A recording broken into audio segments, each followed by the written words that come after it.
two of my favorite people right here all at once. I actually have notes. I'm sorry it took a while. It said that someone was waiting, so I figured, okay, maybe I'll start it up, but I need a couple moments to get my stuff situated because there's stuff on my desk that probably does not need to be here, but my equipment's working. I had to kind of get myself, like, force feed myself my shake. I have trouble eating, and I feel like I'm losing weight, and I don't want that to happen because I just got my period back because I've been suffering malnutrition, and that's just way too much information, I know. But anyway, and then, of course, I have a mountain of laundry. Don't you play with those things. Like, I have a mountain of laundry that, if I cover some of it up here, look at that mountain of laundry. It goes way past my knee. That's something I have to do today. I got a lot of paperwork to do too. Is this all the way charged? Good. Then I can put that away. All right. Hang on a second. Don't pounce at me. He wants to play. Right, so give me a moment. We are in Hooley Laboratories. Yes.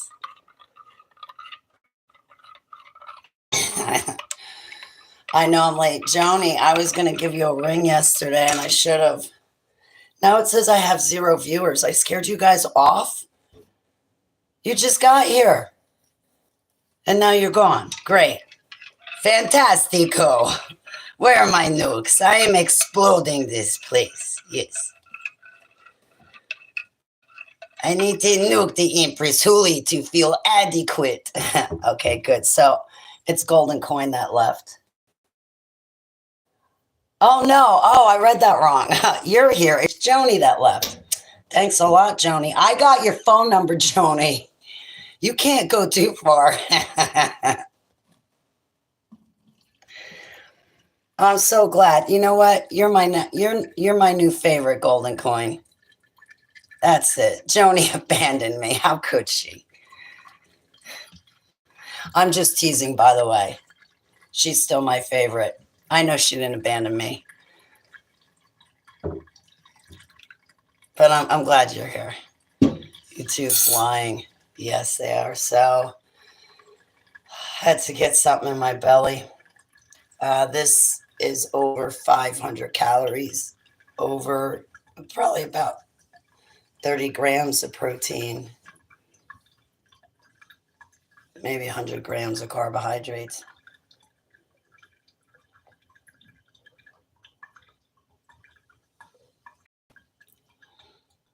One and a third raw egg and a third of a banana. Yeah, just 1 cup is over 500 calories.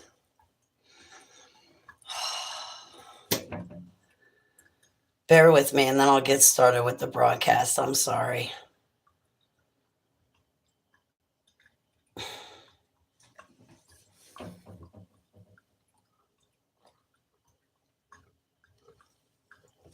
Everybody has their struggles, right? Oh. My belly feels awkward.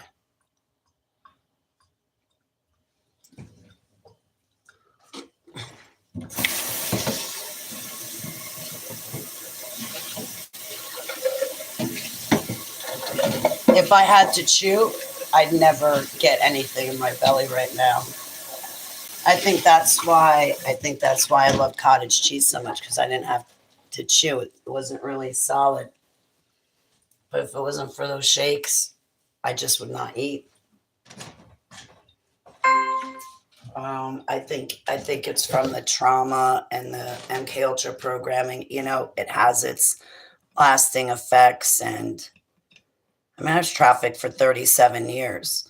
I heard, I don't know if it's true, but I heard that it takes a person twice as long to get over a relationship than the relationship lasted. So if I was trafficked for 37 years, that's probably going to take me, 74 years to get past? Well, I kind of fast-tracked myself to healing because I got Yahushua HaMashiach, my golden bow. So he fast-tracked me to healing. The 169 altars are gone because I'm healed. I'm just one whole operating in it. But that should take me 74 years to get past. And here I am, 13 years out of the dumbs, out of the cage, and 10 years with Yahuwah and healed from all of those atrocities. But it's still going to take me some time to, get used to walking the narrow path and living right and, trying to eat right. All right, I think I'm ready. I feel like vomiting. Ugh.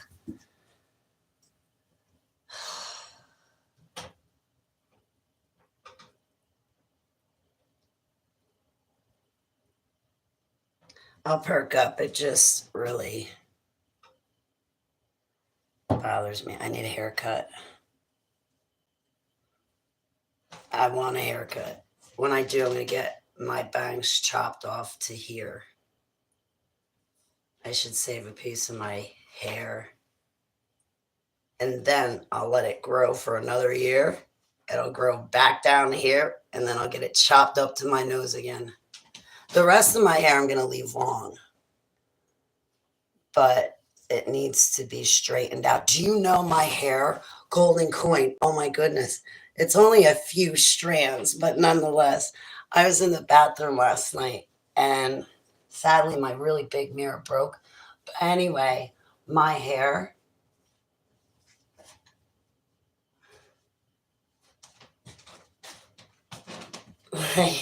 actually, it's only a couple of strands, but I kid you not, my hair goes down to my waist.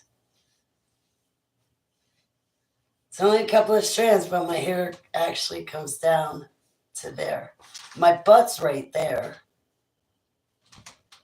I want it all one length, except for like the front, because I get the front tapered to frame my face. But I want the back all one length down in there. And once it's grown that long, the second Yahushua returns after the 7-year tribulation and he takes his foot off that cloud, I'm going to have my long brunette locks laid out for him to walk on. I got it all planned out. Yeah, I got it all planned out. I love my fantasy world, all right? And I want it to come true. But yeah, I can't wait. So I'm thinking like Samson in the Bible, right? I think the second my hair is grown back to its full length, Abba's going to let me start ripping down pillars.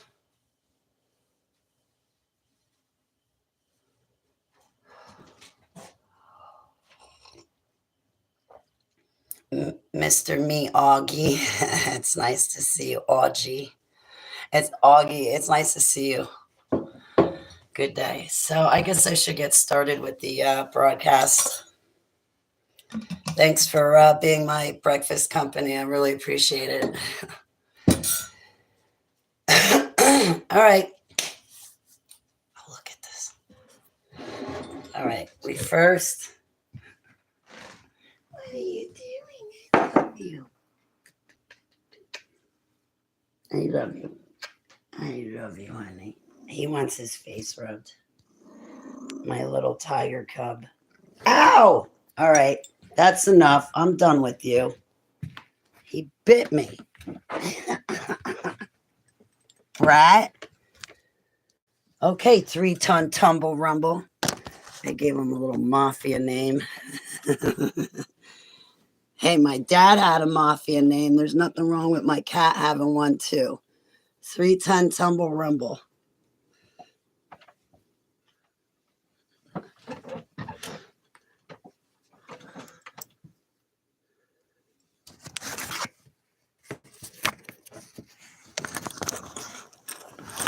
right, so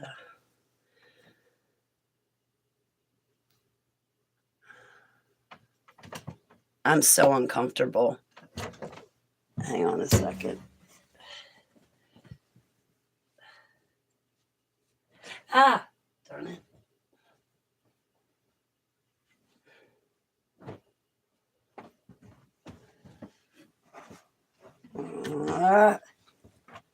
This is probably why I'm uncomfortable, and I'm sitting crooked because my blanket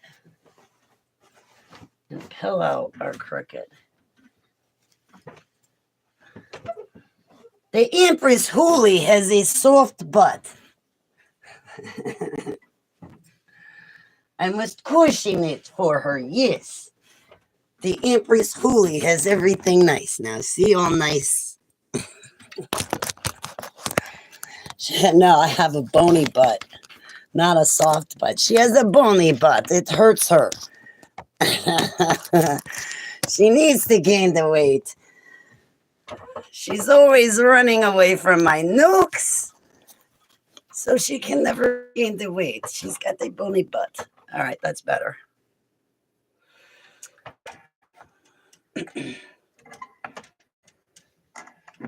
No. I guess that'll work, right? Where am I?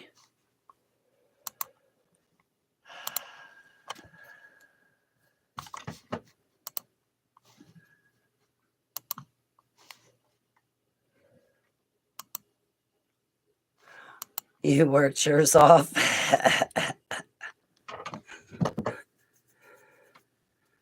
Yeah, I ran mine off. Sadly, it's kind of the truth. If I get too jolted, oh, forget it. I start running. It happened a couple weeks ago where, you know, that shell shock that combat vets come home from war, where they start reenacting an event in war, but yet they're home now. That happened to me about a month ago. There was a situation that startled and scared me so much. I went running through my friend's house, past her in the bed, through her house, into her living room. And I was about to dive under her dining room table to hide under the plants. But I caught myself just before diving under the dining room table. I mean, I was crouching down. And I know it sounds funny, but at the time it really wasn't, because the panic, I got scared. There's someone that's been very spiteful and mean towards me, and an event happened, and it startled me so much that even though I was at my friend's house and she was there, I still, something in my brain snapped. Like, that's a severe case of PTSD. And there's a difference. I'm all back, crack, and legs now. Okay, so I got an outline. Let's talk about getting rid of demons. All right, so we're going to start this, okay? Ready? I'm going to hit the start button, and once I do, it's all over. Hello, my name is Holly Baglio, and I'm your hostess with the mostest, keeping Yahushua HaMashiach the focus, and I am broadcasting to you live. Actually, not really. Let me just get through my introduction. And I am broadcasting to you live from Spirit Forest Studios right here in my beautiful Garden home state of Nazi, New Jersey. Fourth Reich Rising. I want my HTV.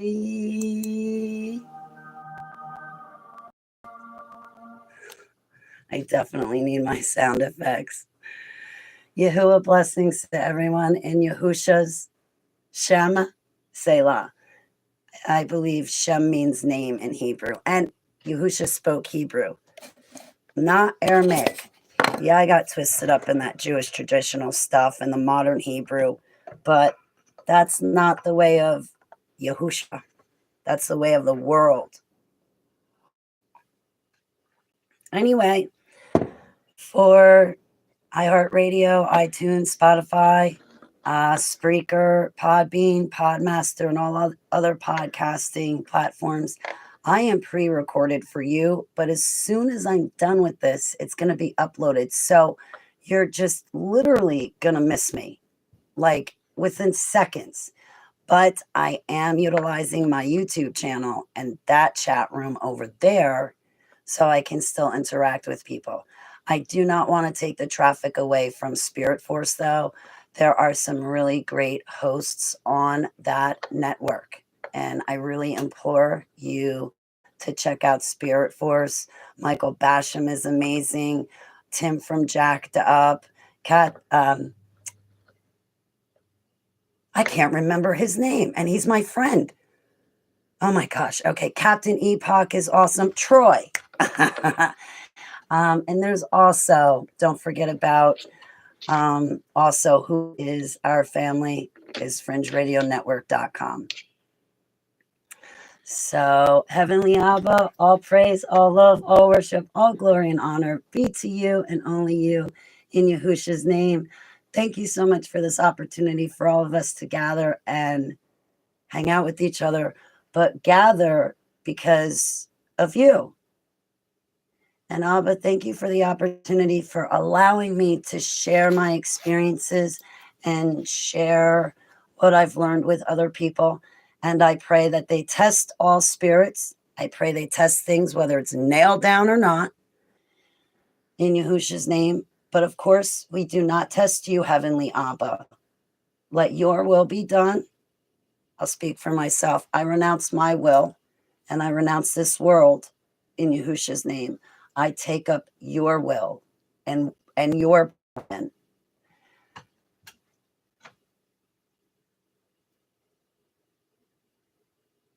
Heavenly Abba, please use me as your vessel, but also continue, please, to make an example out of me. I know for the past, 10 years, you've been making an example out of me. And I see through that people turn to you and start talking to you or return to you. Maybe they got lost along the way. And I'm so very happy for please lead people to me because I would like to help them with their spiritual warfare. And I want to be all about you, Heavenly Abba. You're my golden bow, and I'm your arrow. And I pray to be here to see your return. I want to be your welcoming committee. In Yahushua's name, Selah. Oh, Abba, I pray it be in your will, but I pray that you Barak all the listeners with the spiritual gifts in which they seek. Please, if it's left up to me, give them dreams and visions so that way I'm not the only one suffering from insomnia at night. Yeah, I'm teasing. Heavenly Abba, thank you so much for everything you do for us. All praise, all love, all glory, all worship, all honor be to you and only you. In Yahushua's Shem Selah. Guys, right off the bat, you guys have already, when you turn to Yahushua, before I get into the topic, for which I have an outline, when you turn to Yahushua, right off the bat, you have 3 gifts. I forget what they are, but let me try to recall them. I remember running videos and discussing this very thing. Right off the bat, you have that gift of healing hand, however you word it. You have that gift. What were the other 2? You have the gift of getting rid of demons. And the third one, Abba, what was it? Like, you gift us with the ability to heal a person, to get rid of demons,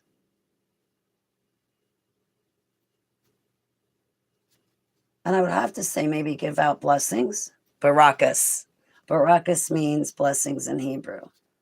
Now, for the gift of healing, we're supposed to do everything according to our good book. And witches and warlocks and Luciferians and Satanists and occultists are banking, plotting against us.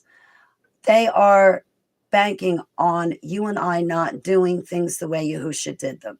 Now, he has his way. He's the same as he was 5,000 years ago, as he is today, as he will be 100 million years from now. He's always the same. His ways stay the same. When it comes to healing another person, you and a second person. Now, when Yahusha walked the face of the earth, he sent us out 2 by 2. Now, yes, I agree. I want to touch on this. Yes, I agree that a woman should not be the head of a church, but I'm not the head of a church. People say I have a ministry.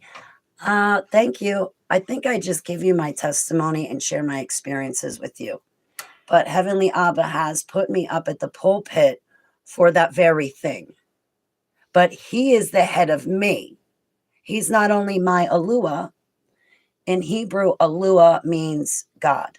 I don't want to say G-O-D because I do not want to summon G-O-D-R-A-E-L, which is the entity that tricked Adam and Eve in the garden, I think. I'm going to pick and choose my words wisely. I'm not trying to be difficult with all of you. He's my Alua. Now I'm drawing a blank.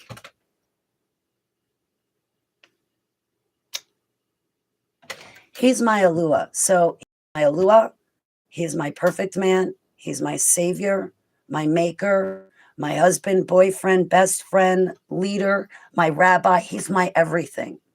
I have a vow of celibacy with him. I married him December 12th, 2014. And finally, over the past 4 or 5 years, 6 years, I've actually been walking correctly and walking my talk and my lifestyle. I have a good lifestyle now that is good before the eyes of the Lord. It's righteous before his eyes. But anyway, you grab a second person. Maybe there's 5 of you that tend to pray together. I don't know. Well, you and your pair, your second person, or you and your group of friends, you go before Abba with prayer and fasting. He may have you fast before him for a length of time, or maybe it might be a short period of time. I don't know. You have to talk to him. He might tell you to decide. He might have the terms and conditions already planned out. Go to him directly. But you and your pair, because he sent us out at least 2 by 2, so there should be 2 of you. You fast. You ask him, what is his will? How should you pray? What should you say? Heal the person. And if not, why not? Please explain. When you and your pair are done fasting, you go to the third party that wants healing, and you both lay your hands on that third party. Now, pay attention to what I'm telling you right here. You both lay your hands on that third party. If there's somebody else there that believes in our Savior and they want to join in this process, they too are welcome to lay their hands on that third party, because again, it's Heavenly Abba. Through his Ruach, in Hebrew, Ruach means spirit. Through his Ruach, that third party is healed. You and your pair are not doing it. You're not doing it. Your pair's not doing it. Those other people aren't doing it. You guys are not doing it. It's his Ruach that moves through you to that third party that does the healing and curing. When you are done with the prayer and telling the third party what you and your pair or your prayer warrior group came up with, what Abba said to you, you tell the third party and you pray. It's done. You ever go to a conference where they're like, okay, everybody, I want to pause right here. Hey, Blinky, it's so great to see you. All right. So you ever go to a conference, guys, and they're like, okay, everybody come up front, whoever wants to be cured and healed. And then they get out their little bottle of oil and they're like, and you're blessed. Okay, Holly, you're cured of asthma and receding gum lines. In Jesus' name, amen. And then they put oil on you. Next. Oh, and you're cured of cancer. I just put oil on you. Next. Who wants to be cured and healed? And they bring a group of people up. They lay hands on you, cover you with some oil, and say you're cured and healed. And meanwhile, you walk away in worse condition than you walked up. You know why you walk away in worse condition? Because now you're confused why you a miracle in your life and cure you. So now you're going to think, what's wrong with you? Where are you going wrong?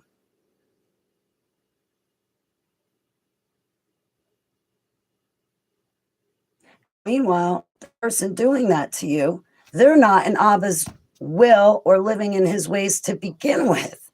They never went before Abba and said, hey, this person has lung cancer. Abba, I'm going to pray with fasting with my pair or with my group of prayer warriors. We're going to pray for this person, and we pray it be in your will. Please tell us what's to happen. And if you're not going to cure the person, why? So we can explain this. That's the proper way to do it. But these people, they're not doing that.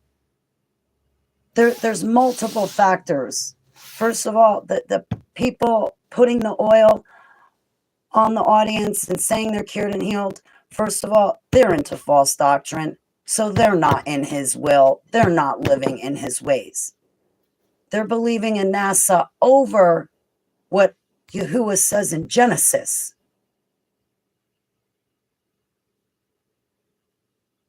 They're listening to that other voice. Now, there's two kingdoms on this earth. One is Yahuwah's kingdom, and the other is Satan's kingdom. Now, you can pick Satan's, or you can pick Yahuwah's. In Satan's kingdom, you can have whatever you want. You can keep sinning over and over again and saying, oh, well, God knows my heart. It'll be okay. I'm still going to heaven. And it doesn't work like that.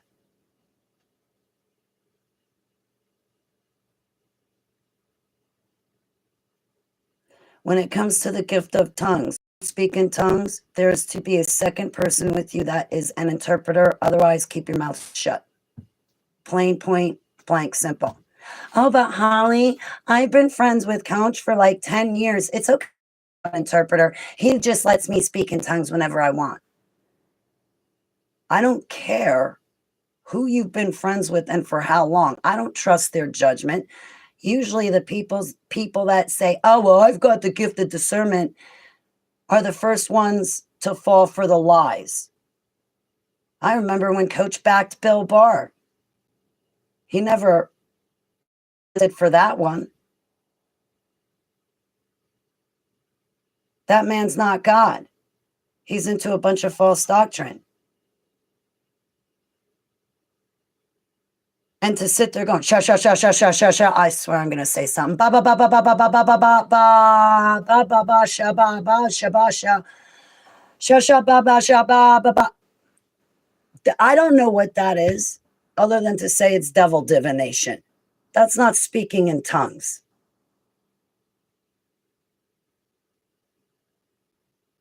The strongest spiritual gift there is the gift of dreams and visions, because you don't need a second person to be an interpreter. All you need is you. Yahuwah gives you the dream and vision. I've seen people get dreams and visions from Heavenly Abba, and then they turn around and put their church education on the dream, and they totally interpret it incorrectly. Let me give you examples of false doctrine. The rapture. There is no rapture.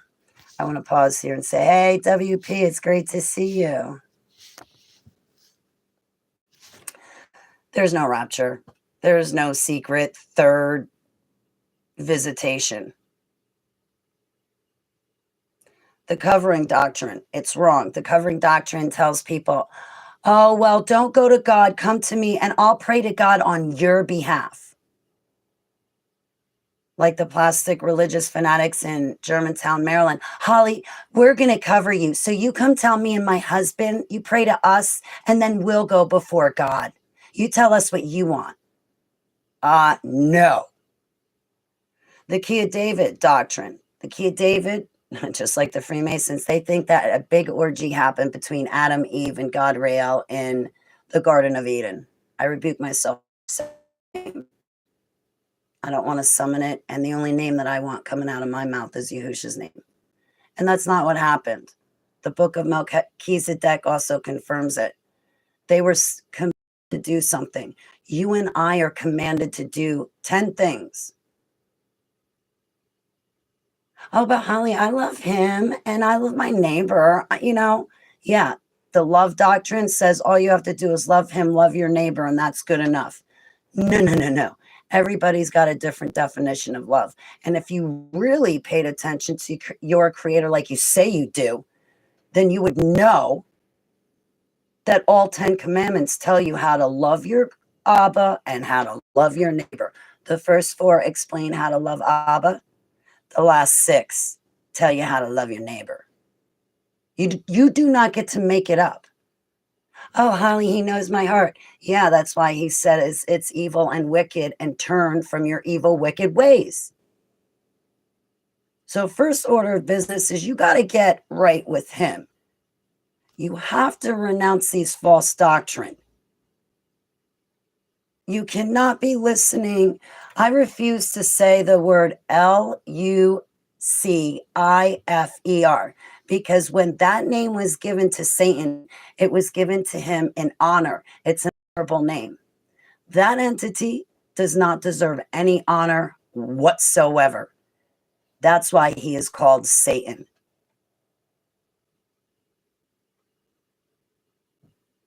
Moloch is that second voice out in the world that'll give you any kind of version of your Savior that you want. And it's not the right one. All religions are wrong. People don't even know what Christianity really is. They think it's something good. No, everything that you and I have been taught throughout our lives is a complete lie. You think NASA is a complete lie? So is everything else. The Matrix, all the Matrix is the lies that everybody believes in. When you renounce the lies and come out of the lies, then you'll really see the world for what it is. I'll stop there. So the kingdom of darkness is banking on you and I not doing things in the way that Yahushua does them. When he was born on earth and he lived on earth, he lived a certain lifestyle because he lived by example. He wasn't running around drinking, smoking weed, sleeping with anything that moved. He obeyed laws. He obeyed all the laws that he created. He's got feasts and festivals. And if you really want to know your creator, then you should celebrate them. And you really do not know your creator until you have celebrated his feasts and festivals. I know that for a fact from personal experience. I thought I knew my creator. I thought I knew my golden bow. Once I celebrated his feasts and festivals, the depths of knowing him became greater and deeper. He's got 4 feasts, in case you're wondering. If you want to renounce Christmas, Easter, and all your man-made holidays, Hanukkah, President's Day, Halloween, Thanksgiving, New Year's, whether it's on the Gregorian calendar or Hebrew calendar, it doesn't make a difference.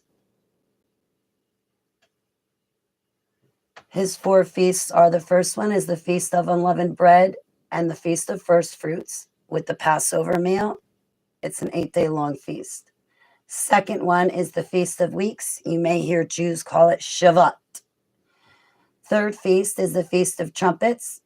You may hear people say Rosh Hashanah. They use that as their new year. You may also hear people say Yom Teruah, which that's blowing the shofar 100 times during the first 3 days of the festival. And Yom Kippur, which you heard of, is to be exact, it's the 25-hour atonement fast we're supposed to do.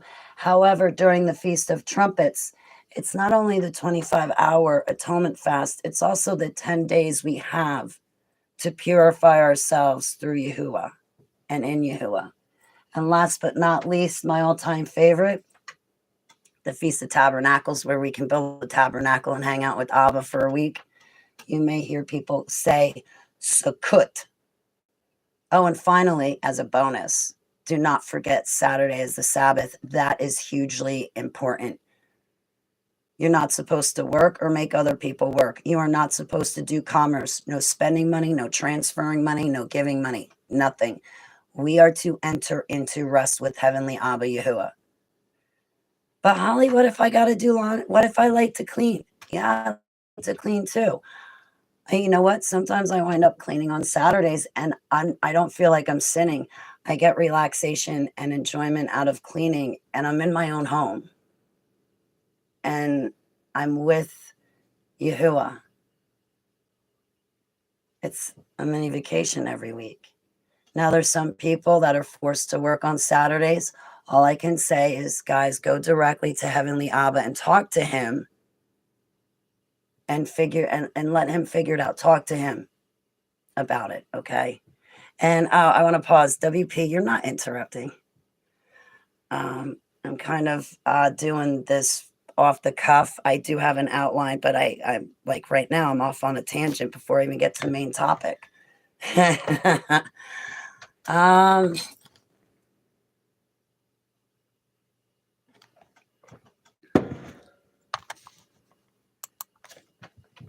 Excuse me a minute.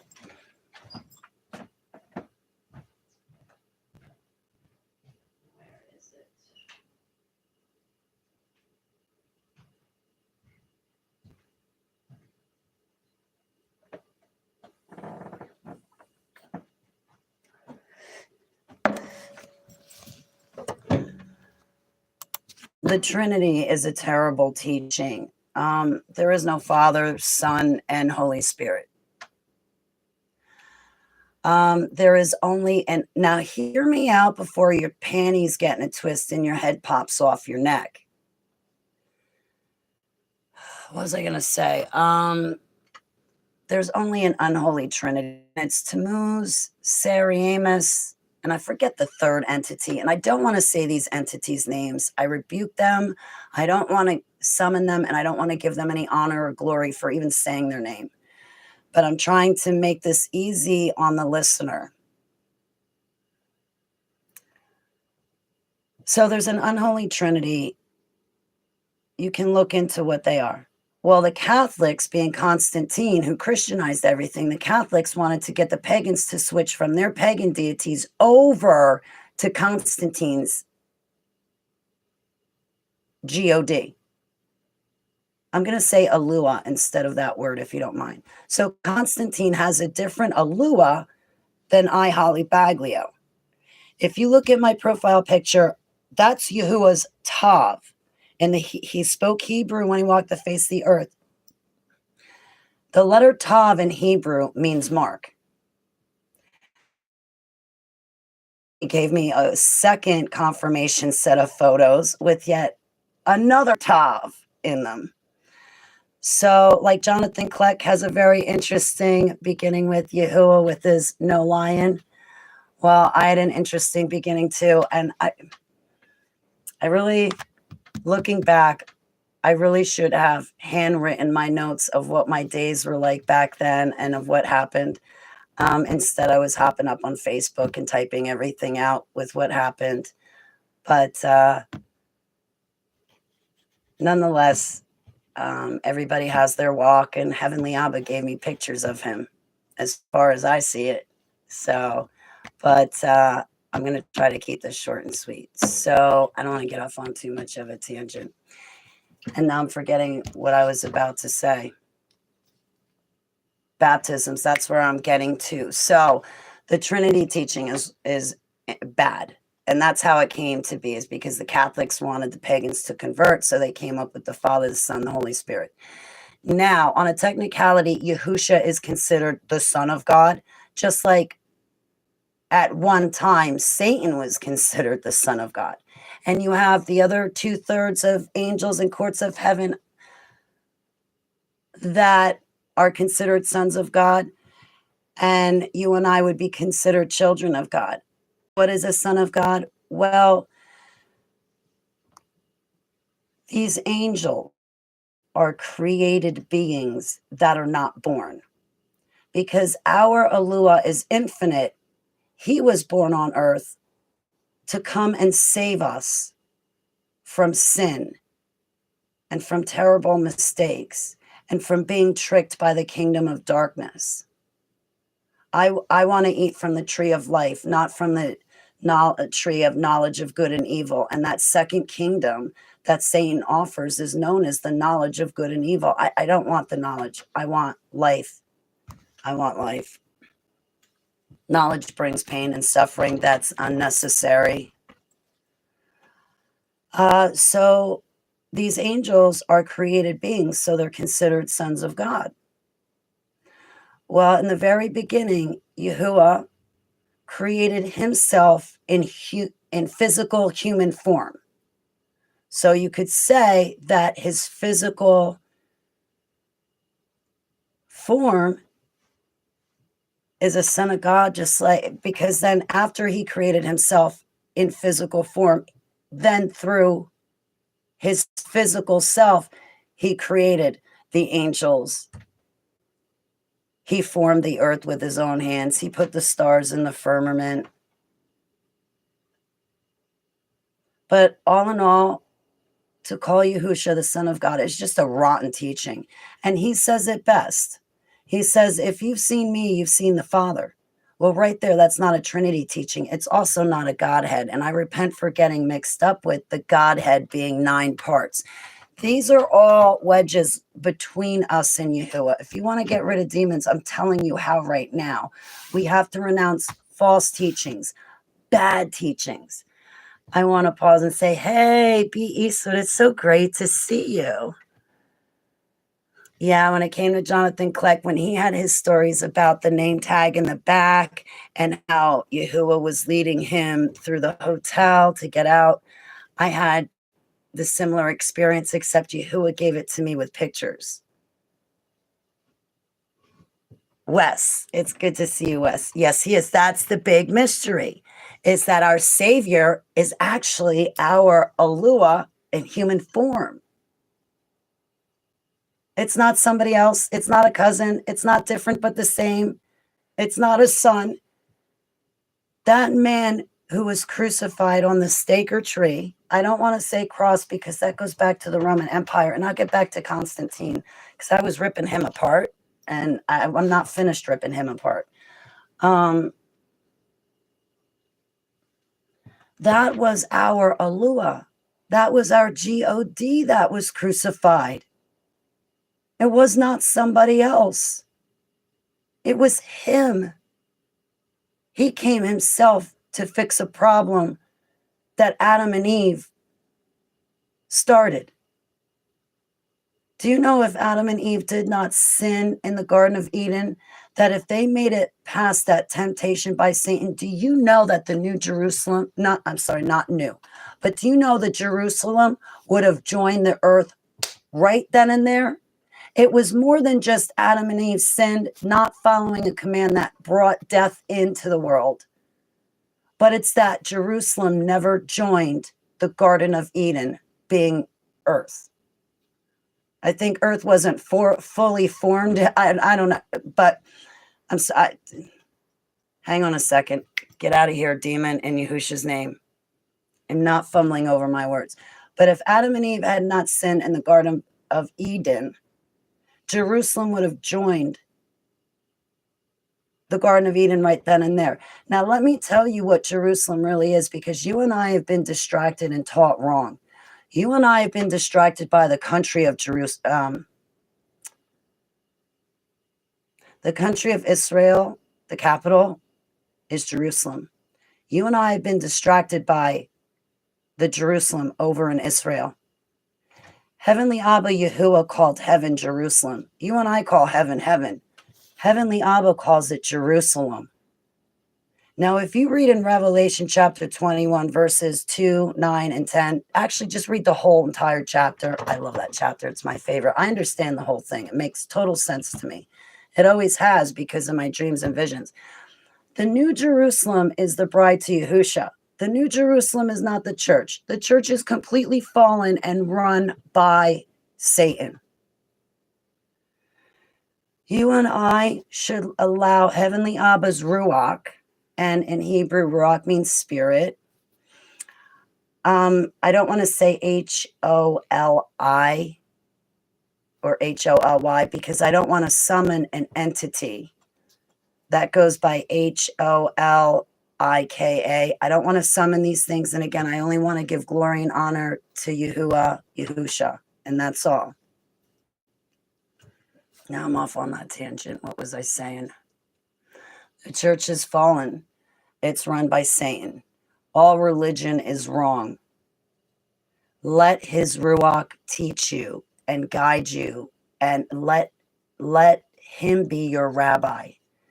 He will answer you. He will not let you fall. When you're being genuine and sincere and you've gone to him, he's not going to leave you high and dry. He's going to be there. And it's a process. You're going to have your good days and bad days, your ups and downs and indifference. It's a relationship. But Islam is wrong, but so is Christianity.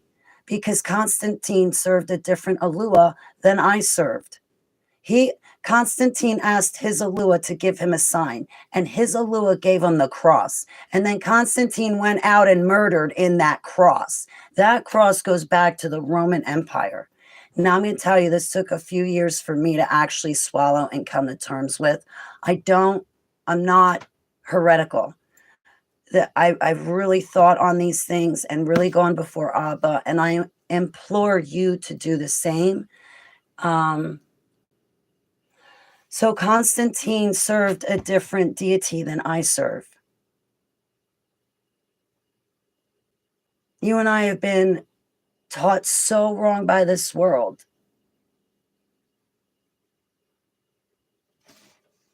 You and I want a relationship with our Maker, who is our Savior. Yahusha says, if you've seen me, you've seen the Father. And you know what he also says in our good book is he says, when you baptize them in my name. He does not say baptize them in the Father, the Son, and the Holy Spirit. Heavenly Abba, I come before you right now. I've done baptisms in the past and I was wrong. And I want to correct myself here and now. Everybody that I've baptized in the past and will in the future, I will correctly baptize them in the name of Yahusha Mashiach. In the name of Yahusha Messiah, Selah. I pray in agreement with Wes. He says, I pray, Heavenly Father, that humanity's heart softens and eyes are opened. Me too. I pray they turn towards the truth, but there's a great falling away. So they're going to turn to imaginations, false doctrine, imaginations. Yeah, false teachings, bad teachings. They'll make it up as they go. I've seen a lot of people never test spirits. They think, oh, well, I'm saved now, so it's only Jesus that talks to me. You got to test spirits. And you have to use fasting. And if you're making fasting a part of your regular diet and routine or daily routine, then you're abusing fasting. Okay, just because you're saved or baptized doesn't mean it's the only messages you're getting are from your Savior. And I do not want to say Jesus. Okay, that's not his name. That is an imposter. I know spiritual warfare, and now that I know, I cannot and will not turn a blind eye. Now, I know we're at different levels and areas of our walk, and we're working on different things with Abba. So please understand and know that I'm not trying to dictate to you what to do. I'm just trying to share with you what I've learned. And I don't want to summon these entities. And I love my golden bow so much. I don't want these other entities' names in my mouth. I only want Yahusha's name in my mouth. And it's only his name that cures and heals. It's only his name that sets us free. And it's only his name that lights me up brighter than a holly wreath at Christmas time.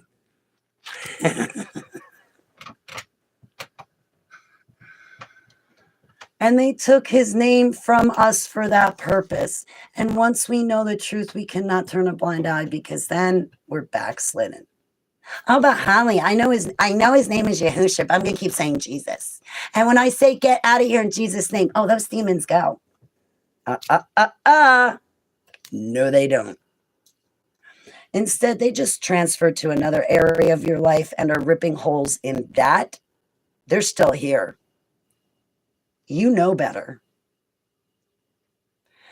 I have 10 years, but you've been a believer for what? 30, 40, 50, 60?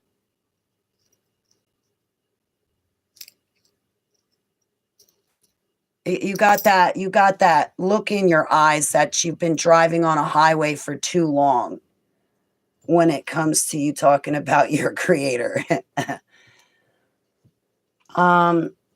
Look up Constantine's Creed and read it. Please just read it. It's a PDF file. Look up Constantine's Creed. The first sentence says, Christianity is false teachings and pagan traditions.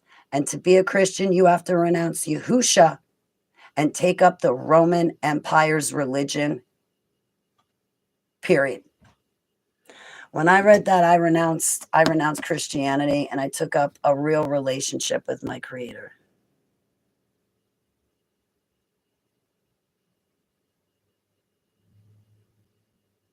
Heavenly Abba, I pray for Blinky. Please put her in a bubble and keep her protected and invisible from the enemy.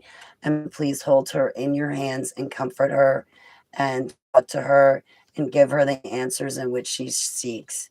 In Yahushua's name, Selah. Don't worry. Don't be afraid, Blinky. Everything's going to be okay.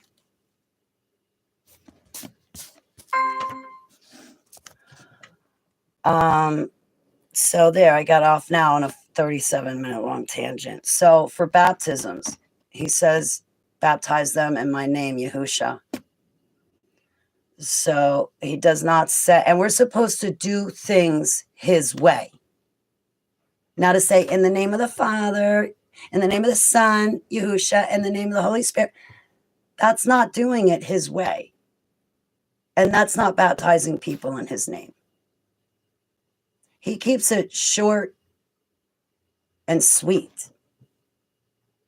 He keeps it easy. Now, if you ever show up and a third party wants healing, and see, witches want you to mess up. And maybe I should have said this back when I was talking about the gift of healing. I remember going to a conference, and two of my friends that I knew to be believers, they had their hands on me and we were praying to Abba. I wanted to call 911, but nobody at the conference would call 911 for me. And if you hadn't noticed, cell phones, they have a flat screen face, and my eyes were swelled shut. And I couldn't even feel for numbers to hit 911. And at the conference, nobody would call.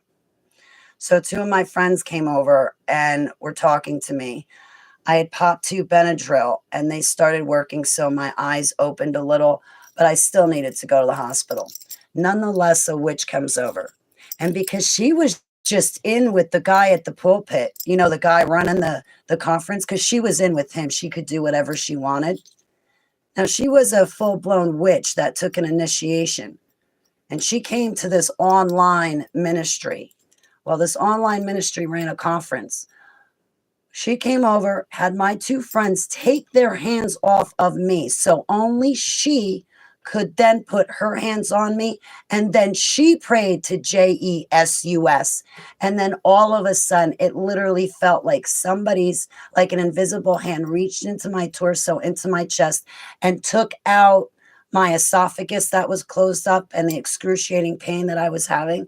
I was in a full-blown allergy and bronchial asthma attack. And this witch See, the reason why it is true, there can be Christian witches, and any ministry or church saying that there's no such thing is lying to you and does not know what they're talking about. Point blank. You need to run for the hills, okay? You don't need them anyway. You need to renounce coming into agreement with them. If they call you a member and gave you a certificate of membership, you need to tear it up and get rid of it. You need to only concern yourself with Heavenly Abba. That's it. Be a member to him and his kingdom. Because I've done exactly that when churches gave me certificates and stuff. I just got rid of them. No. I'm not yours. I'm not a member to your fallen establishment where you have false teachings. So anyway, the reason why witches can be Christian is because to be a Christian, you renounce Yahusha.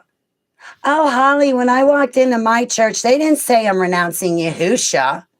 Well, no, of course they're not going to tell you because they're programmed incorrectly themselves. They never looked up Constantine's creed for themselves. Constantine's the guy that Christianized everything, right? Yeah, it's not such a great thing. You got to know your enemy. And the majority of, well, no wonder why all Christians do not know their enemies. Look at them. Look at them. They run to and fro. They never go directly to Yahuwah and just be in his presence. They don't let him school them. They buy the books. They go to the conferences. They got to find out what everybody else is doing on all these YouTube channels. BitChute, Rumble, whatever.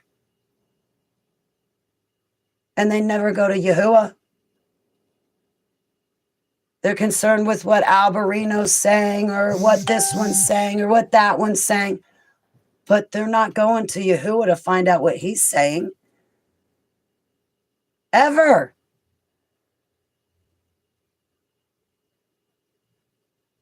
They act like the raven going to and fro, while trying to say, but I'm a dove. I swear I'm a dove. I'm a dove. Just pretend I'm a dove, okay? Listen to the words I'm saying. Don't look at my actions. What does Yahuwah say? He says we'll know them by their fruits. All right. I think I need to get started with what I was going to talk about to begin with, which is how to get rid of demons.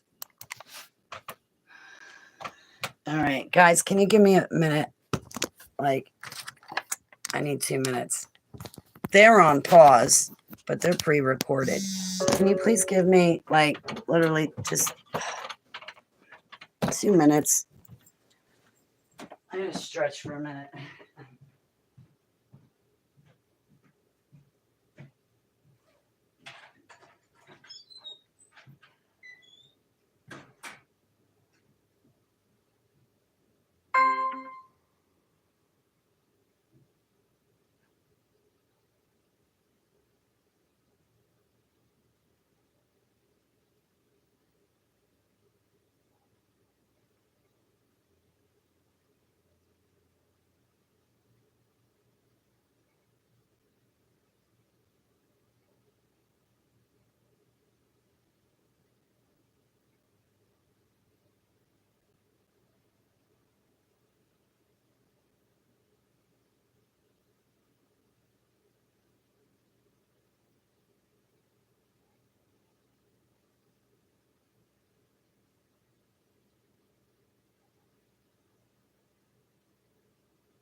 I get antsy. That's the beauty of being your own hostess. I'm gonna record this part. That's the beauty of being your hostess. Is any squirmy and being the hostess, I can just get up and walk away and take a 2-minute break if I need to.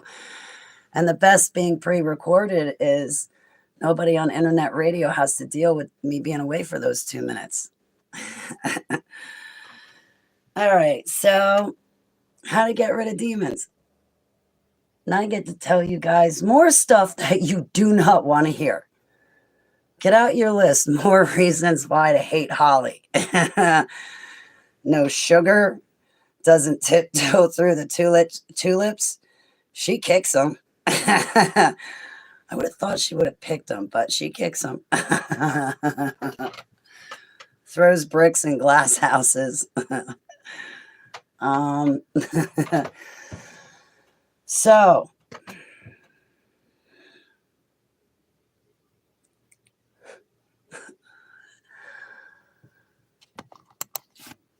this is an hour-long tangent.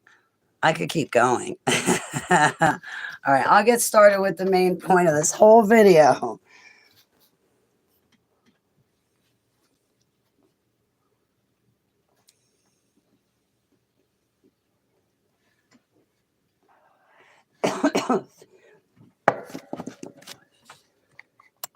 If you want to get rid of demons, I'll tell you how.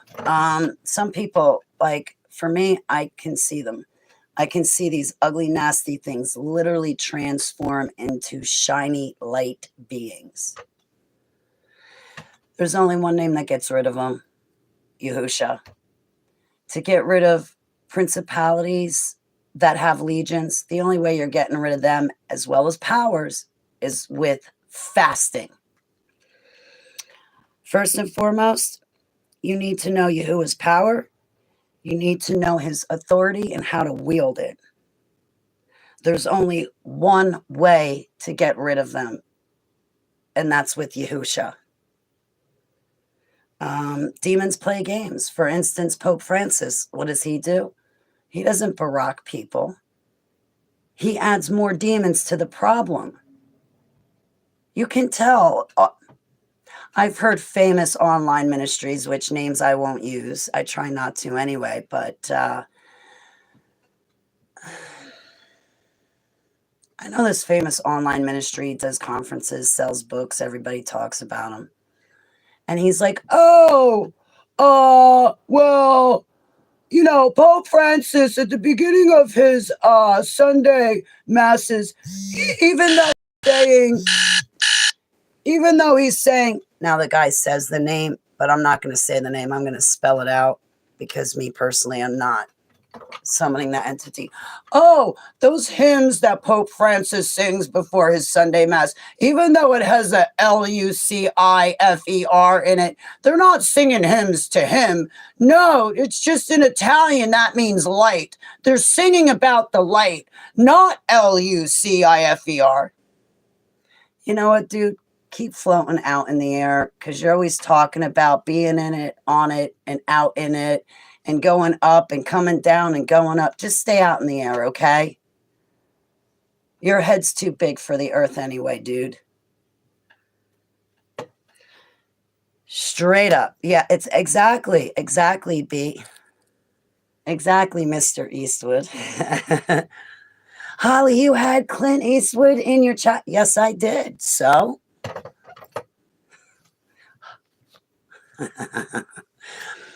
You're right. It's the false light.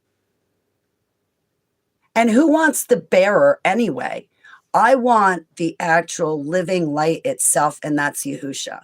And that's the big mystery too, is that Yahusha is our maker in human form that came to die for you and I. He did it. And I'm so glad he did it and not somebody else, because I want to be close to my maker. I don't want to be close to somebody else.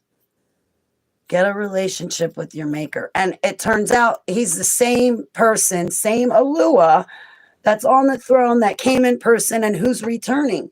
And when he returns, he gets a third and new name. We don't know it yet, but it's only him that rides around on that white horse, because it's only him that has power to chain up the beasts of the land and beasts of the sea and cast them into the pit of fire and brimstone. And only he has the power to chain up Satan, formerly known as Lucifer. Who cares? Chain him up and throw him in the belly of hell. And I can't wait for that, because Yahusha is going to reign on top of Satan for 1,000 years. You hear me, Satan, you rotten mutt? Yep. You're going to be chained up and he's going to rule over you for 1,000 years. And then when you break free and you try to surround him and the Garden of Eden with his 144,000 plus the people that didn't take your mark, guess what? You rotten critter. Heavenly Abba is going to rain down fire and take you out once and for all. And we will be rid of you forever and ever and ever and ever. And we're talking about in Yahuwah's time, not earth time. Now, forever in Yahuwah's time is like 100 million years earth time. I hate you and everything that you have done against my golden bow.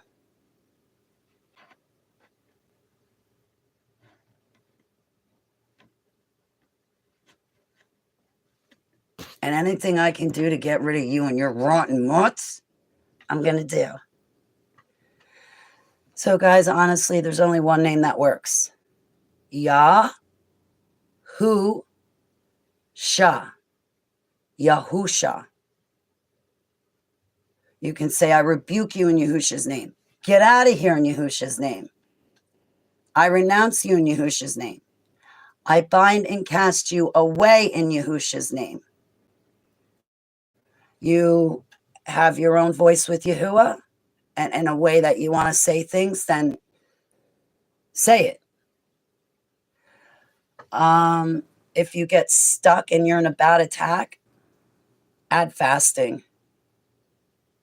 I don't know, maybe a meal, maybe a day, maybe 3 days. I fasted for 2 weeks before.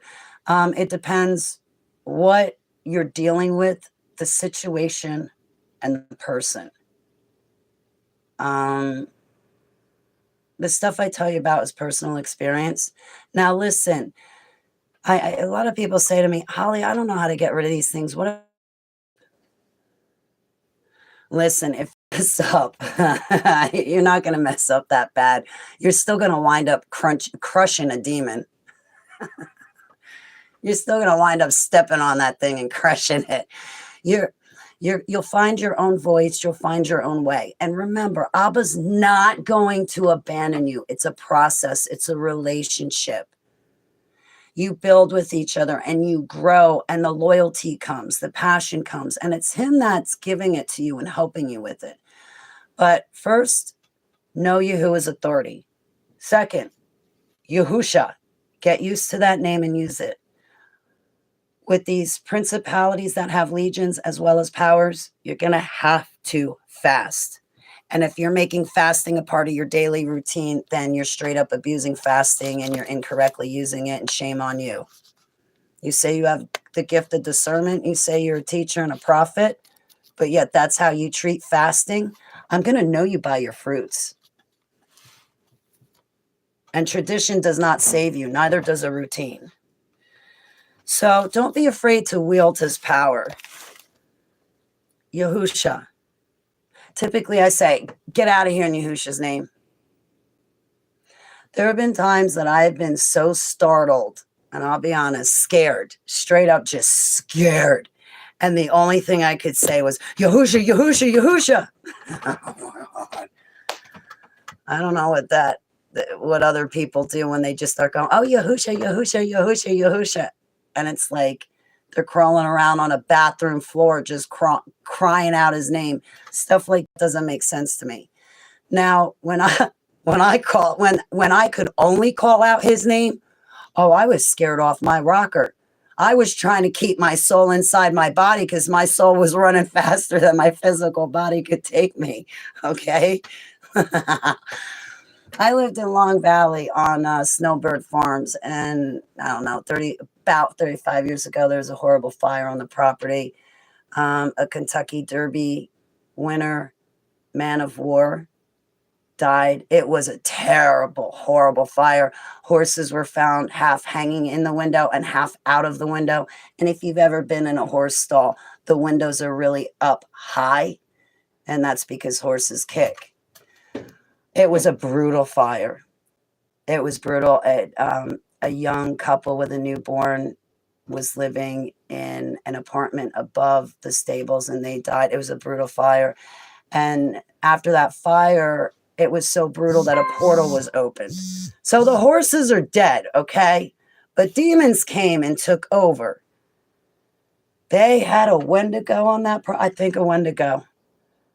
Was it a Wendigo? It may not. No, Wendigo was in Flemington. What was that? It may have been some sort of SW. Some people say a python spirit. I don't know. Well, anyway, one morning, it's about 5:30, 6 o'clock. And this back when I had my chocolate, she was half chocolate lab, half Akita, beautiful dog, so intelligent. So is my cat Savior. But anyway, Keeper and I decide to take my garbage out. So I walk out of my house. I walk down the driveway, down the little hill, out past the barn, because right past the barn was a dumpster. So I throw the garbage away.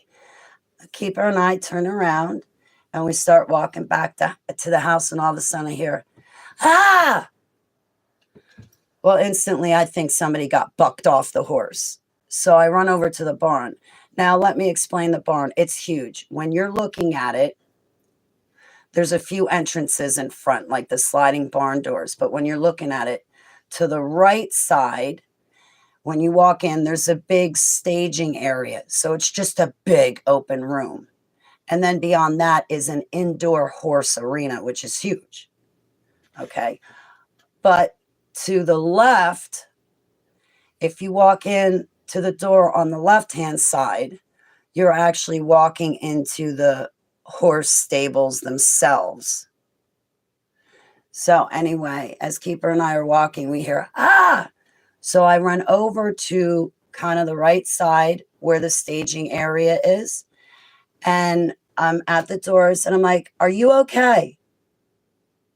I didn't hear anything. So I'm like, I better look to make sure, because maybe they cannot call out for help. So Keeper and I go in through the staging area, and then we get to where the opening of the indoor arena is. And as soon as we get to that area, all of a sudden, every single bird in that barn decided to fly out all at once. And as soon as I saw those birds fly out of the rafters, at the same time, Keeper and I are doing a 180, and her and I start running through the staging area, and then to get out of the barn, and then, of course, keep running up the driveway to get home. Well, once I get to the door where I would be outside the barn in the driveway, all of a sudden I felt this invisible force just come and literally wrap around my head and start tightening. It started wrapping around my head. I couldn't breathe, and it started tightening. The only thing I could say was Yahusha, Yahusha, Yahusha, Yahusha.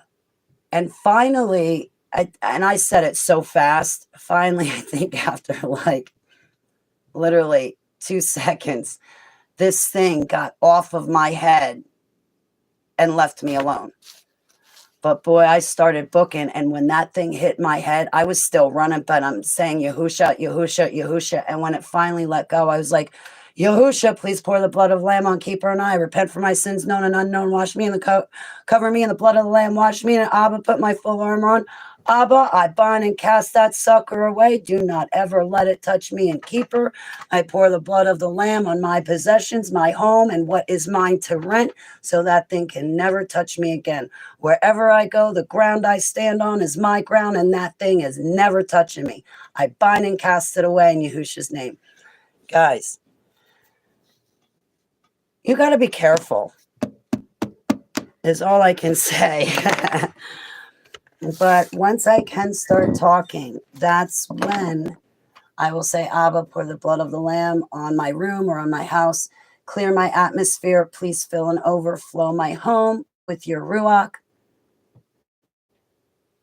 Abba, show me how that thing got here, why it's here, and how to keep it gone. And he does. He answers. I I would, when it comes to getting rid of demons, I would always start with, I repent for my sins, known and unknown. First, seek his forgiveness and get washed and covered in the blood of the Lamb. Get your full armor on. And the other part of this is worshiping him. You need to worship him. I praise you. I glorify you. Thank you for everything you do for me, for what you did the other day, for what you did 10 years ago. You are so great. Every time I enter into spiritual warfare with you, you conquer. You reign supreme and undefeated always and forevermore. And I love you so much. And you're beautiful and amazing and magnificent, incredible and phenomenal. I'm in complete awe of you. And you're just all the beautiful, good words in the dictionary, Yahuwah. And I worship you. There's nobody else that I want, only you. You're my perfect man. I could keep going on and on and on and on. You make my heart sing, my King of Kings. So always repent, always worship. If you're falling under a demonic attack, usually as a rule of thumb, the first thing I think of is, okay, Abba, what did I do wrong? I repent for my sins. I first start with me. I ask Abba, did I come into agreement with somebody who's not in your will or into false doctrine or who is a wolf in sheep's clothing? Did I fall for some false doctrine? Am I believing in some false doctrine that I need to renounce? And once I renounce this doctrine, the demon will go. I look at my lifestyle and what I've done. And I ask Yahuwah's Ruach to lead me. After that, I will ask, okay, Abba, if it's not those things, did someone send it? Who sent it? Why? How do I get it gone? And Abba, I send you with your wrath and your will to that person who summoned the thing after me in Yahushua's name. Engage that. I'm asking, if they summon that thing after me, I'm sending you to them. And I bind and cast away that thing they sent at me. Abba will answer you. You have to rely on his Ruach. You have to say, who sent it? Why? What kind of entity is this? Typically, I don't even care what kind of entity it is. I just want to know how to get it gone. I know there's some people out there, oh, well, I talked to demonically possessed people and I asked the demon their name and I asked the demon where they're from and how old they are and what they do. And I talked to the demon. Okay, you're a dumbass. I don't care to be politically correct. You're a dumbass, okay? You don't talk to a demon. They're liars. The second Satan has spoken the very first word from his mouth, he's already lied. And you as a human are never going to outsmart him. He's been around a lot longer. He's a lot trickier and a lot craftier.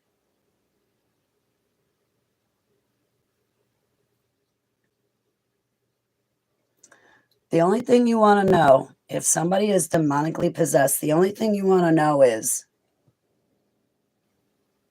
how did that demon get in? Possibly what kind of demon it is. And then get it out. That's it.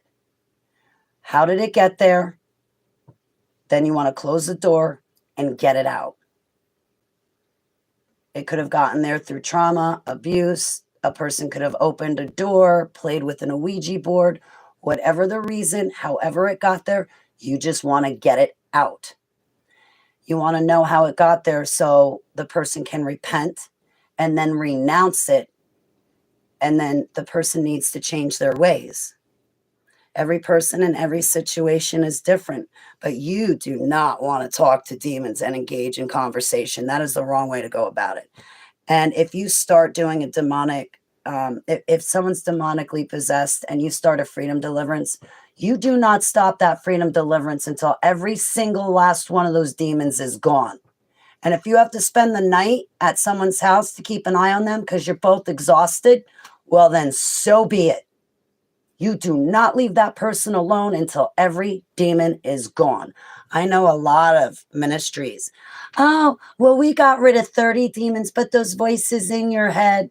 Oh, we're just going to let you go home with that because you say it's voice to skull. Okay, we'll go with that. And meanwhile, it's not voice to skull.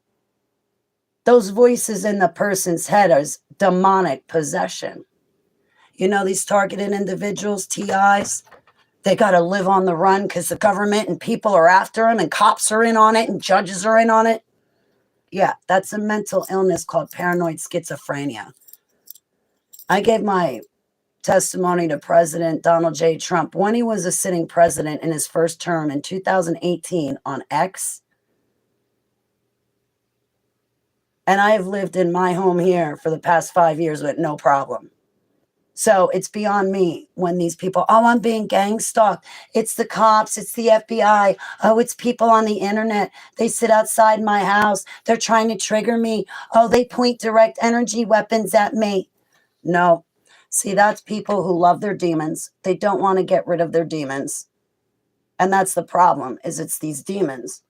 So if they don't want to get rid of their demons, maybe they'll go to a professional and get off the internet and stop saying they're targeted individuals or living in their vehicles acting like whack jobs. Go to a professional about your paranoid schizophrenia. No one's gang stalking you. Now, you could be under demonic attack, in which case I take that very seriously. Like, say you go out in the public and people are acting weird. It's not those people that are following you. They don't know you. The spirit world can manifest. And the spirit world and demons can make people do wacky things that make no sense. So the person themselves is not following you or trying to get at you, but maybe they're being oppressed or afflicted or possibly demonically possessed by a demon. And it's that demon that's manifesting and bothering you. It's not that person. And to know the difference. I'm not a targeted individual.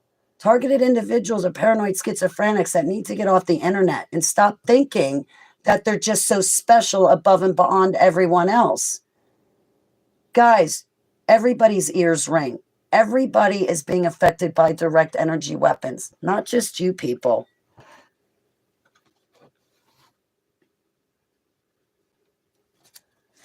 Yeah, when someone loves their demons more than they love Yahuwah, there's nothing you can do for them, and I would advise you to stay away from them because demons mean to destroy and murder us. And if somebody is possessed with them, they're not your friend.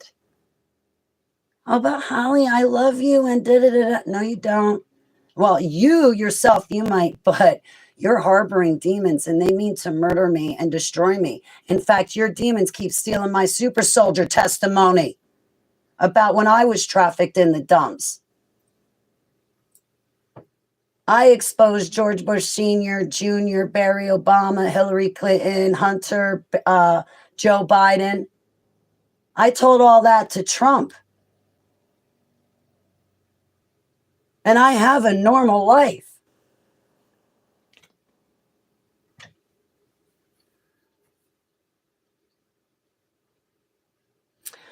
If you set somebody free of their demons that don't want to let their demons go, their demons will go and get 7 of their worst buddies and come back. So say you set somebody free of 3 demons, those 3 demons will go get 7 of their worst buddies and come back, and by the time they're done, you're going to have 21 demons to deal with now. And that's exactly how it works. So do not be casting away demons from somebody who wants them, because all you're doing is adding more demons to the situation.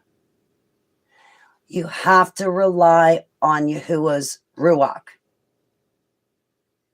You have to rely on him in spirit, who is our companion. Yes, he has 7 hallowed spirits. One of them is set apart to be our companion, and it's the spirit of resurrection. When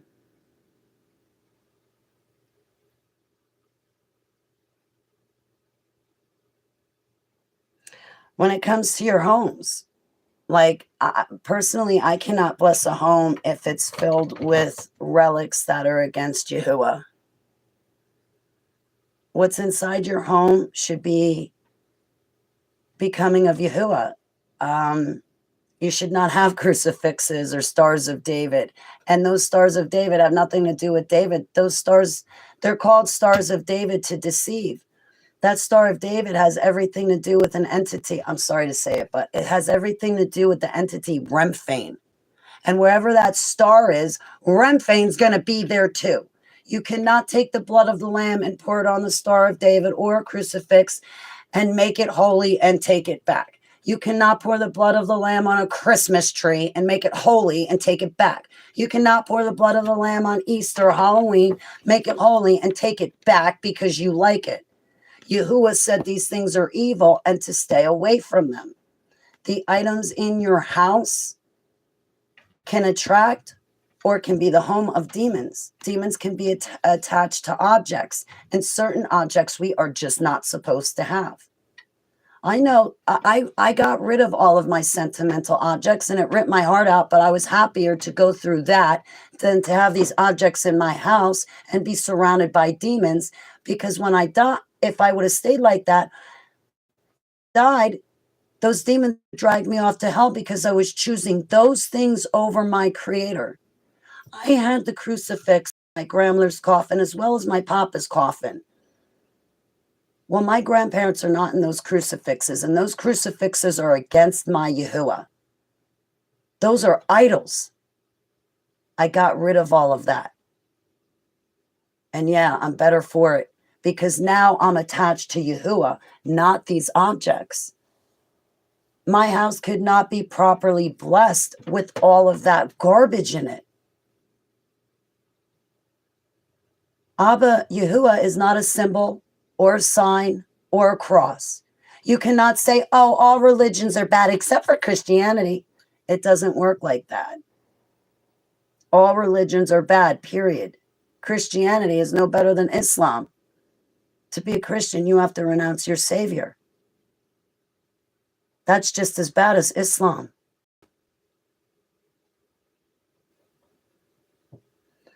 Your lifestyle has a lot to do with it. Are you having premarital sex? Are you masturbating? Okay, you're never going to get on top of your spiritual warfare if you're masturbating, having same-sex sex, or having sex outside of wedlock. Of a marriage, it can only be between a man and woman before the eyes of Yahuwah.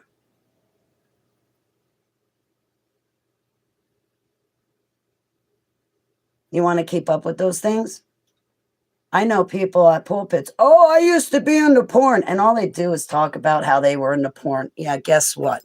They're talking about porn still. It's because they're not past it. They have no business being up at a pulpit. They're still watching porn. They're still masturbating. And they're married on top of it and at a pulpit telling you guys how to live.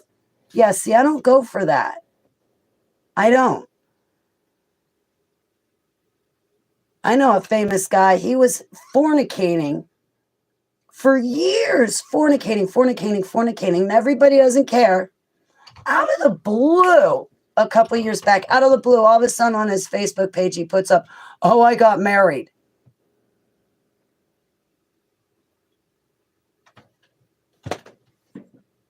Dude, did you repent for fornicating? Because just because you got married doesn't make the past 10 years that you've been fornicating with your girlfriend while at the pulpit, it doesn't make it okay. See, I don't get that. That gets all the views, all the money, all the attention. They get to speak at conferences, but I don't. You know why? Because people don't want the truth. They want what makes them feel good. In Yahushua's name, get it out of here. Abba, engage the person that sent that to me. And if it was sent by Satan, Abba, please engage Satan directly. Tell him to leave me alone. In Yahushua's name, Selah.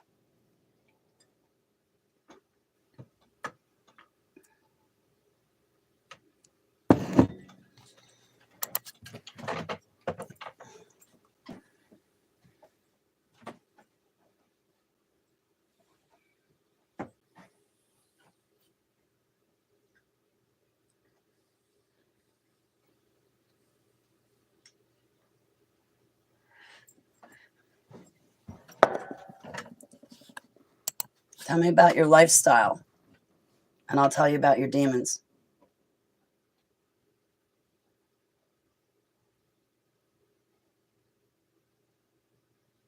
That's got a big thing to do with it. Holly, get rid of my demons. Get rid of my demons. I can't. You don't want to give up your boyfriend and you're a guy. I can't. If you and your boyfriend both want to get a vow of celibacy, I can help. But until you want to walk in his ways, these demons are not going to leave you alone. And when you die, these demons will drag you off to hell, even though you say you believe in Yahuwah. You have to live like it. How's he going to know the difference between you and Freemasons if all of you guys are all celebrating Christmas together? You're not his kid if you're doing that. And it's as simple as that. If you want to have sex, go find somebody of the opposite gender and get married. And then you can have as much sex as you want.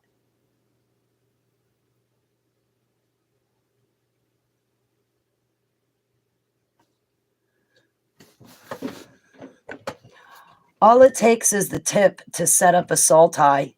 It only takes just the tip one time, one tiny little tip thrust.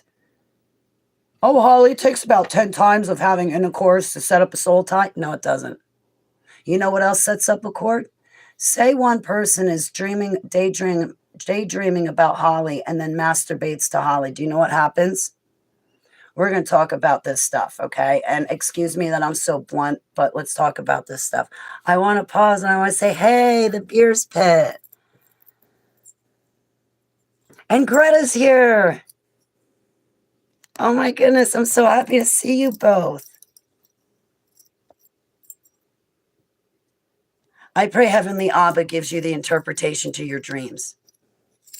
He might want you to go on an adventure to figure it out with him.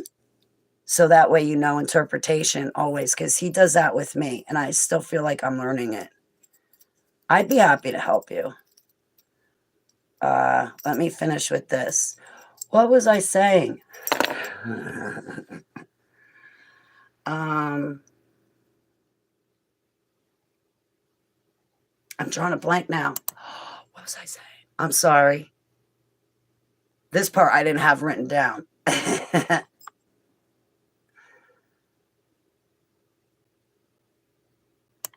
That's what I was saying. Say that there was somebody that is masturbating and they decide to think of me. That's not exactly a soul tie, because a soul tie would be set up between two people. Now, it could be a kiss or full out intercourse or just some petting or some fooling around. That will set up a soul tie. And it just takes one kiss. It just takes you and another person physically interacting. A long time ago, people used to think that if you kissed each other, one of those deep kisses, you're using the tongue, that used to mean that you were married to the other person. Now that is setting up a soul tie, and that's all it takes. It only takes a simple handshake for a demon to jump to another person, and these jumpers are common. If you don't have your spiritual warfare on, or if you're not prayed up, Satan and his minions are going to capitalize on it and seize that opportunity. You and I have to stay diligent at all times. For somebody that doesn't know, well, I pray that they want to know and that they start looking this up for themselves. And may Abba guide them to me. I'll help, because I say this stuff, I've been through it firsthand. Now that person, so a soul tie is when you've had direct, intimate, physical, sexual relations with a person, whether it's a French kiss or full intercourse. You set up a soul tie. Now, switching over back to that person who masturbates, who's thinking about Holly, what they do is they're setting up, it's not a soul tie, but it's a cord. It's an attachment. It's a device. It's a chain. Now that person, the masturbator, the baiter, we'll call him the baiter. Hey, I want to pause and say hi to Joe. Now, the baiter getting back to talking. Now the baiter, that person would be setting up a cord or a device on me. So that person would always be thinking about me. That person's thoughts would always be led back to me. They'd be tuned into me. However, that tuning in would not be reciprocated because Holly, I'm not thinking about that person. I'm not masturbating at all, period. Not even using it as pain relief. Even if you use masturbation as a form of pain relief, it's still wrong. Because unless you're married, you are the property of Yahuwah. And if you and Yahuwah are not doing that together, then you shouldn't be doing it alone. And yes, I used to use that as a form of pain relief, but it is in fact a sin. Don't do that.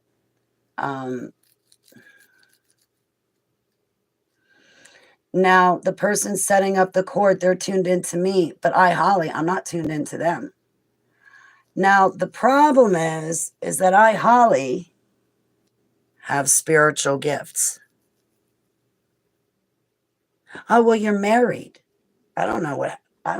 Can you, can you answer that question? Talk about being married and using their wife or husband as entertainment while they do. Oh, I don't know. I think because you guys are married, that stuff's okay. Abba? I don't want to give out the wrong advice. I think it's okay because you're married. Like, that stuff's all right because you're married. So, I mean, you already physically set up the soul tie. So if you're using your spouse as the image for masturbating, I think that's okay because you're already married. But, I think Abba talks about this stuff in the Bible, but I think it's okay. I don't know. Or is just masturbation wrong completely? I would say just cut out the masturbation and stay with your spouse. Because that's why you got married, right? Definitely go to Abba because I test me and I test what I just said. I'd say just have your spouse take care of it and then there's no question. Because I think Abba even says don't have anal sex because that's what the pagans do.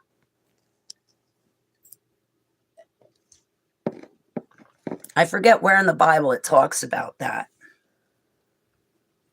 But it is in the Bible. He doesn't want us to live like these people. And that's what these people do.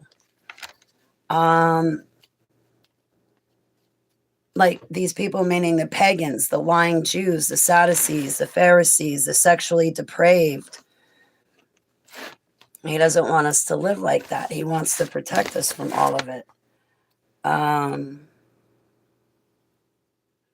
For someone like me that has spiritual gifts, I can tell, like, the good book says, guard your thoughts. And, if somebody is not guarding their thoughts or if they're speaking bad about me, I sense it. The dude who collapsed my lung, I never told him, but every time he talked bad about me and every time he was calling another girl on those apps instead of calling me, I sensed it. I knew. There was one guy named Kurt back a long time ago. It was, I think, the winter of 2015. And him and I were supposed to be seeing each other. Well, this guy, we're supposed to be seeing each other.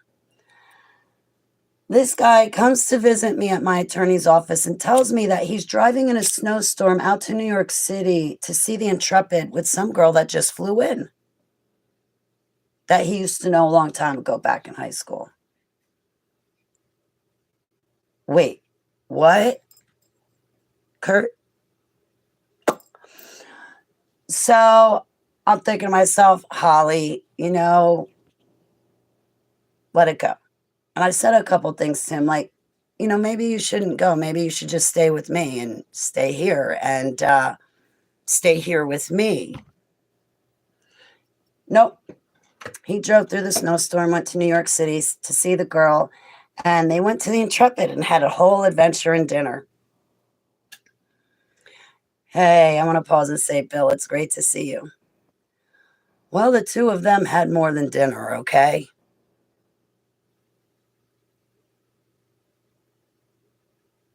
Well, that night,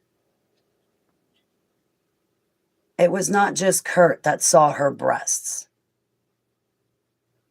So they did what they did. And then I think it was the next day, he called me to go out. And I was like, with all the breasts that I saw last night, I just can't go out with you today. Every time I blink, I'm seeing somebody's areola, somebody's nipple poking me in the pupil. I just cannot hang out with you, Kurt. So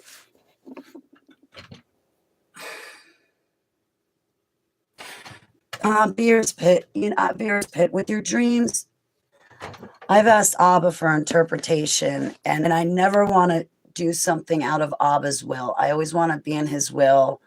I don't want to be looking into my life if it's not Abba's will for me to do that. But he's symbolic, and he uses things that we understand. There have been some times when Abba's used a person in my life to drive forward a point that he needs me to understand in the dream. I'll give you an example. Back in 2013, he gave me a dream. In 2014, the beginning of 2015, on a piece of paper, I drew that dream. And at the time, there was Greg and there was Kurt in my dream. I'm only using first names. You guys have no idea who I'm talking about. Greg is my attorney. That was my father figure, but he's deceased. He had a big, huge hand in my life, so I talk about him pleasantly. But these other people, I'm just using a name to tell a story. You don't know these other people. You, the listener, don't know the details, and you don't need to. I just want you to pay attention to what I went through, because I'm talking about me. Me! In this one dream, Heavenly Abba showed me Yahusha on the cloud returning. The whole earth shakes. Oh, everybody is down on their knee.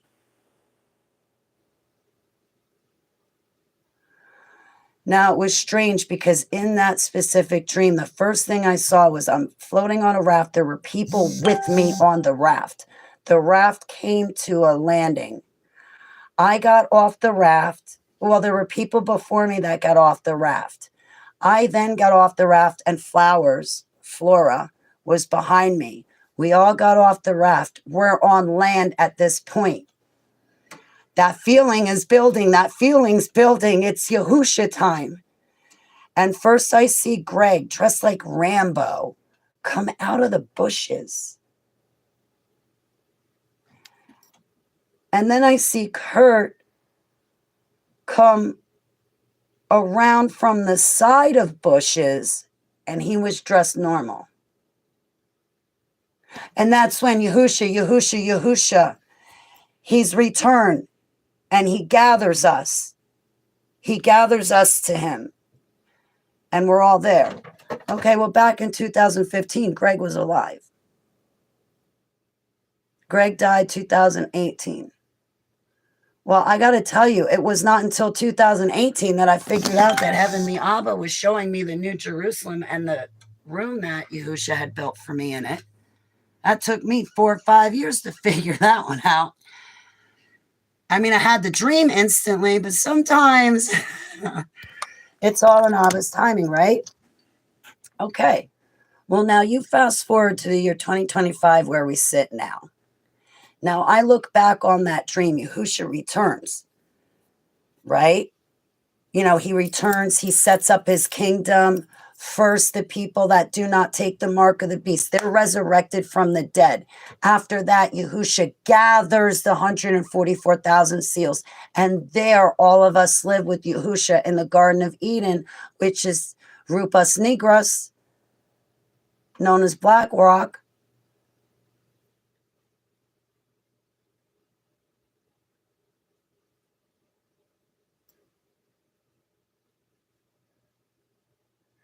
So now when I look back on that dream, Greg's deceased. I don't talk to Kurt. It's not that I won't or I have any bad feelings. I mean, I love everybody. I care about everybody. I just, life goes in different paths and in different ways. Now, Abba used something that I would understand. Now, Greg's dead. Kurt's still alive. When I look at that dream of Yahusha returning, well, even the good book in Revelation, it says first, Yahusha's going to resurrect the people that don't take the mark. And then he's going to gather, which is not a rapture, he's going to gather the 144,000 people that make it through the 7-year tribulation. We're going right now approximately from 8 billion people down to only 144,000. Okay, we're going through something that was worse than Noah's flood. And we're going to have 7 years of it, not 3.5, Sam. Don't ever blow me off again. That is not nice. And don't ever belittle me when I prophesy for you. Because I'll tell you what, Sam, if you ever hear this, I tell you now, I will never prophesy for you again. You want my prophecies, you can go ask Abba.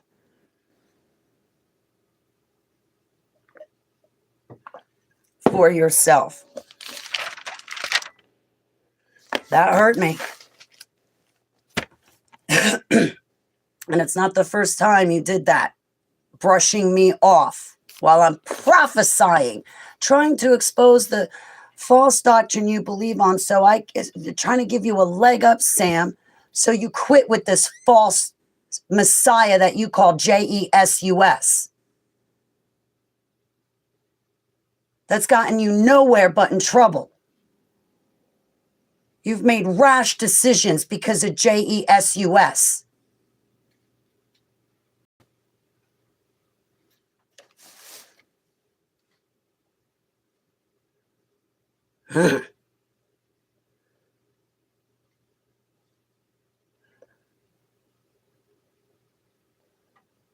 The beer's pit. What message?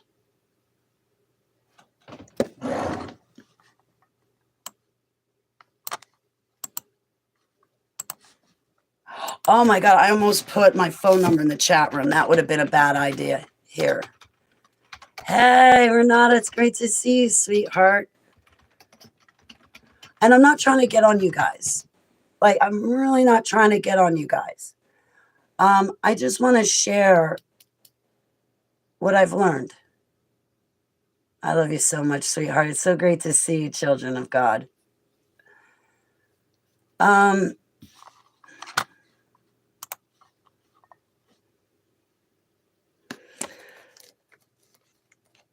The name of Yahusha will always get rid of demons. Even if you're a non-believer and you call out his name,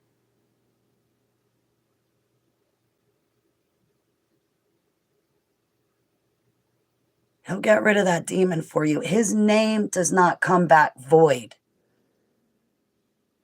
And I got to tell you, I never met Yahusha in a church or through some Christian or some Bible study. I never met my creator that way.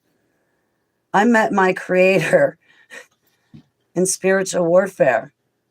When I saw his name get rid of those things that would paralyze me at night in my sleep, when I saw his name work, it was a no-brainer I was picking him. But if you call out his name and you're being attacked by a little gray alien, something manifested in your room, you're out in the middle of the woods with some cryptid, Bigfoot, SW, or Wendigo, or what have you, maybe you need answers. Maybe you want to turn to him. Maybe you want to be closer to him. Call out his name, Yahusha, and start talking to him. But I'm going to tell you, when you're dealing with demonic possession, or if you're cleaning out somebody's house and closing portals and doors and windows and just barocking a place, always repent for your sins and get washed and covered in the blood of the Lamb to be clean, and then worship him. And there should always be two of you. So that way, one of you should be binding and casting away the demons, and the other person should be worshiping Yahuwah. And when you get tired, you switch off. You give the tired person a break. You let them worship Yahuwah, give him thanks and gratitude, and then the other person bind and cast away the demons. This is why you want two people, because you get tired. I went through a demonic attack that took a week to get rid of. I knew I had an idea of what I was doing, so I was not too frightened. I knew that week I was by myself, but I wasn't too frightened from the demons. But if it came to somebody else going through that situation, I would have spent the night at their house. Or I would have spent the entire week sleeping in my sleeping bag on their floor. Hey, it's so great to see you, Tellies. I would have stayed with them for that week. But it depends what you're dealing with.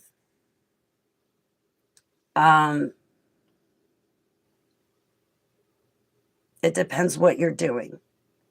When somebody turns to Yahuwah and they want to clean out their house, again, it's a process. It may take them a week. You got to go through your drawers, every drawer, every shelf of your closet, the stuff sitting in back. I remember I rented this one house, and I was cleaning off the walls and ceiling with water and vinegar. And when I was standing on a chair up along the ceiling, and there was trim on the wall by the ceiling. And while I'm cleaning everything off with vinegar, I see the trim protruding out a little bit and something shiny hanging down by the trim. So with my fingernail, I kind of grab a hold of this shiny thing, and I pull the shiny thing down. And all of a sudden, I see that it's an upside down cross that was wedged between the trim and the wall. Okay, so you don't want items that are not of Yahuwah. You don't want tarot cards. You don't want African masks. Say you have a certain figurines you don't want to have. Certain paintings. I remember being in, what town was it? Garfield? I think it was Garfield, New Jersey. I was invited to someone's house, and I'm sitting in their kitchen, and they're telling me how like certain figurines in their house are always being turned around and they have paranormal experiences. I told the people, I said, you got to renounce your Christianity. You got to renounce your ways. You got to stop with your Christmas. You are putting what you want before Yahuwah. You're not doing anything he wants. Oh, but Holly, I've always done it this way, and I've always believed. Yeah, see, that's the very thing you need to renounce is your arrogance, your pride, and your ways. You need to humble yourself to him and do it his way. When you do that, then you got to get your house in order. And some of these things that you have in your house, Abba does not want here. There's demons on it. And there's some things that you'll be able to keep, and then there's some things you will not be able to keep, like your masks, whether they're from Africa or Bed Bath & Beyond, it doesn't matter. Your masks have to go. No, they cost money. Well, then hock them if you're not going to burn them. Anyways, I'm sitting in the kitchen. I'm looking to my left, and they have this big, huge painting on the wall. And I'm sitting there, and I kid you not, I'm looking at the painting, and I'm seeing Aladdin sitting on a carpet. The painting looks like Aladdin sitting on a flying carpet. So I was getting squirrely in my seat. I wanted to get up, move around. So I get up. I walk from their kitchen towards the painting. Now, the painting is in the living room on the opposite side of the wall. So I have to walk to the opposite side of their house. I have to walk through their kitchen, past the island, into the living room, and then to the wall by the front door. So there I am at the dining room table, and I'm looking at Aladdin on a flying carpet. And I get up to stretch my legs, and I start walking over to the painting, and the painting shifts. The painting starts shifting, like transitioning. And as I'm walking up to it, I'm like clearing my eyes. lack of better terms, it felt magic being done before my eyes. I would not have believed it. Well, no, I would believe it if somebody else came to me and told me that this happened to him. Anyway, I'm walking up to the painting. Once I get up to the painting and I'm standing literally 2.5 feet away from the painting, I'm leaning over the couch to look at the painting that it's hanging over. The painting was of two girls sitting on a rock, holding an umbrella with turtles and rabbits and butterflies gathering around them. I was like, yo, you got to burn that painting. Oh, Holly, that's worth thousands of dollars. Da, da, da, da, da. I said, then hock it. You got to get that thing out of your house. And you, blah, blah, blah, blah, blah, blah. Catch that? Interpret that, babe. I was like, you got to get that out of your house, and you're better off just taking a knife to it, even taking the frame, crushing up the frame, and putting it in your fire pit out back and burning that sucker. You don't want anybody else to get stuck with that thing. You don't want to hand off demons to other people. There's no fixing that painting. It's like a vampire made that painting, okay? They wouldn't do it. Me too, Blinky. 2,000 poems that I personally wrote over the course of my life. I burned them all. I got rid of them all. Trophies, medals, pictures, my black book, some bills for good measure. I put in a burn pit, got rid of them. And while I'm burning all of those things, Blinky, I was literally watching demons come off of it. I burned my life's work. But I separated from my possessions not once but twice. I want Yahuwah to know. I want you to know he's my golden bow. Like, this is so important to me. He's a perfect man. I ask him to make my heart beam in love for him, and that's what I want. This is what I want. And I'm not making it up, and I'm not pretending. I want him to be my reason for waking up, my reason for going to sleep, my reason for eating, my reason for breathing.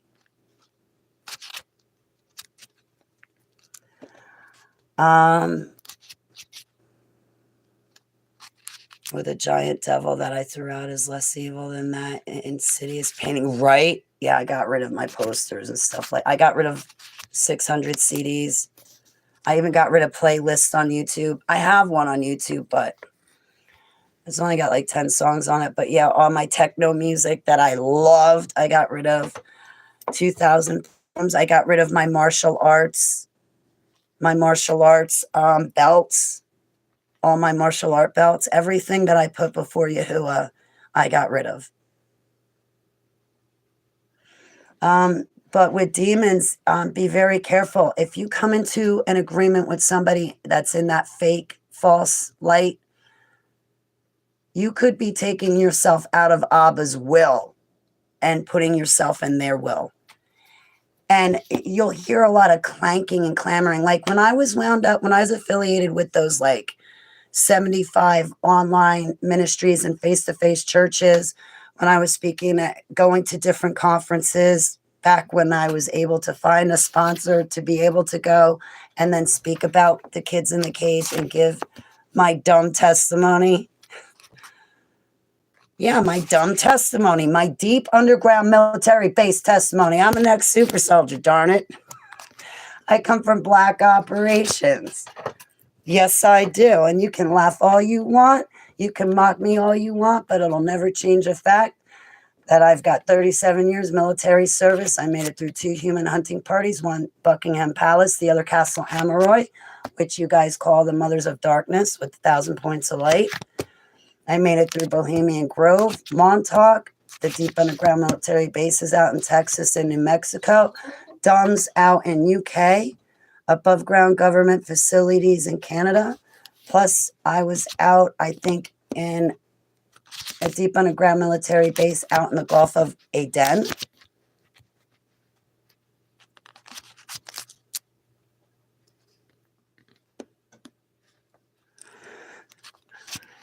Oh, that's really cool, Bill. I'm really humbled, Beers Pit. It's great to see you. Yeah, I would say careful. Just anything we do, we have to be careful. But yeah, so apparently the B system is going to cost $500 billion because D-wave quantum computers use antimatter. CERN creates that stuff, and that stuff has to be stabilized. And they're already building warehouses for these D-wave quantum computers. They're going to need a lot of storage and room to get all of us uploaded to their servers. I mean, what do you think is in the vaccines after all? They're mixing clay and metal. They're trying to literally upload our body to a computer by filling it with metal. Morgellons disease. What it is nanotechnology sets up a second system inside your flesh temple. Like you have your nervous system. Okay, well, these nanobots, this graphene oxide sets up a second system, kind of like a second central nervous system, for lack of better terms. And once it's all connected, and it just like, you know, your central nervous system, look up on a computer what it looks like from your brain all throughout your body. Well, Morgellons, the nanotechnology, it forms a second system in your body. And once it's complete, it'll take over and it will be manipulated by the frequencies coming out of these Gwen towers that have nothing to do with our cell phones. What are Gwen towers? Those are the cell phone towers they try to dress up to make them look like trees. Depth towers. We're under chicken wire of we're under electric chicken wire. Like when they talk about these asteroids, these incoming asteroids, and NASA's getting ready for them, I have to ask, these weapons that they're trying to use to break up asteroids, are these the very weapons they're going to use to try to blast Yahusha out of the sky? Right, Pat? I love Sabrina Wallace. There's been somebody on YouTube who has been taking her videos.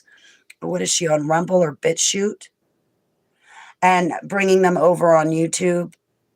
I got to say, Rumble and BitChute seem to be the only ones that do not censor me when I talk about the kids in the cage, which I used to be. From Hollywood, predictive programming, psyops, surrogates. When the internet connection dropped, everyone dropped dead. Yep. I heard Odyssey's another one. Blinky. Well, we're in the last days and end times, so these things are going to amp up. Even if you're outside in the woods, guys, things are going to amp up more.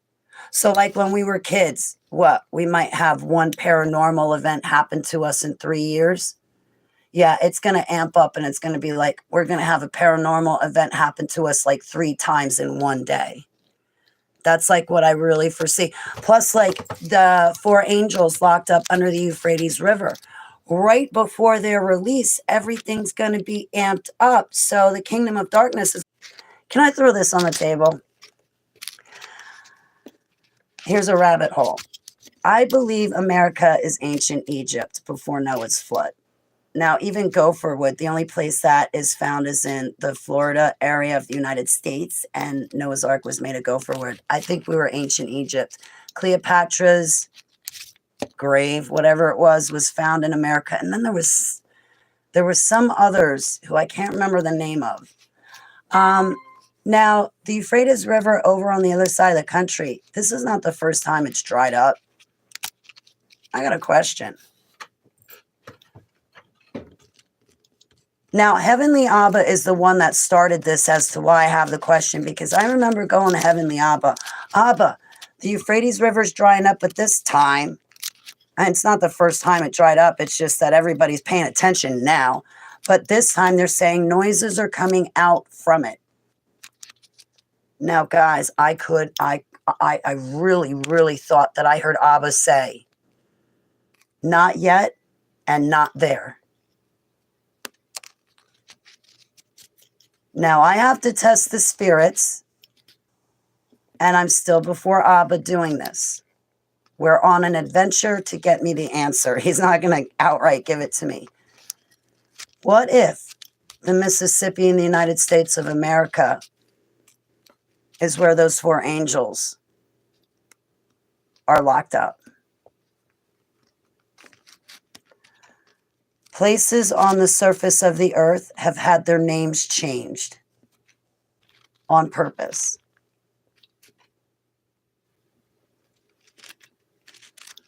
Yeah, I always thought that President Donald J. Trump would get, the head wound.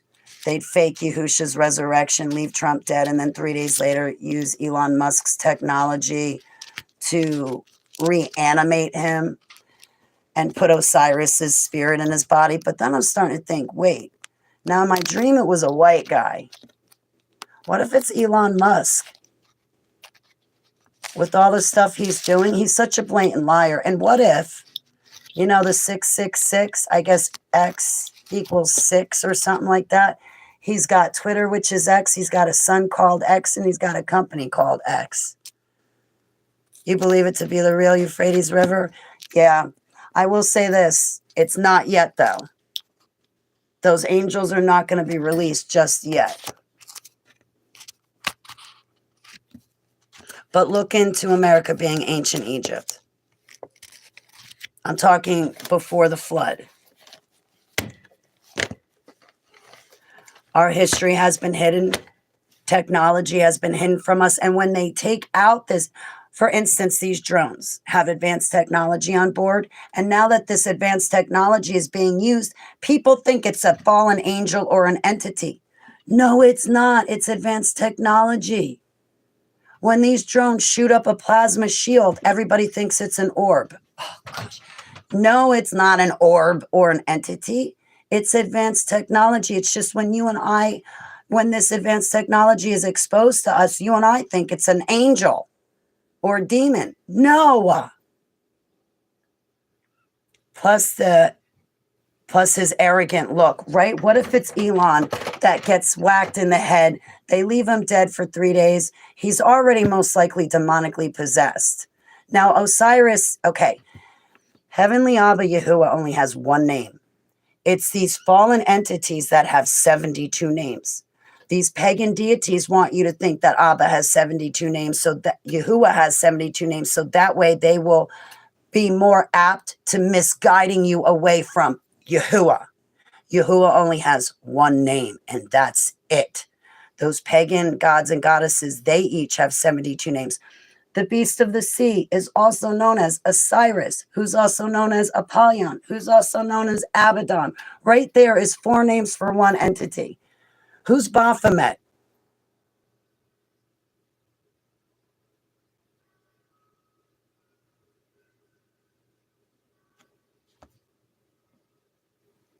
Is Baphomet, I rebuke myself for saying these entities' names. Is that the same as Osiris?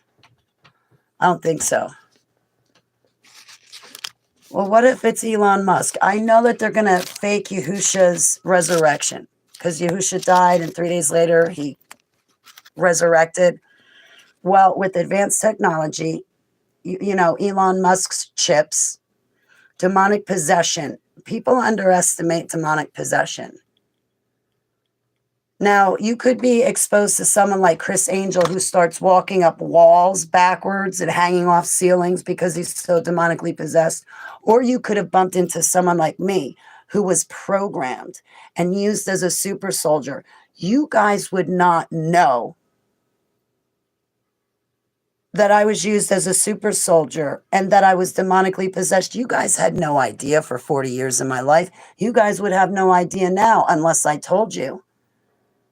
Joseph Mengele, he was a Nazi mastermind scientist. He never died by drowning. That man knew how to swim.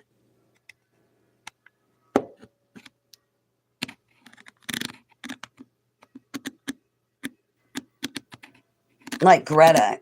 Greta was one of the only people that actually could tell, would be able to tell when I switched, when different altars would come forward, or when just I left and the altars came forward, or like when the altars themselves switched off to a different tier and others went down and different ones came forward.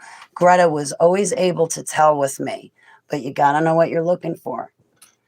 And I see that there's people online. There's this one chick called Allie who stole my testimony. And the way she talks about her altars, you can tell she's a blatant pathological liar. She never switches. And it's the altars that carry the information, because it's the altars that were there at the moment of trauma. Altars don't paint rocks and cook and wear glasses. Your altars might have characteristics, but your altars would be the ones that would be able to tell us who exactly raped you. But instead, this girl, Allie, her altars like to wear glasses and be serious, cook, and paint rocks. That's not having altars. That's a liar after your money and pulling on your heartstrings. We've all been fooled. Don't get mad at me, the messenger, for being the messenger. People that have altars, there's a switching that occurs. And I'm going to tell you something. People that have altars are not online. The only reason why I am is because this was my calling.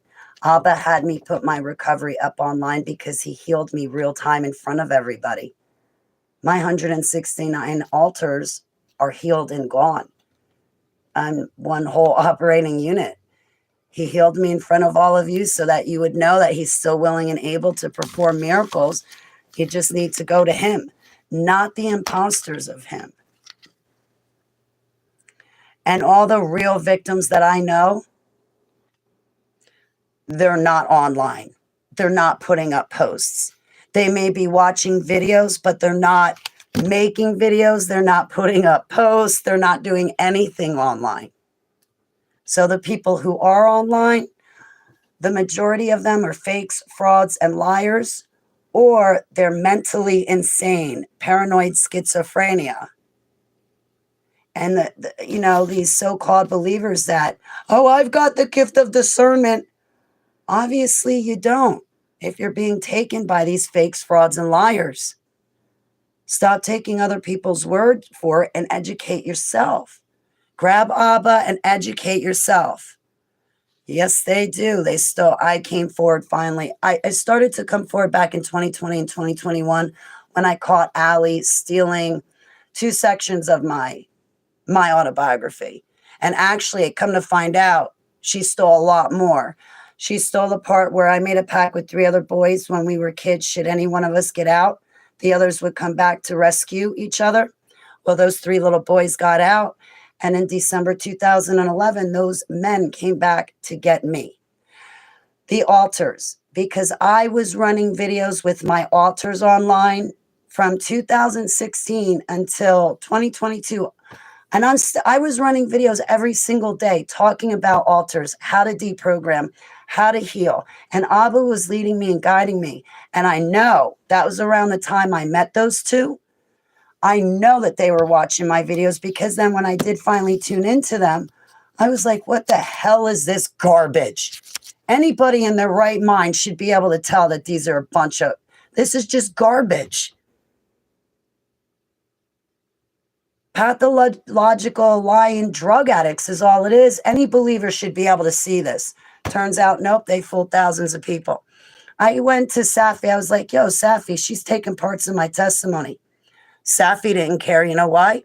Because then Safi turns around. When I met Safi, she gave me her testimony. 2 years later, oh yeah, Holly, I'm a created person. Yeah, me and my altars, we went through the MK Ultra. We're created humans too. No, you're not. You're stealing my testimony. Yes, she does, Pat. And I'm not scared of her and her entourage either when it comes to that cess bar. And that Mr. Greaves, the one that's in charge of this after-school satanic club, they all know she's a liar. She's trying to play both sides of the field. They're going to get her, because that other side does not play. Not that Yahuwah does.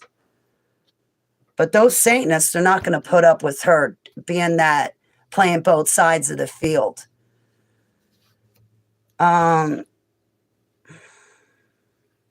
Yeah, well, she's still, if you ever hear that Sespar talk about Yahusha, you can tell that she is not saved to him whatsoever. She's not a child of the light. She's a child of the false light. Now, there's people that have been trafficked that when they come out, they're still into that fake Jesus, the false divine light. You get, there's one well-known survivor. She's always talking about source. Well, you're still being controlled if you're not covered under the blood of the Lamb seeking Yahusha. I don't know who that source is other than to say it's an imposter of our Creator. Now, people may say that they have found relief and healing through Source or JESUS or they tripped on shrooms like Sean Ryan and now they're all better. If you really want true curing and healing and you really want to be set free and you really don't want to be triggered, you really, for me, I don't want to go back active, then the only way to accomplish that, there's only one way, and that's through Yahushua HaMashiach, the blood of the Lamb. Period. Done. He's bigger than the technology. He's bigger than the surgical enhancements I went through. He's bigger than the MK Ultra. He's bigger than the guy behind the computer using voice to skull technology on me. I'm not going back active because I choose Yahuwah in Yahusha's name. But when it comes to people like these fakes, frauds, and liars, yeah. Ali says, oh, I was trafficked to Russia and then I ran. Where'd you run, Ali? You don't know where you are. You don't know how to speak Russian. Where'd you run? You're not Superwoman. Damn far from ever being Superwoman. I can tell if somebody is really a victim or not. And everything that girl says throws up a red flag to prove that she was never trafficked to begin with, and all of this is lies. Shelley steals from Kathy O'Brien. And everything Shelley says about MK Ultra and them trying to trigger and split open Ali, it's just sheer lies. It doesn't work like that. And if these people that listen to Shelley and Ali would actually do their own homework and look into these things themselves and educate themselves, they wouldn't be duped by the fakes, frauds, and liars. They're just taking Shelley and Ali's word for it. Like, why don't they come talk to me? I'm the real deal. I can tell you that everything Shelley and Ali says is a lie. And the way those two act in front of police officers, they are a complete embarrassment. I don't know them. But I went to call them out back in 2020 and 2021. And Safi and all those people, oh, no, she was trafficked, Holly. Oh, and she was used as a psychic, too. Penis Diddy used her as a psychic. Oh, get the hell out of here. All Ali did. Oh, well, there's going to be a second arrest. Oh, there's going to be a third arrest. And meanwhile, Penis Diddy was arrested in September 2024. And since then, there's been 0 arrests. He used Ali as a psychic. Ali better return his money to him because she sucks as a psychic. No, I was used as an oracle for my spiritual gifts in the dumbs. I can tell when somebody was really trafficked through these deep underground military bases and through these MK Ultra projects. I can tell by what they say and how they say it. You cannot fake being a survivor. You can try to fake it. But I'm always going to be able to tell the liars from the truth givers. There's a lot of people out there that are mentally sick, and instead of saying they're mentally sick, they want you to think that they're trafficked because it gets them money and attention. I'm the one that survived those human hunting parties. Maybe I need your friendship. Maybe I need your prayers. Maybe I want your attention. Why can't you give it to the real victims who overcame their traumas and tortures to be a survivor? Instead, you believe in these online soap operas, and it's not even true. You're not even getting the truth from Shelley. Why don't you go read Kathy O'Brien's books for yourself and educate yourself so you can see how much Shelley's lying? Why don't you read my autobiography and talk to me so you can see that Ali stole my testimony? It was the United Nations that brought me and 4 of the other kids. There's about 5 of us. They flew us over to Russia because America wanted secrets, and America was willing to do whatever it took to get the secrets. We were sent over to gather information. How did I make it through? Well, there was one Russian politician who had softness in his eyes. When the other men were so rough with me, think I was 9, 10 years old, and the other kids were about the same age. And we were flown over by United Nations, put in a room with these naked politicians doing drugs. They were so rough. I remember a couple of guys picked me up and they literally threw me and tossed me into the hands of this other politician. And this other politician who caught me, he had softness in his eyes. And he was gentle with me. I could tell that he did not want to bring me harm, but he was still going to have sex with me. But he was gentle with me and he cradled me. And this sounds so sick, but I think it's because of that politician why I made it out of that room. And then we were flown back. Buckingham Palace. If you guys want to hear about Buckingham Palace, please look up Jeanette Archer. That woman is incredible. I send her my barakas and prayers. Please don't tell Shelly and Allie about her. I got to meet that woman, and I actually think I met her before in Buckingham Palace when we were kids, because there was a little girl that was helping me. And then in 2021, I came across Jeanette Archer's videos on YouTube. I fell to pieces. Once I was done falling to pieces, I ran over to my bookshelf to get out my drawings, because I have a drawing of the man and woman that Jeanette was talking about. And when Jeanette says that she was trying to help the other kids, she's not lying and she's not being egotistical or bragging. I think I was one of the kids that she helped. I was trafficked on a commercial airliner over to Buckingham Palace as well as back home. The other times that I was trafficked, it was black operations. It was either the military black operations or it was a programmer or handler coming into my house, taking me out. If I was gone for any length of time, they told me that there was a clone left in my place so nobody on earth would know that I was gone. If you want to read my autobiography, email me and I'll send it to you. I want to pause and say, hey, it's warning signs.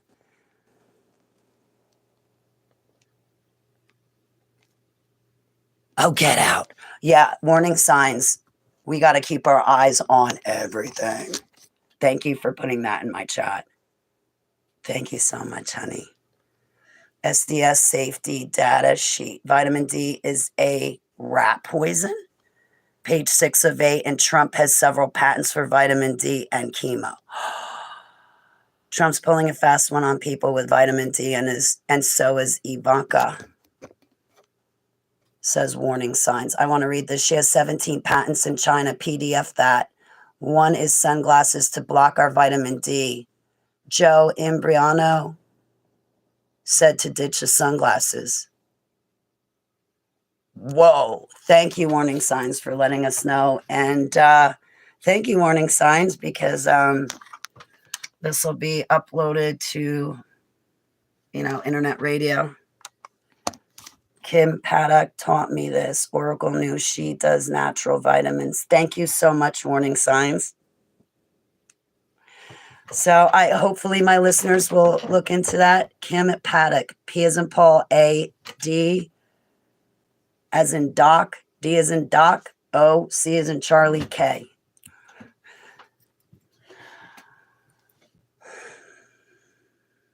What was I babbling about? So on internet radio, I'm at 2 hours and 6 minutes. And for you guys, I'm at 2 hours and 23 minutes.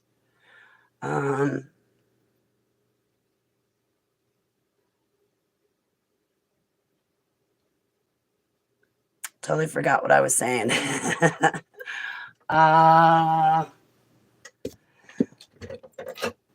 So when it comes to demons, just bind and cast them away in Yahushua's name. Tell them to go back to wherever they came from in Yahushua's name. Pour the blood of the Lamb on yourself.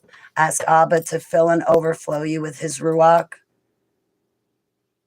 Put your full armor on. Ask him to baptize you and Barak. Barak means bless. Barak and baptize you in his Ruach. Okay, I'll use words that you know. Ask him to bless and baptize you in his Holy Spirit in Yahusha's name, Selah. And there you go. There's your baptism of fire.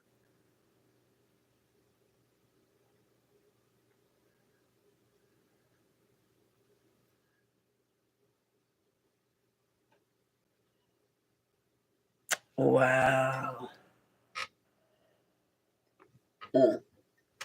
All the fakes, frauds, and liars. I'm going to tell you, it pisses me off. Look at Bridge and that famous ministry who stole my copyrights to give out courses charging people $1,700 a head to basically take my slogan, my introduction, rip it apart, me sound like a drug addict whore, all about the party. There was another chick I want to bring a lawsuit against her.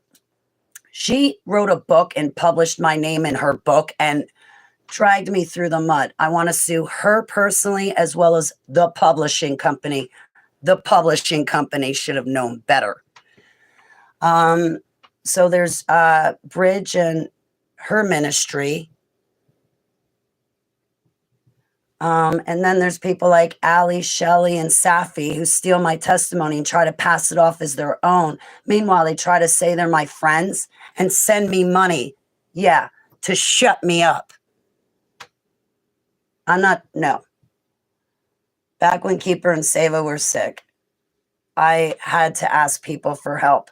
But now looking back on it, now I know that Shelley and Ali got that money by lying and from stealing my testimony. So no wonder why they were sending me money when Seva was dying and I needed help, because I had to put her down and keep her down. No wonder why they were being so nice to me, because they stole my testimony. Ali was never trafficked, and you can tell by how she talks. She makes things up. She tries to say that Mr. King World is like rooting around in her background to try to silence her. Nobody's trying to silence her. I just want her to stop stealing my testimony. I want Shelley to stop stealing Kathy O'Brien's testimony, and I want them both to start speaking the truth. Shutting up would be nice, but she was never trafficked. Ms. Outlaw, Tori's mother, Allie's mother, proved that Allie was not trafficked at all for the first 16 years of her life. Now, Allie willingly had a pimp, but that's not being trafficked. Allie was never in Russia. I can tell she was never in Russia by what she says and how she says it. She never ran away from them. She was never there in the first place to run away, and you can tell. I really pity their viewers. I feel bad for their viewers. Their viewers were duped. Their viewers are sending them thousands of dollars a month. How do you think it is that they're living in their vehicle? They're lying online to get money. And then what happens to the real victims like myself? Nothing. We're completely ignored because the fakes, frauds, and liars are getting everything. They're getting prayers they don't deserve. There's no reason for Shelley and Allie to live on the run when Holly Baglio doesn't have to. And I gave my testimony to Trump. Who cares about giving my testimony to Charlie Warder or Stu Peterson? I gave my testimony to a sitting president.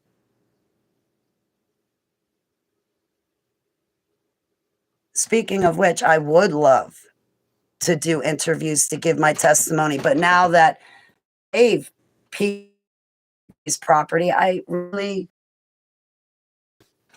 don't know what to say. I mean, Allie, point blank, I know she stole parts of my testimony. I know what my testimony sounds like when I hear it.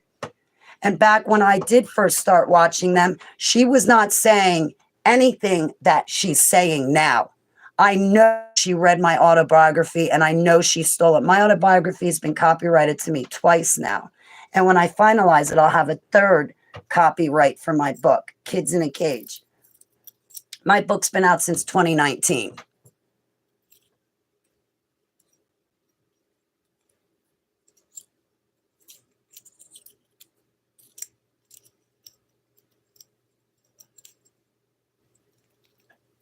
I did not come forward to give my testimony for other people to steal it. I came forward to bring awareness. And I don't want to hear any of you guys go, oh, well, Shelly and Allie brought awareness. You know what? You should have been diligent this whole time.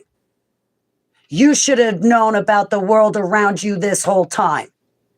It shouldn't have taken a pair of liars stealing your money for you to wake up.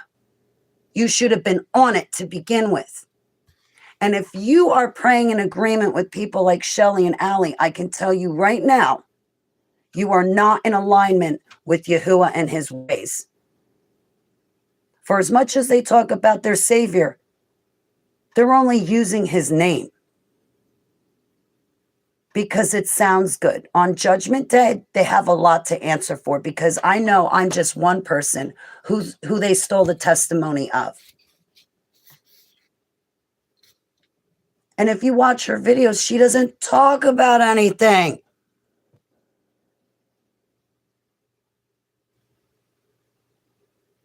She talks about eyelashes for 20 minutes.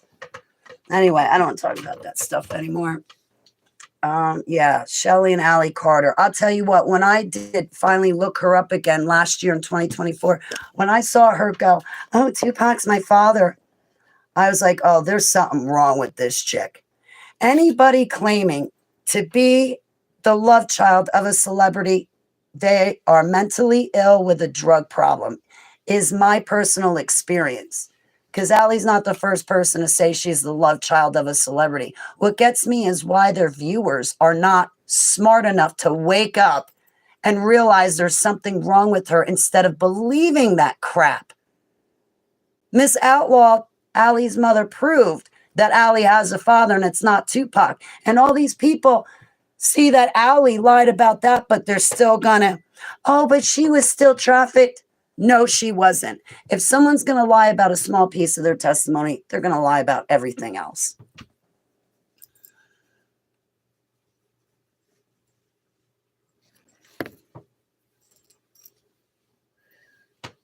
I think it's disgraceful and disgusting what they're doing. I think it should be against the law for them to lie, say that Allie was trafficked, and then accept thousands of dollars a month from people. And none of it's true. Oh, we don't ask for money, but we need money. Oh, we're not going to make this about race, but I'm going to make it about race and totally trash my own culture.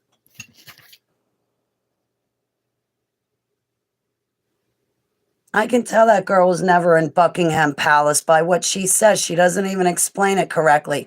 And if and you guys have her recorded with her testimony and what she says, watch. Now all of a sudden it'll start changing and she'll start talking about the man and woman that abused her. And meanwhile, she's stealing it from me. And there's a lot of stories that are not in my autobiography, like the Daisy game, like Epstein's Island. So those juicy stories, at least that's something that Shelly and Allie can't steal because they never read about it. They would have had to tune in for hours of my videos. But I think they're sick and disgusting people that need to be stopped. And when they're stopped, they also need to stop Safi because she's really destructive. Everything they put up is false. It's lies. Oh, Allie was raped. They came to the house and they raped her in a closet, and that was her MK Ultra programming. Oh, and then they came in the house again and they raped her in a bathtub, and that was her MK Ultra programming. There's no bathtub MK Ultra programming or closet programming. There's an MK Ultra project for every letter of the Greek alphabet, such as alpha, beta, delta, gamma. I went through all of it. Zeta, psi, phi. I went through all of it. But there's no closet or bathtub MK Ultra programming. What that is Shelly lets somebody in the house to come in and have sex with Allie in a bathtub or in a closet. Had nothing to do with MK Ultra. They want you to think it has to do with MK Ultra, but it doesn't. And that's not how MK Ultra programming is facilitated. That's just rape. That's not even satanic ritual abuse. I know this guy at Coach's ministry. I told Coach, I'm like, the guy's not satanically ritualized and abused, and you can tell it by everything he says. The guy was raped by his uncle and turned around and raped his sister. That's incest. What I went through was satanic ritual abuse, where the adults are dressed up in different costumes, chanting Hail Satan, and then murdering a kid during the middle of it. And then having a wild frenzy of sex and blood drinking. That's satanic ritual abuse. You can tell by the stories. You can tell by the stories that Allie was never trafficked, just like you can tell by the way Sespar talks about Yahusha that she is not saved to him. And what's wrong with all these people that don't catch on? I guess these people just love their soap operas. Whether on TV or on the internet, they don't care. They just love their fictional soap operas. But when it comes to real victims and survivors like myself, it's extremely disheartening. Because we need you guys. Shelly and Allie need a mental ward. Actually, no, they need jail. Because they're old enough to know better. Allie's 31, 32. She's old enough to know better. Those two need jail. They're grifters. Stealing your money based on lies.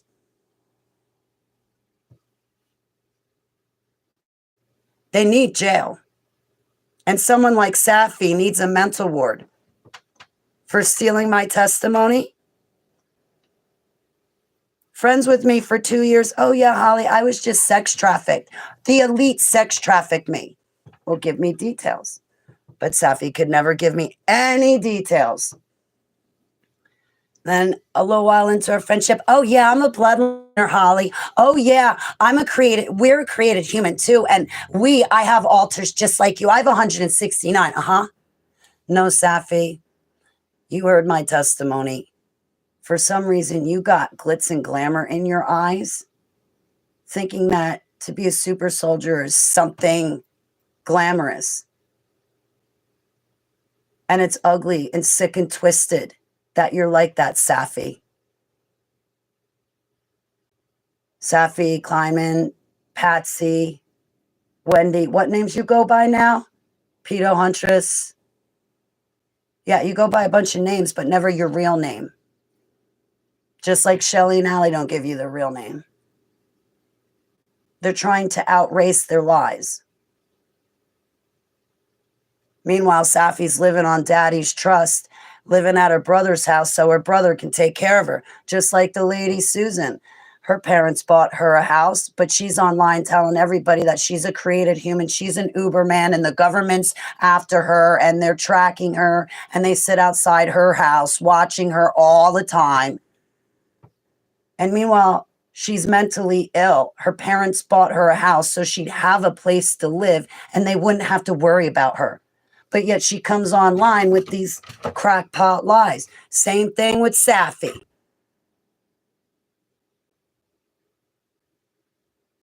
They don't want to be honest and tell you it's paranoid schizophrenia. Instead, they want you to think they're targeted individuals and there's something special about them that the government would want them. Listen, the government doesn't even want me. And no, I will not speak the programmers' names outside of Joseph Mangley and Douglas Riggs. Even dead ones like Al and Preston, I wouldn't want to talk about them because there's too many connections. I fear for my life I will not give those names away. In private, if I'm safe, I will confide the programmers' names. But nope, even the lady with brown hair, light brown hair or blonde hair, well, I don't know her name, but if I did, I wouldn't give you her name.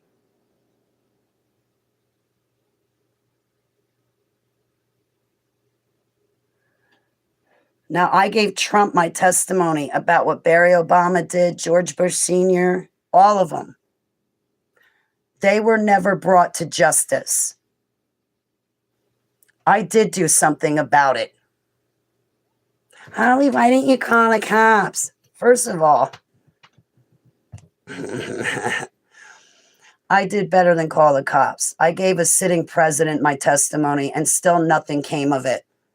There's nothing more than I can do. I was already brought before a king. I've been brought before kings and people of high power in high places. I've already given them my testimony and nothing has happened. The bad lieutenant colonels of the military, well, they're still working for the military. But I did something about it. And I can tell you the outcome of what I did. But people like Shelly and Allie, they haven't done squat except distract, lie, and steal. Distract from the truth and the real victims, steal people's money, and lie through their teeth.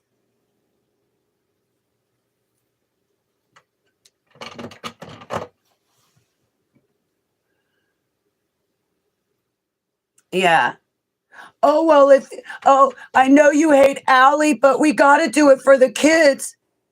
Nobody hates Allie, but now you're guilting people into having to stay. I don't like Allie, and I'm not going to stay. I don't like her because I know she's a liar. She was never trafficked. Contracts and code words are not sold the way Shelley talks about. It's all lies that come out of their mouths.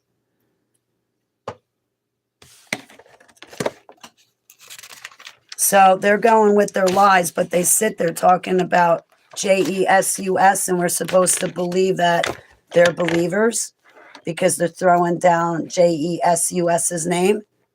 That's an imposter to my Yahusha.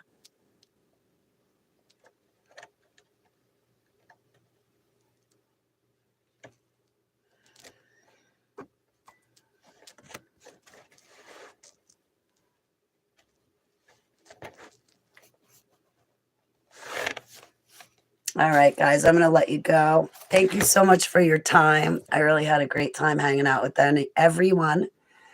If you do want to read my autobiography, please email me. Everything is copyrighted to me. My email is YHVHS. Y is in yellow, H is in Holly, V is in Victory, H is in Holly, S is in Samantha. HOLLYBAGLIO@protonmail.com. Email me. I'll get you back my autobiography. I did not sell it, but everything is copyrighted to me. I really wish that I could sue people like Shelly and Allie, but I don't feel like sitting through hours of videos, and that would cost a lot of money. And for what? I'd rather just let Heavenly Abba Yahuwah sort them out. Liars do not inherit the kingdom of heaven. And those people are all big fat liars.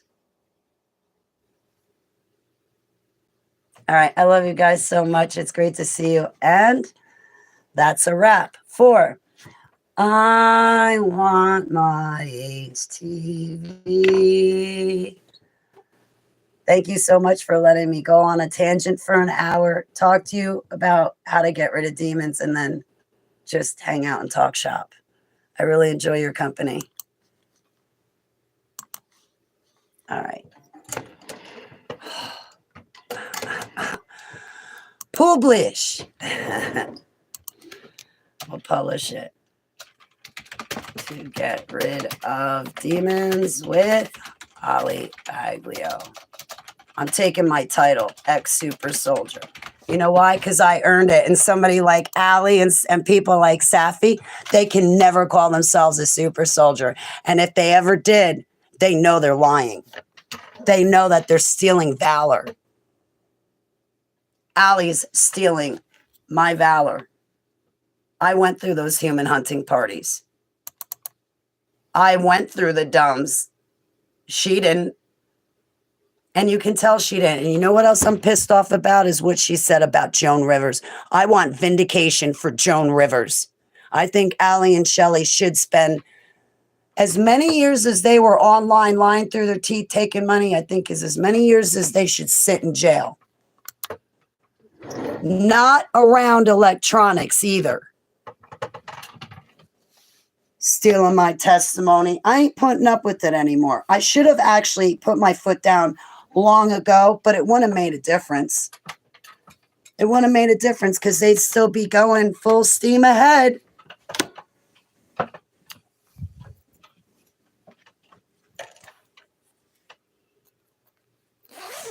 You know what Allie did with her life? She lived it in a car. Do you know what I was doing at 25 years old? I was married, living my life. Do you know what I was doing at 30, 31? I was not sitting in a car with an old hag sniffing ass every single night because the windows are rolled up and you got nowhere to go. Don't even have your own bedroom. You know what it's like sleeping in a car with people? It's nasty. I know. I tried it before. Living on the road, it's nasty. You're sleeping in that vehicle. Can you imagine Shelly, Allie, and Grandma Holly? Windows rolled up. 3 full-grown women. Windows rolled up. Sleeping, burping, and farting all throughout the night. Do you know what the vehicle smells like in the morning? I can't even think about it without dry heaving. Nasty. I remember I was face to face with a situation like that once, and honestly, I could only sit in the vehicle for 20 minutes. By the time 30 minutes came around, I grabbed my blanket, I jumped out of the car, and I sat outside on the curb for the 7 hours that everybody else slept in the vehicle. There was no way I was sitting in a vehicle with the windows rolled up and 2 other full-grown adults in a vehicle like that cramped in.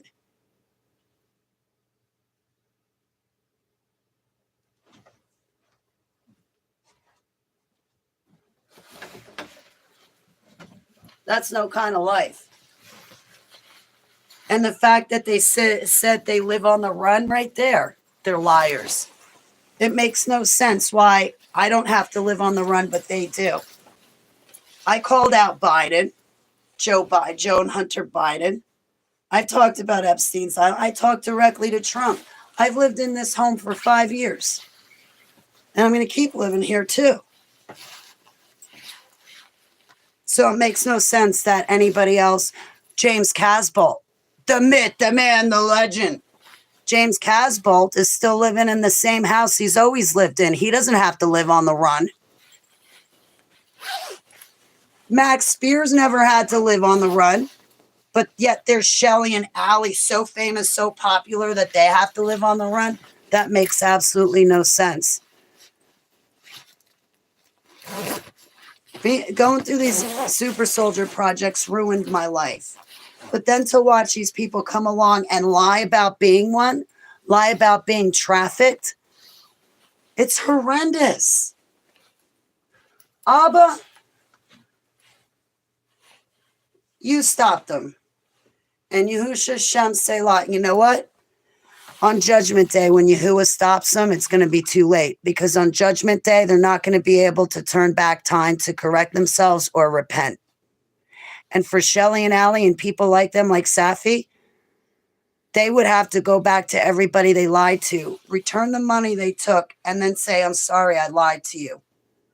And you know Shelly, Allie, Safi, and people like that are not going to apologize and admit to being liars and thieves.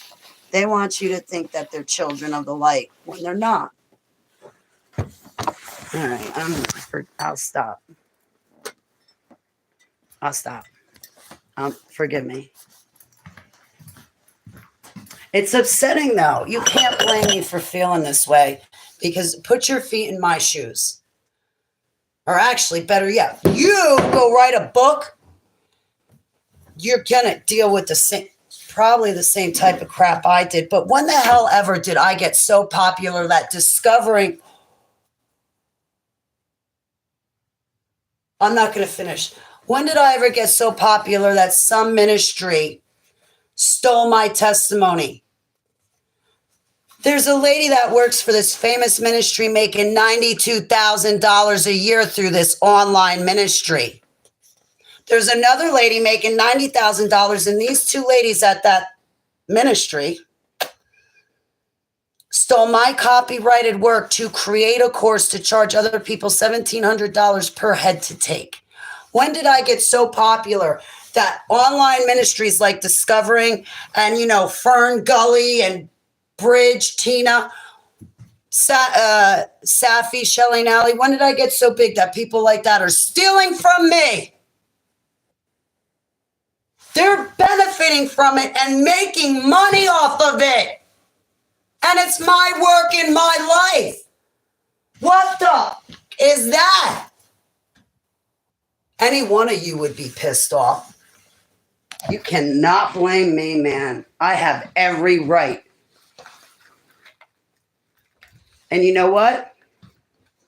That autobiography that they stole, Yahuwah and I wrote that together. Yep, it was my golden bow, my 169 altars in me that wrote that book, drew my drawings, and people like Safi, Shelley, Allie, Jerusa, that publishing company, Fern Gully, Sharon, Tina, they stole from me.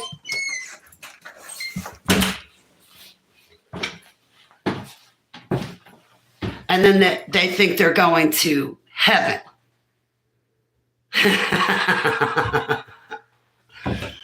Yeah? Because I'll tell you what, a child of Yahuwah would never do something like that. So right there, because you did that, shows you're not a child of Yahuwah. And you would have to come and apologize to me. And none of those people, Tina, Discovering, Fern Gully, Sharon, Allie, Safi, they're never going to come and apologize. Sorry, that was me spiraling. That was me spiraling.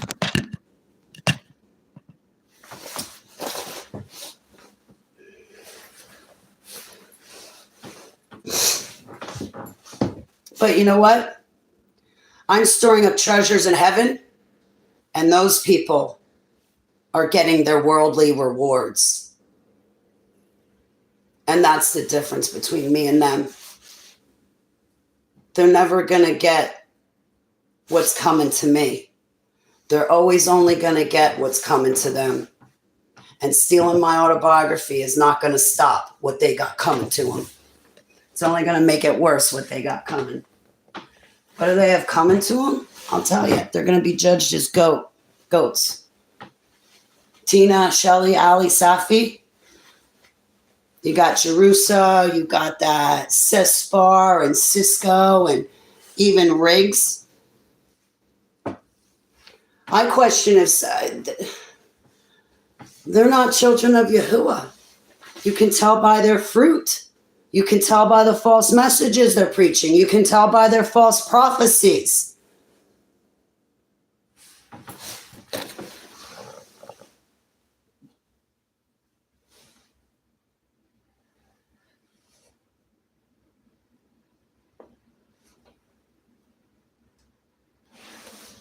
Better yet, Abba says that liars do not inherit the kingdom of heaven. And neither do cowards. So I'm not going to be a coward and stand down when I know Ali and Safi. I know they stole my testimony. Safi is not an Uberman like I am.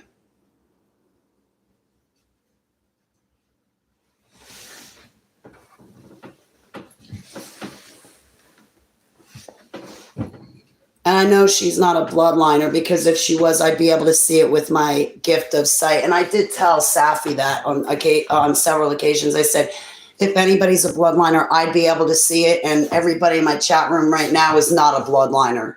And she was in my chat room. But I can also tell that to you guys right now. Everybody in my chat room, you're not a bloodliner. You're a human being. You're not the serpent seed bloodline. And you're not preferred stock like Trump is preferred stock.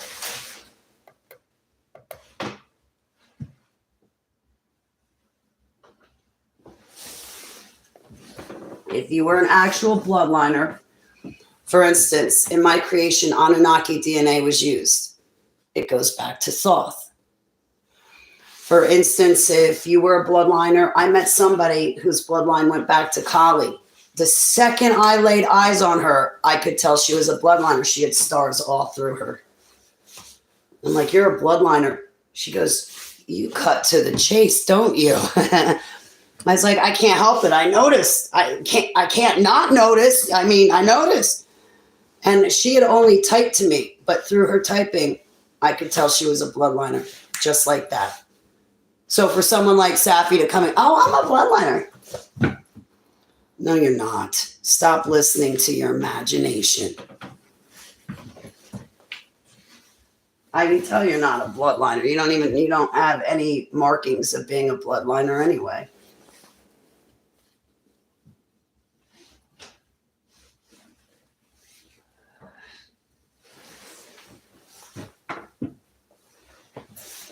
So they're all a bunch of mentally sick, pathological liars who do drugs. As soon as I have money, I'm getting my medicinal cannabis license reinstated because I use it as medicine. And to be clear that I use it medicinally, I'm going to make sure I have my license because I'm nothing like Shelly, Allie, Safi, or any of those other whores. Lying, stealing whores. Hey, that word whore's in the Bible. I don't want to hear it. You got a problem with it? You go take it up with somebody else.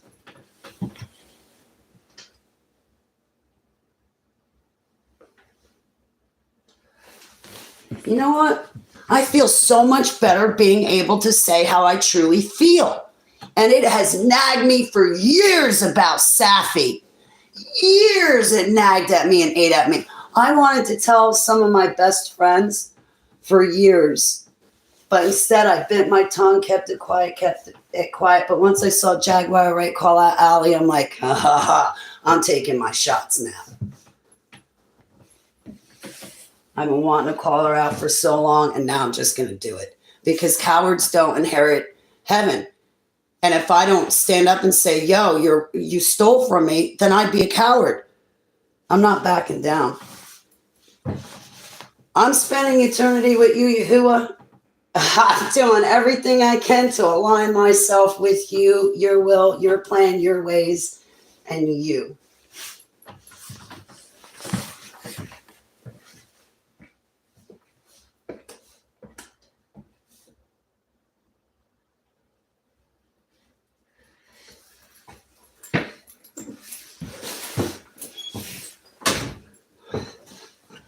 Yeah, I feel passionate, all right.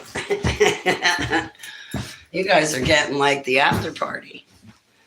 Yeah, I'm reformed and redeemed, but I'm not giving up my after parties. Man, back before, in my 20s, I always threw really great parties. Hotel parties were the best. I remember when I was married, I was 25 years old, and I married a very possessive guy, and I was not allowed to go out.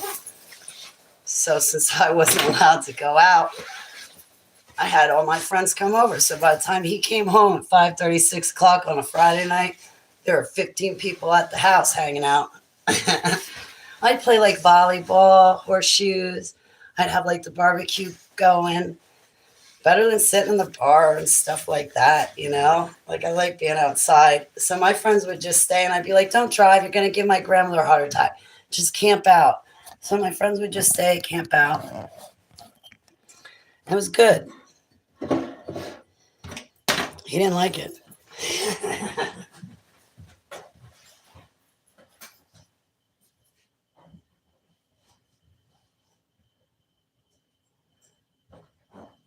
All right, so you guys are stuck with me.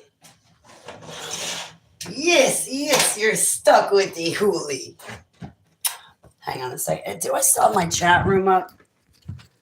Because it's stuck on Children of God Ministries.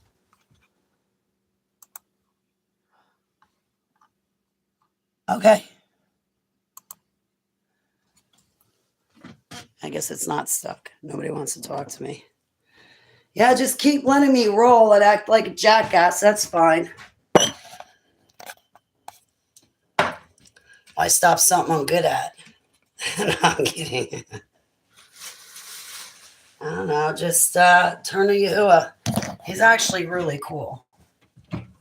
He's definitely been vastly misrepresented by every church and Christian there is.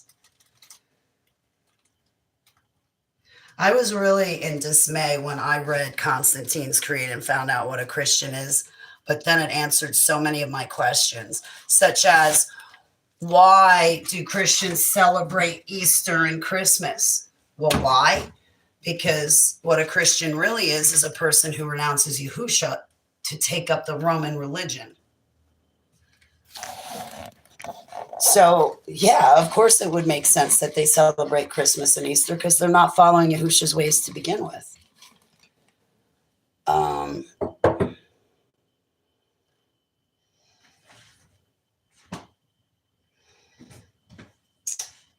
Who stole my kratom? Oh, here it is.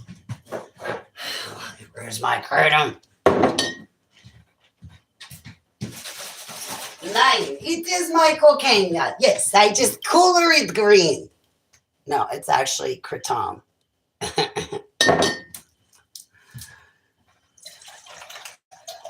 Only people like Zelensky can get away with doing cocaine.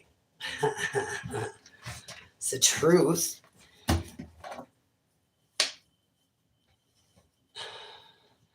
I'll be right back.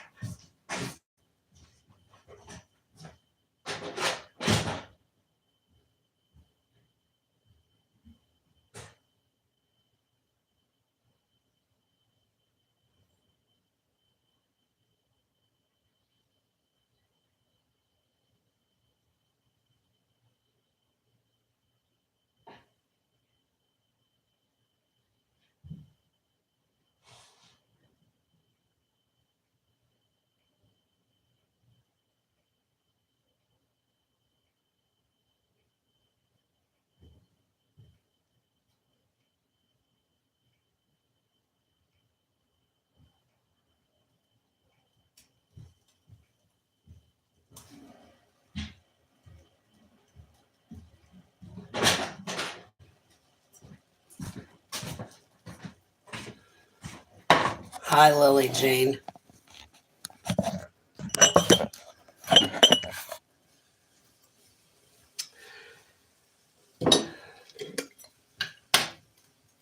I think it's really bad when people fake being trafficked. Like, how do they sleep at night? Knowing that they get up online telling everybody that they were trafficked and no, they weren't.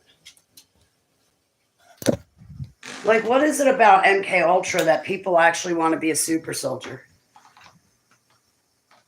I mean, right there, somebody lying about going through these super soldier projects. There's something wrong with them. But why would somebody want to go through them to begin with?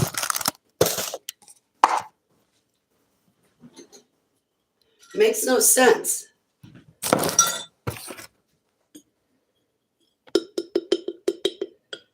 Makes no sense.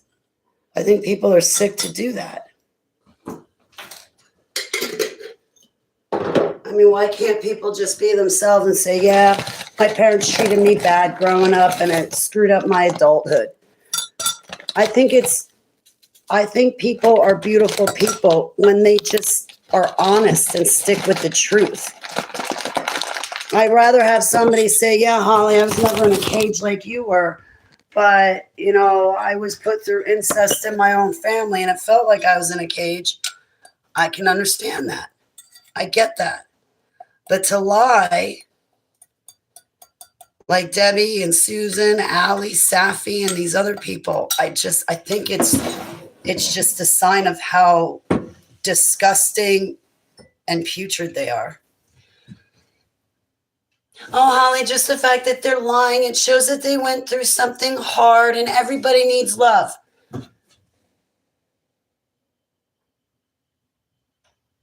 I don't know how to love a liar, and I'm not trying to learn. And no, just because somebody's lying does not give them permission. Just because somebody's lying doesn't mean that they've been traumatized. Sometimes these people are just lying to lie. Nothing happened to Allie and Shelley. Nothing at all. They just enjoy lying. There's people out there that lie for a living. Some people lie on their back and some people lie with their lips, but they lie for a living.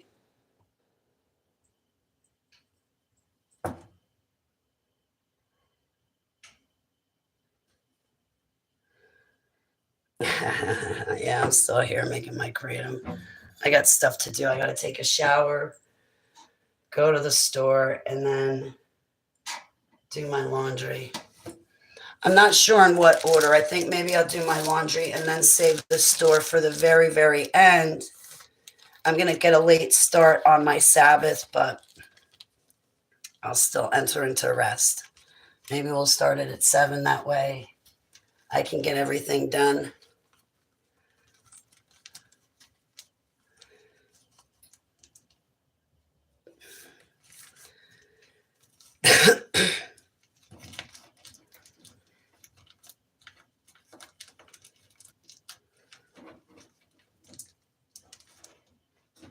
When I woke up from MK Ultra 10 years ago, it felt like I was in the Truman Show. You know, that movie, The Truman Show? It felt like that. Because in the dumbs, I noticed that for the people that I was exposed to in the dumbs, programmers and the like, there was always somebody on the surface of the earth that had the same name or looked exactly like the person in the dumbs. For instance, there was this one programmer. He had certain eyebrows. Well, in my normal life, I went to Dr. Thomas Angelo from the time I was 17 years old until the time he retired. And Angelo had these bushy eyebrows poked up and stuff.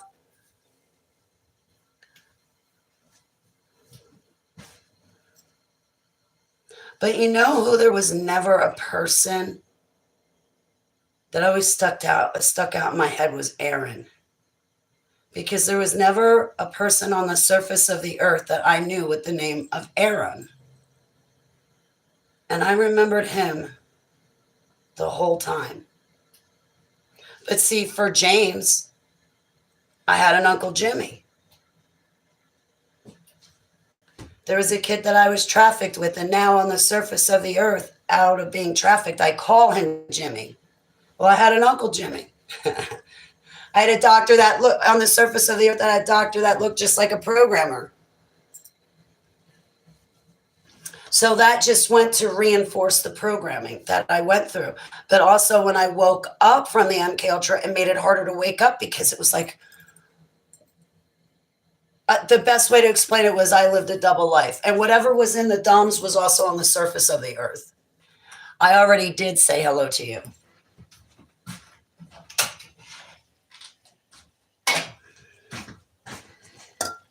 Rewind the video.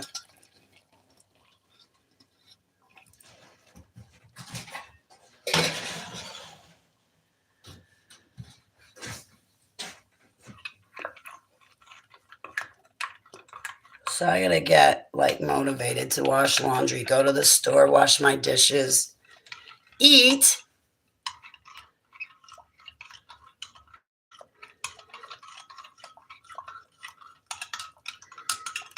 I not only said hello to you, but I also spoke to you, Lily Jane. You know, there's some people that come in my chat room, I don't even acknowledge them. Well, when that happens, it's usually because I missed their comment by accident, but it's happened.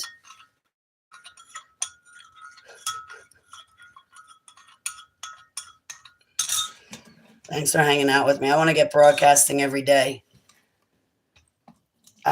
I should definitely talk about full reintegration. That was what I wanted to do yesterday, was run a video about full reintegration to help you guys, teach you guys how to deprogram, because YouTube took down all of my deprogramming from MK Ultra videos. To deprogram, okay, get offline. You want to do it in private because the predators will always come back to see if you remember, how much you remember, and then they will throw a wrench in the works. Programmers like Joseph Mangley or a handler like the other one whose name I won't tell you, but the other one, a big handler of mine was in black operations of our military. I'm not giving you his name. Listen, people like Kathy O'Brien and Ben, they can all call those people out, but you're not going to hear those names come come past my lips because I fear for my life. I will not name the people that are in Montauk Chronicles that Christopher Garantano made. I will not name those people. But I will say this, they're not victims.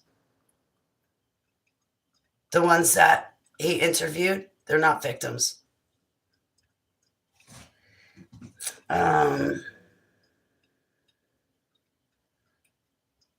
Pixel Pixie. Yeah, I don't know. Right. You know what's interesting, Pixel Pixie? I gotta wonder. If you keep that up, Lily Jane, I'm gonna block you.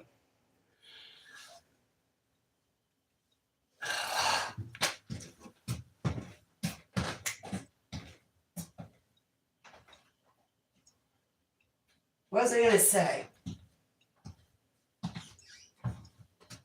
Damn it, I just forgot my thought. Get out of my chat room. I would have remembered my thought if you didn't distract me. And you know what? You're not Brian Griffin. Get out. What was I going to say to you, Pixel?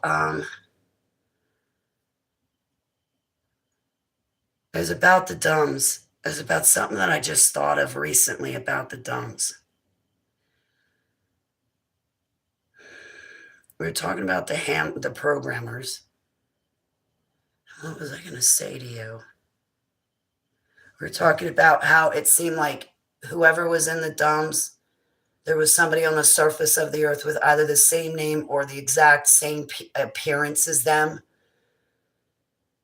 And when I woke up in 2014, December of 2014 being the very pivotal month, because I got to tell you, even the full year of 2015, man, my knees were knocking. Oh, I felt like a nervous breakdown and a midlife crisis all wrapped up into one for the entire year of 2015. I don't know how I was able to drive down the road.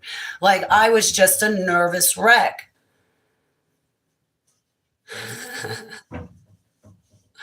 And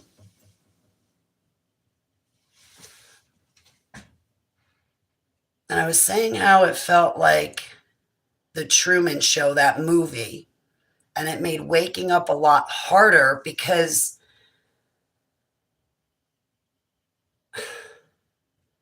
it's like, okay, the people on the surface of the earth were not in the dumbs, but it seems like the people on the surface of the earth were like reinforcing the programming that I went through.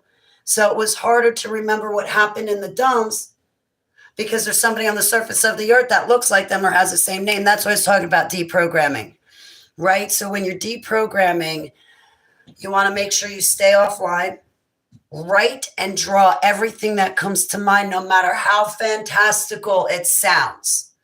Write down everything, draw things out, everything that you can, all the detail.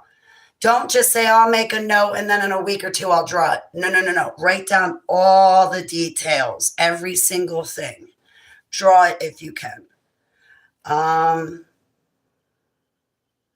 Keep the process private. Abba had me put the process public, but again, he healed me. And while I was going through it, you guys got to see the process. Your altars are you, but they're stuck at that moment of trauma, so be gentle with them. Your altars are not demons. You're not a demon. You're a human being.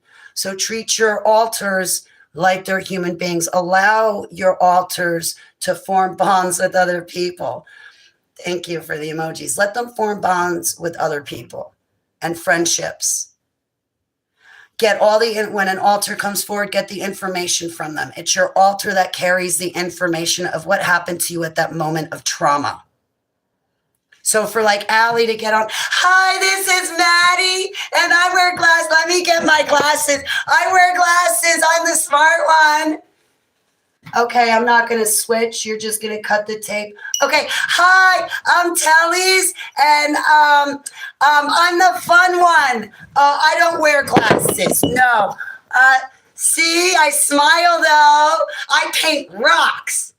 Okay, you're going to cut the tape because I don't switch. I mean, this is all acting. Okay, I don't know what the hell Allie's doing, all right? That's not switching or flipping. And when somebody is triggered, they don't split. That splitting is done during the programming process. If somebody's triggered, it just means their alters come forward. Now, your alters have the information of what happened to you during that moment of trauma. So to sit there and do what Allie's doing, you can tell that she's lying about it, because that's not how alters work. The alters should be able to point people out and go, yeah, Penis Diddy did it. Joan Rivers wasn't there. Or, hey, yeah, this programmer did it. This is where I think I was. I was by myself, or I was with 5 kids, or I was with 30 kids, or I was with 500, but only 8 of the kids walked out. The other 482 were murdered, or 92, they were murdered. Snuffed to program the 8.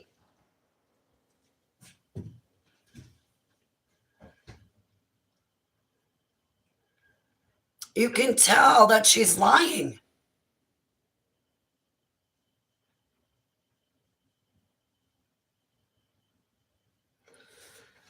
She's not telling you what her alters know, because she was never trafficked, split, or MK Ultra'd or SRA'd in her entire life.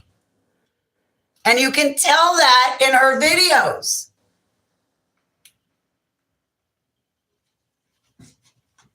I wish I could transform this up onto Instagram so she can see it. I'm exposing her for being a pathological liar. She was never trafficked. I'm not against her. I do not love liars. I don't have tolerance. And she's being exposed for being a liar. She was never trafficked. And she stole from me. And she's stealing from the other victims and survivors, because they really went through it, not her. Getting back to your alters. Get information from them. All details. For me, I was MK Ultra, okay? Because I was MK Ultra, when Mangley programmed me, my alters did not have names. So for Allie to sit there saying, oh yeah, I'm MK Ultra, and this is Telly's, and this is Maddie, and this is Sophia, or whatever freaking names she came up with. Fracking names. That's not MK Ultra. And right there, Allie proved she's not MK Ultra the second she started giving the names of her alters. I am a super soldier. I was MK Ultra. My alters never had names. I was programmed with orders. When somebody is abused, typically abused, and an alter spins off from their trauma and abuse, their alter is left to its own devices, and that's when their alter creates a name for itself, has dislikes and likes, maybe a favorite color, maybe a certain style of clothing or a certain way of handwriting. When somebody has an alter and the alters have names, it's because the abuse they went through happened at the hands of a parent, aunt, uncle, sibling, spouse, job, church, school. But I was really MK Ultra in deep underground military bases. And when someone's really MK Ultra like me, their alters do not have names. What I did was I nicknamed my alters based on their attributes, like Shakes. Shakes was the one that was being electrocuted. I have a picture for that memory. So I nicknamed them. Half my alters I never even met. I saw them, but I never met them. So here, I'll show you can. Here's Shakes. She didn't have a name, so I nicknamed her. And that's Shakes. This was like, I don't know his name. Could have been Douglas Riggs. Douglas Riggs. And he had the electrodes on my private areas, on the bed naked, and he was electrocuting me and turning the knobs up as high as they would go. My altars did not have names. They had orders and instructions. They had a phone number they were supposed to call, people they were supposed to check in with. So I don't know what the hell Allie and Shelly are talking about. It's bullcrap.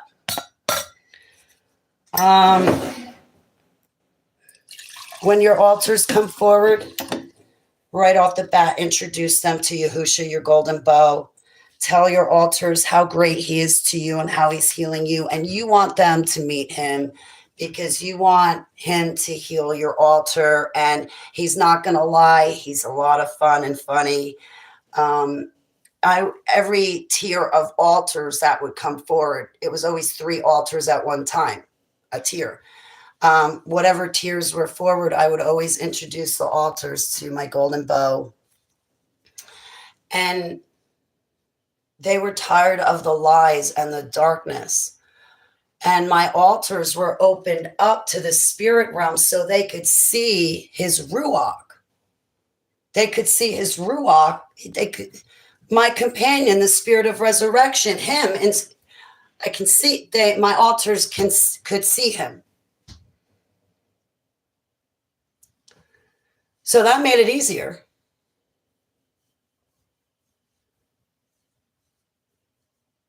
I've always been able to see angels and demons. And if I don't see them, I can sense them, I can smell them or hear them or feel them. I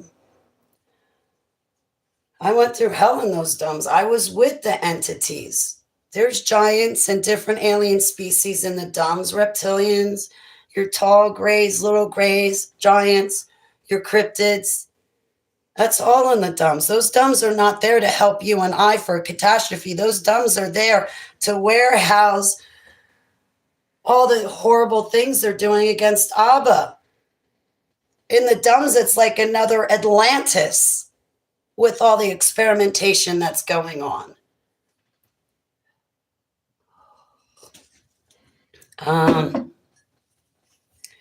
Baby your altars.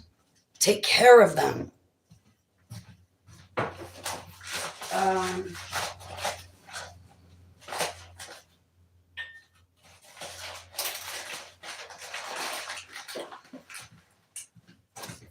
Tell them about Yahusha. Maybe get them and say, well, let's draw a picture for Yahusha. Or maybe you crochet or paint. Maybe take your altars and do that with your altar and make something for Yahuwah. Or take a hike with Yahuwah or a bike ride. Do something, just him and you with your altars. Your altars, being that they were created, okay, one of 2 things is going to happen to a person when they go through the type of trauma I went through. Either they're going to die or an altar is going to spin off. I have a friend from Black Operations. I'll show you who my friend is. He's from Black Operations, and he thinks that he's weak and there's something wrong with him because he has altars and he feels just weak and disgusting about himself. What he doesn't realize is if those altars did not spin off, he would have died during that situation. He's not weak. He's survival of the fittest. Any other average person would have died, but he didn't die. He's not weak. Try to tell him this, but he's not sinking in.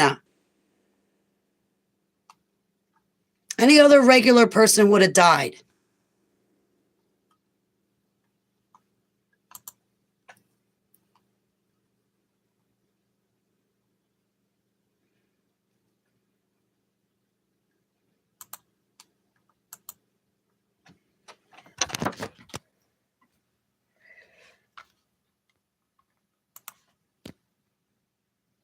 My friend was on that helicopter.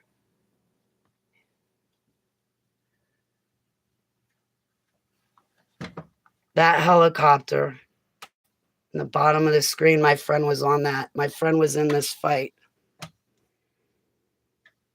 He was in the second helicopter trying to save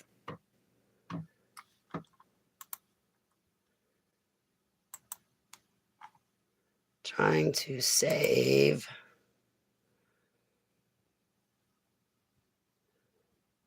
What was the guy's name? I forget the guy's name. It was some captain. They were in a firefight. My friend got off the second helicopter that flew in. If you want to watch it here, I'll drop it in the chat room if you want to watch the link.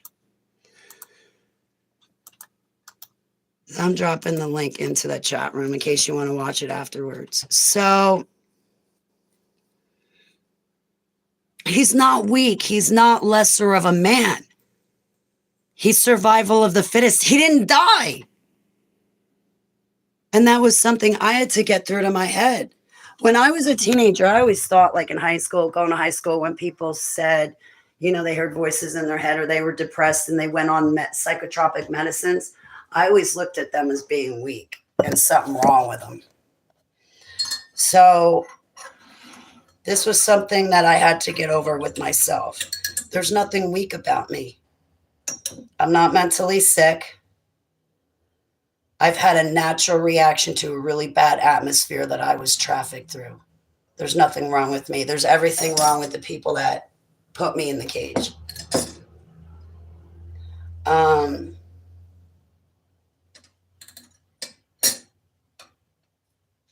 I had to deal with a lot of survivor's guilt. Like when Joseph Mangley played the Daisy game, it landed on me. He loves me not. But at the last moment, Mangley picked up a kid that was next to me and wound up mutilating that kid. And the whole time I thought to myself, that should be me. That was supposed to be me. He loves me not. But I'm not weak. You know, the dude that collapsed my lung, he's weak. Him and his friends and his family, his kid, they're weak. That's called weakness. What I went through isn't weakness. My altars were not because I was weak. I was programmed that way. And if my altars didn't spin off, I would have died. And with my altars, though, I had to give them new jobs. I would tell my altars, listen, I know it's not as glamorous as being a spy or a soldier and all this other stuff, but I need your help. I need someone to help me cook and then wash the dishes. I need someone to help me eat. I need someone to help me clean. I need you guys to each pick a chore and do it for me to help me. And they did. I gave my altars new job assignments. And even though washing dishes wasn't glamorous, they were still happy to do it because it went to helping me. My altars were never a friend to somebody else. My altars were not programmed to be friends.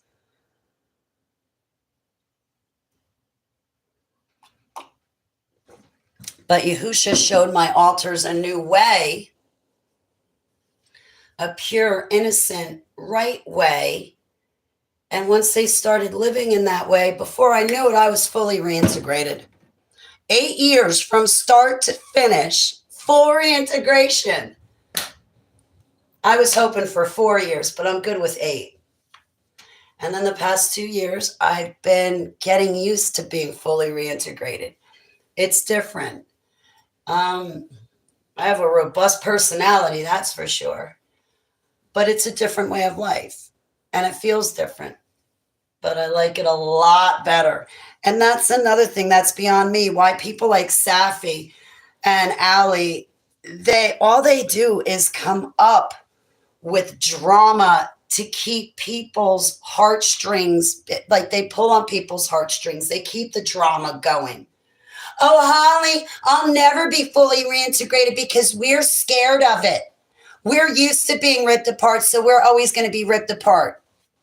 Okay, Safi, you want to sit there talking about Jesus, Jesus, Jesus, and putting up your posts like you're some holier than thou woman of God, which you're not. But yet, your God never heals and cures you, and you've been at this for longer than me. You're obviously lying. There's obviously something wrong. and you just want to stay ripped apart. These people want to stay ripped apart. I guess, people like Safi and Ali, they get tons of money because drama makes money. And being ripped apart, I guess, makes money. It pulls on people's heartstrings. So now that I'm cured, oh yeah, that Holly, yeah, she was in a cage, but she's healed. Oh, forget about her. Let's go watch Safi and Ali and Shelly. Why would you guys want to constantly be around people that never get better? Why would you, the listener, want to be around somebody that never heals and cures? It's always the same thing.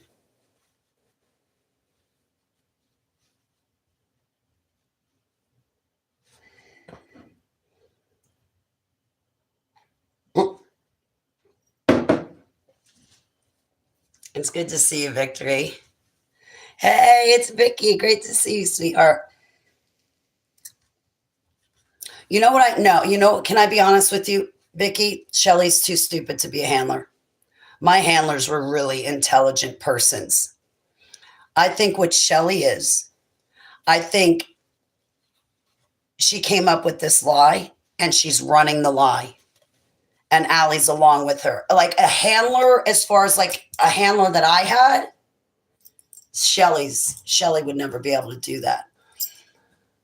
But she's programming Allie with all of these lies. I think Shelly actually believes her lies, but I would never give Shelly that much credit. She's not a smart woman. She's just a liar. And I guess she gets a lot of bored old women that are stuck at home. I guess she gets their ear and they start sending her money. Like, wait a minute, I need help. You want to see my, here, yo. I'm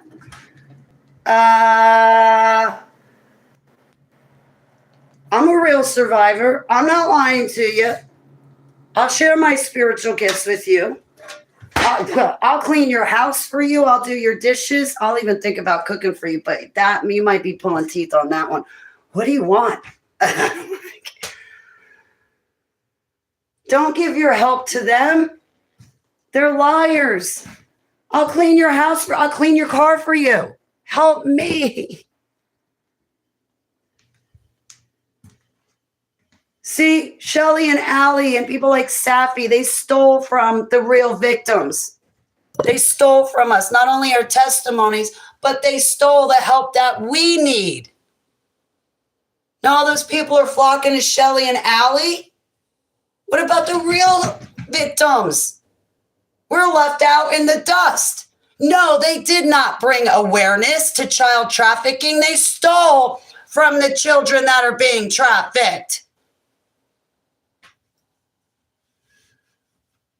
Yeah. Thank you very much. I think they're two grifters. I think Shelly read Kathy O'Brien's book. Allie looked at my videos, and they both came together to come up with this big lie on the internet, thinking that nothing could ever go wrong and they won't be called out. Well, they're being called out for liars, and they're being called out for being liars from a real person that's been really trafficked. I'm the real deal, and I can tell they're liars. She was never trafficked. What Shelly did was read Transformation of America, and she's trying to recite what's in Kathy O'Brien's book on her videos, and she's doing a shite job of it. That's what Shelly's doing. Guys, you want the truth? Go read Kathy O'Brien's Transformation of America. Look up Kathy O'Brien. Look into her work. Read it. So that way you can see all the lies that Shelly and Allie are throwing at you guys. Go read it for yourself so you can see how Shelly's lying. So you can see how Allie is lying. Go look up real victims like Jeanette Archer, Carolyn Hamlet, Kathy O'Brien, Holly Baglio, Fiona Barnett. Stay away from Cesspar and Allie Carter and all of that garbage. Brooke Federline, garbage. Susan Pierce, garbage. and her friends. That other Susan or whatever her name is. All garbage liars. And thieves too. They're not doing anything to help the cause. They're setting the cause back because the people that need help are left out in the cold. We're forgotten about. And the fakes, frauds, and liars like Shelly and Allie, they succeed. What, because they're louder than the victims? Shelly and Allie are victimizing the victims even more because they're stealing from us. They ought to be ashamed of themselves. Shelly is an embarrassment to the white race. She broke up a black family. Allie's just along for the drugs and lies. The only way Allie can be popular is to lie about being trafficked. Why can't she just be herself? No, she can't be herself. She has to come up with lies.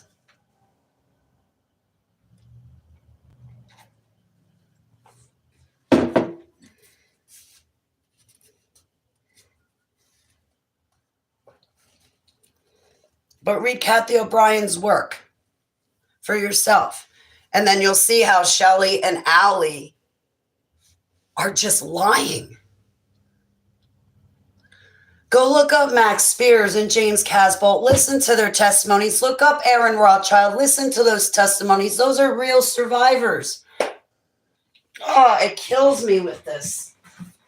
Like, how did they get so many people to fall for their crap? Like, but I don't understand. He's like, that's Satan. That's Satan. And people like Shelly and Allie use his name. They better be careful. Yeah. LARPing and grifting. They're both disgusting people. Numbers besides symbolism, it's truly sad and true. Victims have to deal with liars. Yep, you're right. It's Vicky. Yep.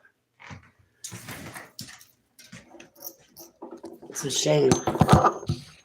It really is a shame. Pisses me off too. But the fact that, like, the listeners, they don't catch on that this. And then listening to Shelly go, oh, there's a witch here. Yeah, it's you. And whatever you do, Shelly, with spiritual warfare, you're only inviting more demons to come in. You're not getting rid of demons, Shelly. You don't know what the hell you're doing. Yo, I'm not only an ex-super soldier, 37 years on block operations, but I'm an ordained minister. I conquered the darkness. I conquered death. I know a truth teller when I see one, and that's not Shelly, Allie, Safi, or any of that. She makes up all of that crap, too. Like, it kills me. The only, I can't sit through stuff. When I can sit through watching their videos is with Mr. King World, because his commentary cracks me up. Very truthful. I would love to be able to sit up on Mr. King World's panel and like when he has his commentary, just chime in and be like, yeah, and from a real survivor, this is what I have to say about it.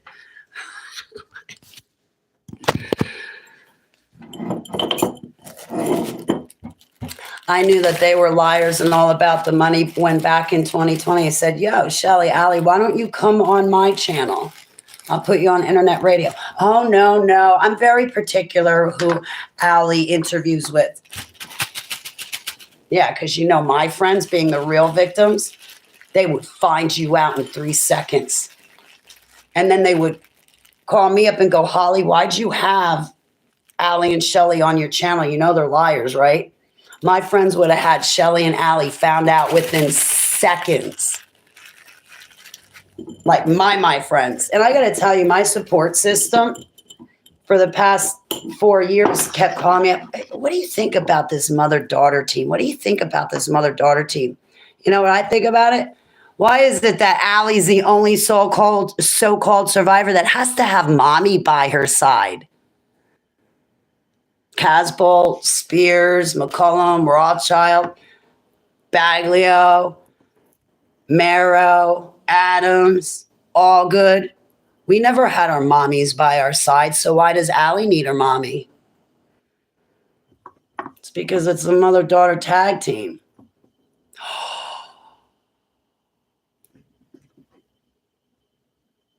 That's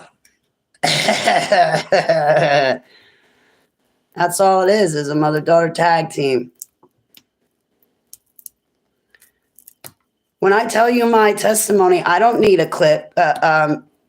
book. I can just give you my testimony off the top of my head, and it's the same whether I said my testimony 10 years ago or today. Like, there's videos. If you go through my playlist back in 2018, I made a bunch of videos. What it's like. And in those videos, you're watching my alters talk to you. You're watching my alters talk to you. And I know I wind up in those videos talking more to my chat room than giving my testimony. It drives me nuts. But those videos, I made about 8 or 9 of them, what it's like to be in a dumb. They're like a couple hours long, each of them. They're good videos. My alters ran those videos. I actually want to download those videos and save them just because my alters made them. My alters were telling you what it was like in the dumbs. Well, I could tell you what it's like in the dumbs because I am my alters. Like, even though they're gone, it doesn't matter because all it is that all the walls are gone.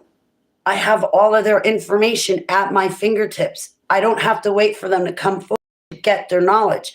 I have it all right now. Like, we had schools in the dumbs. We had playpens in the dumbs. I spent half my life in the dumbs and the other half on the surface of the earth. So when I was like 3, 4, 5, they had like playpens where we would sleep in. And I remember one time I was in the playpen. There were 4 of us, 3, 4 years old. And we were in this pendant area. And I remember one of the children's fathers, I guess it was his father, came in and said, I don't want him with Holly. And he took him out of the playpen. And me and that little boy started crying because we were separated. He was my best friend. The kids formed trauma bonds. And like, even in the human hunting parties, it was determined what kids were going to die and what kids were not. But I'm a created human, so they put me through these things as a programming. She had a hand in my trafficking. I find that dynamic to be strange. I felt they are role-playing for money.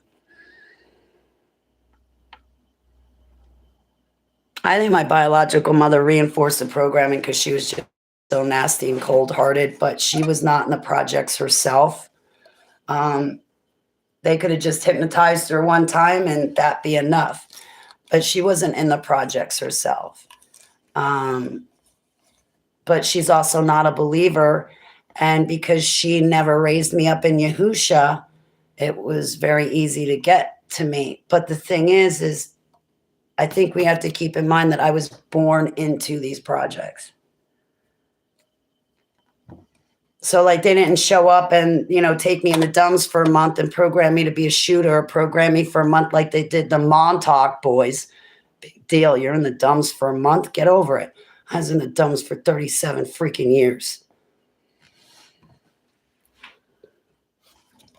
What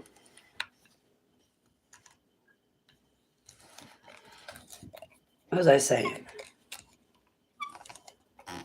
I remember bringing up Montauk. Depends what they're programming you for. But I was born into these projects, so they knew I was coming. My papa, Bill and Millie Gabry raised me, and my papa was a chef on a minesweeper ship in World War II. And Operation Paperclip at the end of World War II saved approximately 1,500 Nazi mastermind scientists like Joseph Mengele, and then brought them to other places of like North and South America, Canada, Argentina, and they brought these people to other places on the earth to continue on with their human experimentation. So with things like Project Looking Glass, they knew I was coming. They tracked me. I was traumatized in my mother's womb to the point that I was born breech. My biological parents got in a physical altercation when my mother was pregnant. She wound up bent over the tub backwards, you know, when you bend over backwards, right? She wound up bent over the backward. She wound up bent over backwards over the tub like that. Well, they got in a physical altercation, and when I was born September 12th at 8:18 p.m., I was born breech. I was bent in half, and my ass came out first. So if people want to sit there and go, "Oh, I'm a created human," yes, we're a created human too, Holly. Like Safi Kleiman does.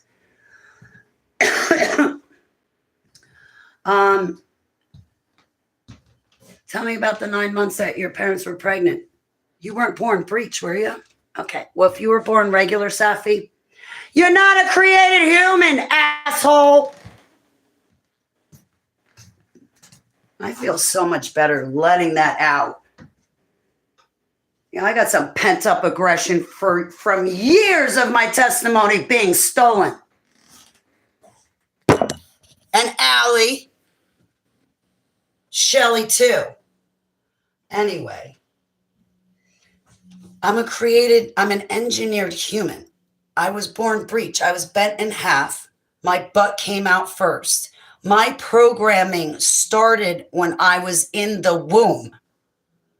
I am who I say I am. I'm not making this up. My whole life in school, I had learning disabilities. I was put in the core classes. I was held back a year because being born breech comes with its complications. And I suffered all of that growing up, going to school with learning disabilities and all these dysfunctions around me simply for being born breech. My health was always worse. I was always the slowest, the weakest in class, all because I was born breech. So people like Safi want to say they're a created human. Yeah. Tell me what your delivery was like, and I'll let you know if you're really a created human or not. Because if you do your research and studies and you look into these super soldier projects that I'm exposing, like Project Mannequin, where Adolf Hitler's backbreeding to the alien Aryan race using Joseph Mengele, they're creating a second race of human beings, being transhumanism, using Anunnaki DNA mixed with human DNA, and then surgically operating. When you look into these things, there's certain markers that a person has. I'm using rough terminology, but there's certain markers or red flags that a person has that indicates if they're a created human or not. And if your mother gave birth to you and your head came out first and it was a normal delivery, chances are very high that you're a regular, normal person. And if I were you, I'd be so happy about that. Stop looking for trouble. Stop looking to be a victim. You don't want to be like me. My life is totally screwed up. You don't want to go through the crap I went through. So people like Allie and Safi that lie about that, it's frustrating. And it muckies the water. It dirties the water. So anybody trying to find information, they bump into Safi, they get nothing but false teachings and imaginatory answers, like answers that she gets out of her imagination. They're not truthful. They're not right. They're not accurate. They're not even close to the truth. This is not a joke. What I went through is not a joke and should not be taken lightheartedly. And people like Allie, it's an insult, and I am absolutely appalled with her.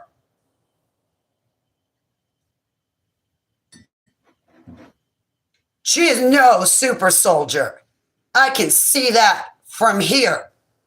And as far as being a dancer, she's found wanting.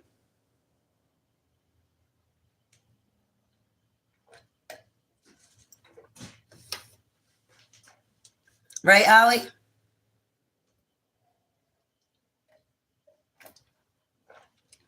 Because I know your armies.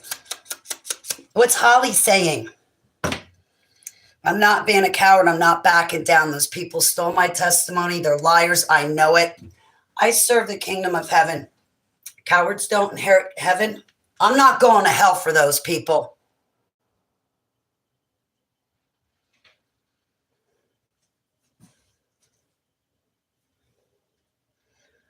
And from now on, I'm going to tell TC point blank when anything is bothering me.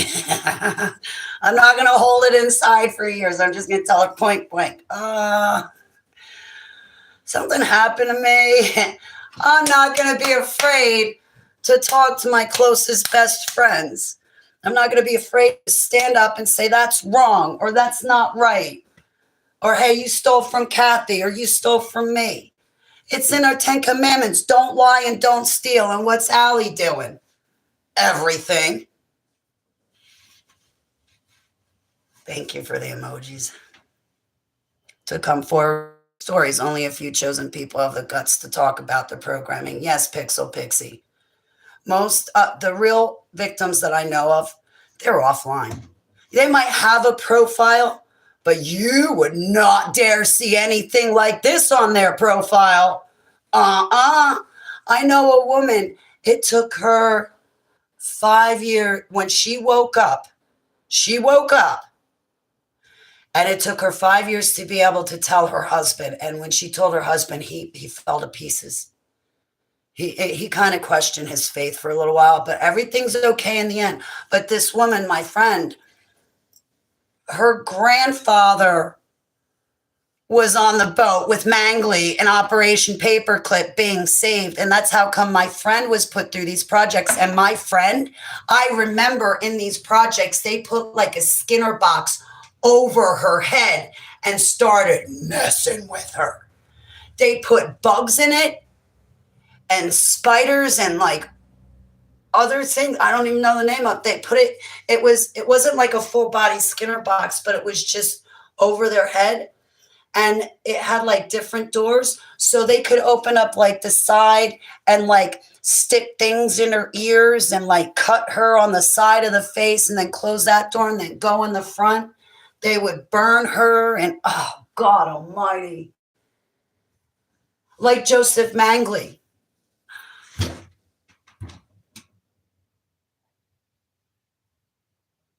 I repent, I repent, I repent, I repent, I repent. Joseph Mangley would rape the little boys and then he would tell us to egg him on. We were in an army barrack. It was me and two other little boys. I think David was there. If you know the super soldier David, you know him. If not, David's another super soldier that I was trafficked with. Some of us reunited, but mostly kids are dead. But I've also just reunited with other people that went through the project like I did, but we weren't together. It's just maybe a decade before me, they went through the project, and now here I am going through it. When this MK Ultra programming, we are programmed the same across the board. So like Allie's not going to have a certain set of codes. Holly Baglio's are different. And then Vicky's are different. That's not how it works. We are programmed the same across the board. So whatever codes they use for Holly, they're using for Vicky, that would also apply to Allie. These codes are not sold. They're not contracts sold. That's a bunch of hooey-fooey that Shelly puts out. It's a bunch of lies. If you don't want to be triggered, get covered under the blood of the Lamb. It's as simple as that. Go get Yahusha. He's not boring. He's actually really, really cool, but you're not going to know that until you go find him. He's awesome. He's a lot of fun. So David Marrow was there. It was me and another little boy, and Mangley came into the army barrack. It was like a long, narrow building, and the windows were up high. There were like blank tables, like long tables, like it's just a piece of wood and legs. And there were some chairs. And Mangley came in and he started raping one of the little boys, and he had me and the other child egg him on. Like, oh, you know you want it. You disgusting little boy. You deserve it. And then to say to the programmer, you're awesome and wonderful. You're beautiful. Nobody's member is as beautiful as your member. I've suffered survivor's guilt, and it took me and still takes me time to forgive myself over the ugly things that I've done. I know that I was forced to do them, but it doesn't make it feel any better. And I don't mean anything that I said. And I'm sorry. So there's another person that asked me, she believes that she went through the projects with me, and she asked me, Holly, don't you remember the pits when they would cut us with knives and throw us in the pit, and they would say, oh, you dirty, filthy whore, you want it, you like it, and they'd leave us in the pit. And there was feces and urine and blood and disgusting stuff in that pit.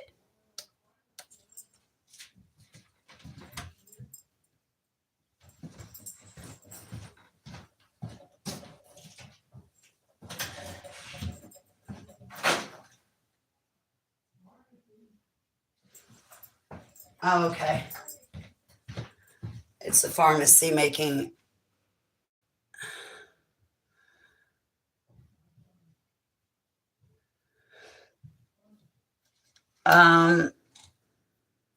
That stuff took me a while to get past. I remember talking to David back in 2016 and 2017, and to talk to him, he's like, Holly, we were forced. He goes, don't you remember Mangley did the same thing to you?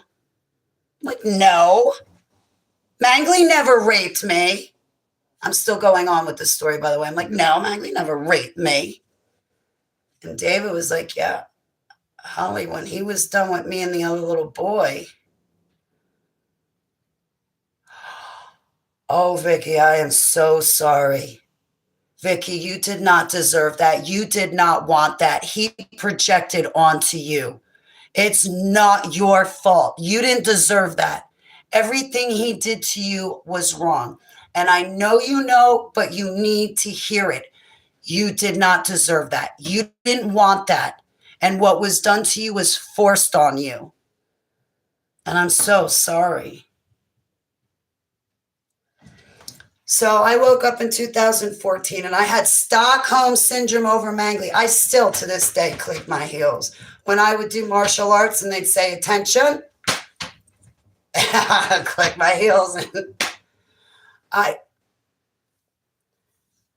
So it wasn't until I think 2019, 2020 when I finally got home. Because in 2019, I had to deal with Heidi and Cam, the religious, plastic, religious, fanatical couple that turned my life upside down because they know God better than anybody else.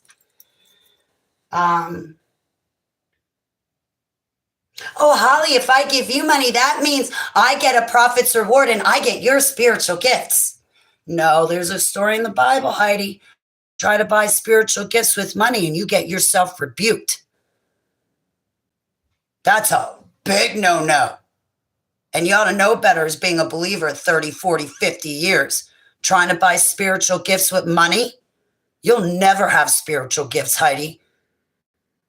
You got to pray with fat. You got to repent with fasting on that one, Heidi, because you haven't done it yet, I know. Not that you're ever going to see this, but if you did, I can see from here. And no, you're not going to walk away with my spiritual gifts for doing anything like that. You got to go to Abba. That's something he gives you or not. But anyway, it was 2020.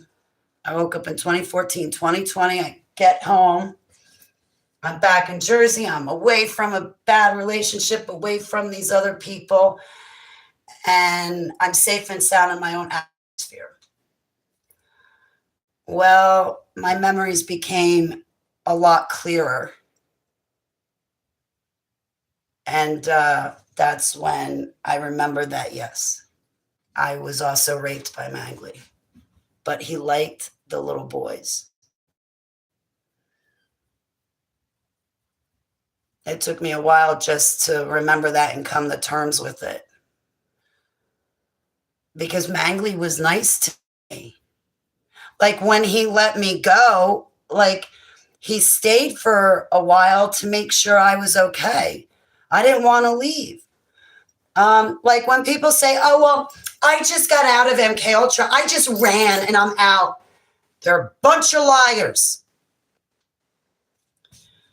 I'm a programmed super soldier specifically. I'm not talking about Kathy O'Brien. She's different. There's similarities, but she was used for differences. I'm an engineered person. I was programmed.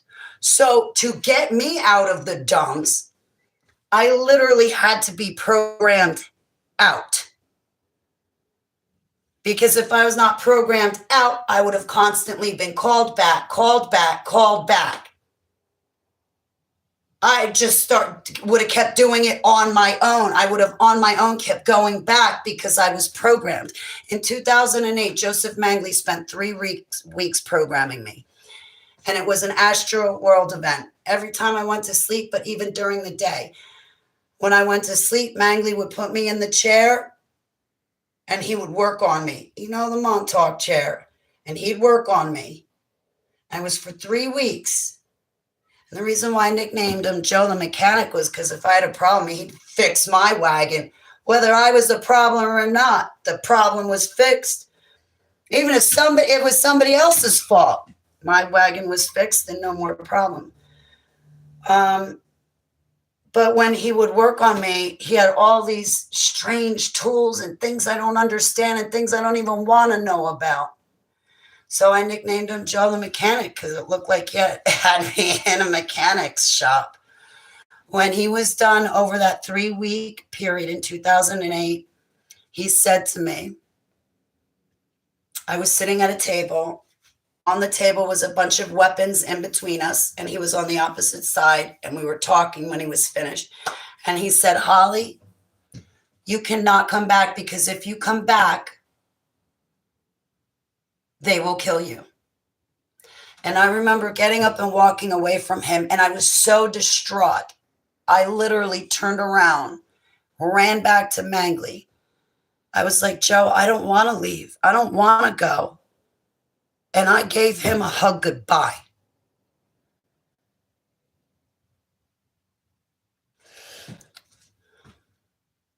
In that astral event, Joe stayed around for a long time. He stayed with me for a very long time. I don't know exactly when he left. It could have been in 3 days from them, or it could have been 3 years from them. I don't know. But the astral event continued on. And in this astral event, I saw me give him a hug goodbye and walk away. But he stayed parked. He stayed parked there. He did not leave. He stayed there. And I remember for the times after that, I would go about living my life.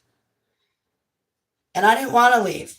And I would always turn to look to see if he was parked in that same spot. And sure enough, Joe was in that same spot. And this went on for a while where I would get scared and think he left. And I'd go running over to where he said, over to where he was parked, and he'd still be there. In this astral realm, I saw me going to church. And I saw me entering into church and going to church for a while. And then after a while of going to church in this astral event, I saw me forget about Joe. I wasn't scared. And I remember I was outside of this church. I was on the ground doing something, putting something together. And I remember it dawning on me, oh, wait, where's Joe? And I looked over to where he's always parked. And I looked over and Joe wasn't there.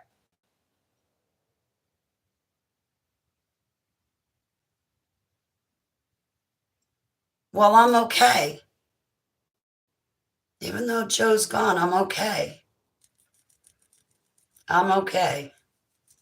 And then I just went back to doing what I was doing. 3 years later, I fly from Newark, New Jersey out to Denver, Colorado. A few days into my trip, I'm at a Hooters bar with my boss from AT&T. And I got up to use the ladies' room, and I was approached by 3 super soldiers. And it happened to be the 3 boys that I had made a pact with when we were all young kids, that should any of us get out, we'd come back for the others. The lab coats were sending us deeper into the MK Ultra projects to the point that we were going to lose ourselves, just be totally lost to the darkness forever. But anyway, those 3 boys, now grown men, I've been looking for those 3 boys. And apparently I've been striking out because I thought it could be Kieran and Jim and Aaron, but I keep striking out. Casball is Jim. Or so they say. I don't know if I believe what they say, but I've been looking for those 3 boys. But anyway, I was approached by 3 super soldiers, and they said, basically, Holly, we're getting out. We're going on TV and telling the world what happened to us. What would you like to do? I was like, I want to be a SEAL for Yahuwah. I don't want to be a super soldier for the darkness. I want to be a SEAL for Yahuwah. And then one of the super soldiers goes, well, if you love him so much, why don't you marry him? 3 years to the day. I think that was December 12th, 2011, that those 3 super soldiers approached me. I know that I flew out to Colorado in the first half of December. Well, December 12th of 2014, I married Yahusha. I had to be programmed to be let out.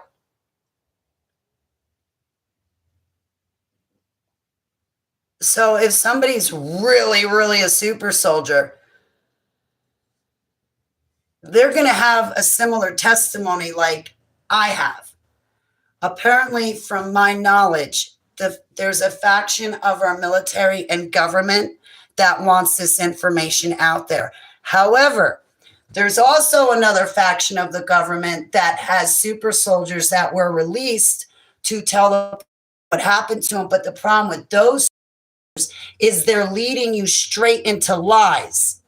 They're not leading you to Yahushua HaMashiach. They want to lead you to the lies of NASA. Oh, I was a part of the secret space program. Yeah, we're on a ball. And you believe that lie, you're taking yourself out of the truth of Yahuwah.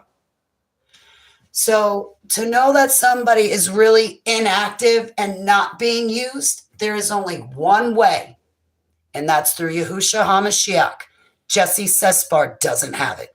Safi, Ellie, Ali, Brooke Federline, none of them have Yahusha. Oh, well, I got source. It doesn't matter. Your source is not bigger than their technology. Anytime they want to trigger you to make you come back active, they're going to get at you because you're not covered under the blood of the Lamb. And it's only the blood of the Lamb that works. We're not on a ball. This might be a men's world and they sit on balls, but that doesn't mean we're all sitting on a ball. I had to. I know, bad attempt at a terrible joke. If I could brush it up a little, it'd be funny. Just because it's a man's world and men sit on balls all day doesn't mean you and I are sitting on a ball.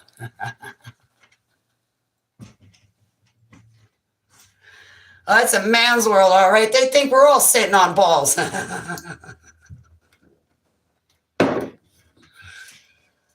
I was like, well, yeah, I know you're course joking. That was actually light for you, Holly.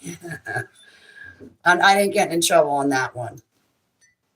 I came close to it, but I didn't get it.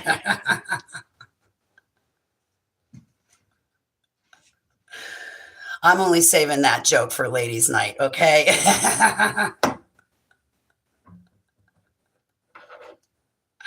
Right? I couldn't relax his feet on a ball.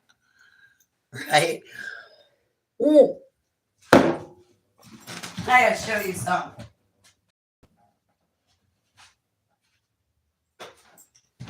I did not draw the likeness of heaven. I just made Abba card, tons of glitter on it. But it says that Yahuwah's footstool is the earth. Okay, when I drew his footstool and the earth being his footstool, it's flat. It's sitting on 4 pillars. It's got footings. Yeah, I drew a flat footstool. Yeah, I didn't draw a ball right there. That's not a ball. That's flat. But that's his royal robe. And he's on the throne.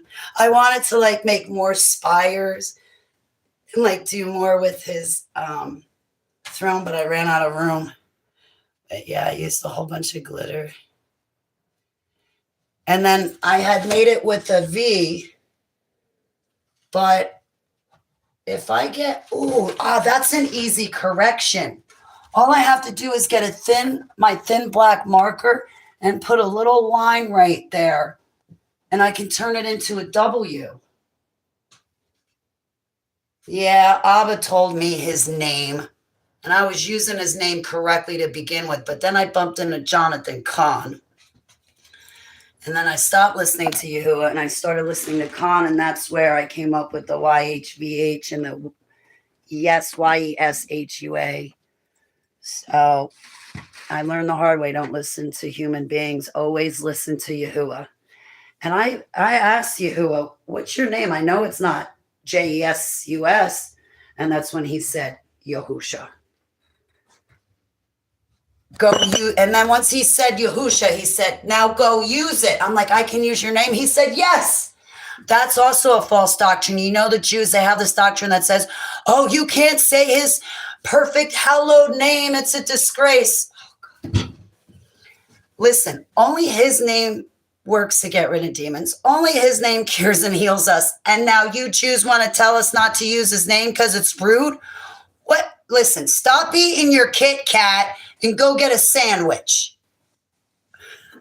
Go get a V8, okay? You're not thinking clearly.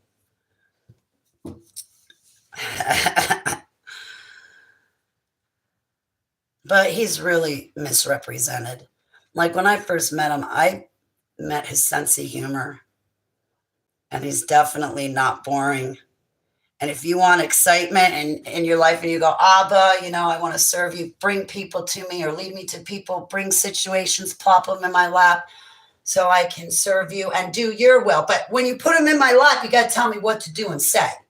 As long as you tell me what to do and say, let's rock. He'll bring them to you.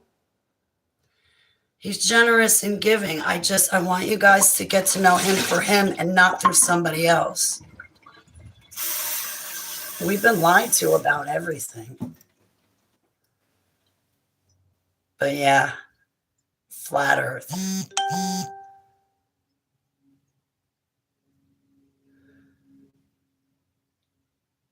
I'm happy, Vicky. Yeah, the Sabbath. Yeah, just remember, don't buy or sell. And also that would don't buy, sell, don't run tabs, don't use money. Anything that requires money, don't do it. Just enjoy the day with him. Like in a little bit, I'm going to have to get off here so I can do my mountain of laundry. And I got to go to the store for my friend downstairs. I got to take care of stuff for her. But I want to get it done before the church bells ring. I don't have laundry done. That's atrocious. I don't have any clean socks left.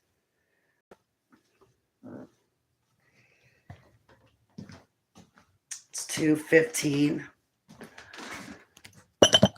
And then, what are you guys doing this weekend? Anything exciting? It's okay. Don't worry, Joe. I'm just BSing anyway.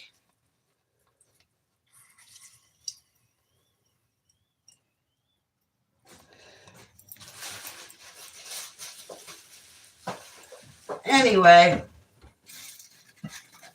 I still have to answer your private email to me. I'm sorry, Joe. I made my way through some of my emails, but I didn't get through all of them. But I will get back to you. I apologize for that.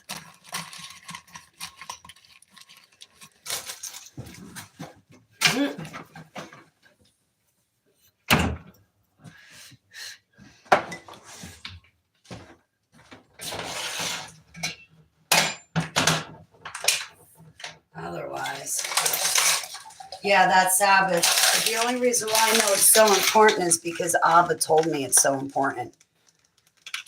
Like, I think it was in 2021, I was like, Abba, I want to prove to you that I love you. And he said, obey my 10 commandments. That's how people show me they love me, is they obey the 10 commandments. It's the same across the board, Holly. That way nobody can brag and boast that they do more than the other. All the rules are even Steven for everybody. Obey my 10 commandments. So I went through the 10 commandments. And the fourth one, keep the Sabbath holy, that stuck out to me. I'm like, Abba, I need to pay attention to that one. And he said it's really, really important. When we obey that Sabbath, we're submitting to him. More than that, when he looks down on his throne and he sees us submitting to him, you and I stand out like sore thumbs. You and I stand out among everybody else because we're submitting to him, while the rest of the world has a great falling away. They're not paying any attention to him. And they're not keeping the Sabbath holy. So, thank you. My commandments, I got 2 of them. Yeah, I know this hand looks a little feminine. It's mine. But I wanted that to be the hand of Abba writing the stone. I left out a finger.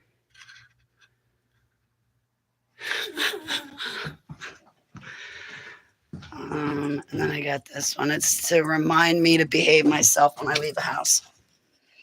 And then that one, like to be mindful. But that Sabbath is really important. I think it's because he wants all of us to enter into rest with him. So we have his attention. And so we're with him. Thank you, Vicki. I'm humbled. Thank you. So I don't mean to dictate to anybody. It's just what I've learned. But no offense, you guys didn't want to be stuck in the church anyway. Neither did I. All they do is the guy at the pulpit tells you, sits you in the way back and then puts 10 people on top of you so you can be forgotten about. The worst is, I'll be honest, the worst is like when you have someone at the pulpit and they don't have any spiritual gifts. Like they don't operate in any spiritual gifts. And then when you say, well, I have dreams and visions, they like brush you off. I know it can sound flaky to have somebody say, well, I had a vision and da-da-da-da-da. I get that. But there are true prophets out there.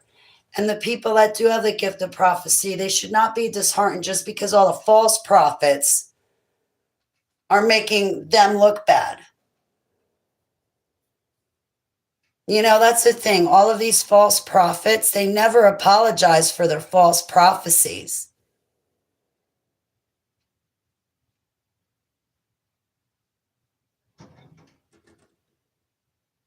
And then they just get back up on the internet and give more false prophecies.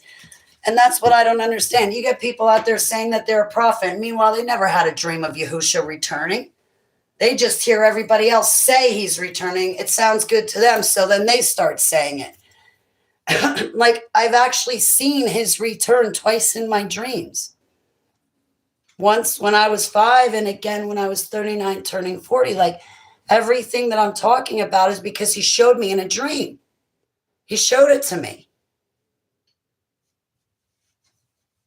I remember somebody going, oh, your Catholic doctrine, the tribulation is 7 years. Or the tribulation is 3.5. Actually, no. What you just said about the tribulation being 3.5 is a false message. It's a false prophecy. Shemitahs is a 7-year-long period. A Jubilee is 7 Shemitahs. Shemitah being a 7-year-long period, 7 times 7 is 49, and Jubilee is 49 years. You have 7 churches, 7 letters to the churches. You have 7 angels for each church, 7 lampstands, 7 bowls, 7 seals. He does things in 7s, not 3.5. Like these people saying that even with Trump, oh, Trump's going to be shot either the day before or the day of inauguration. No.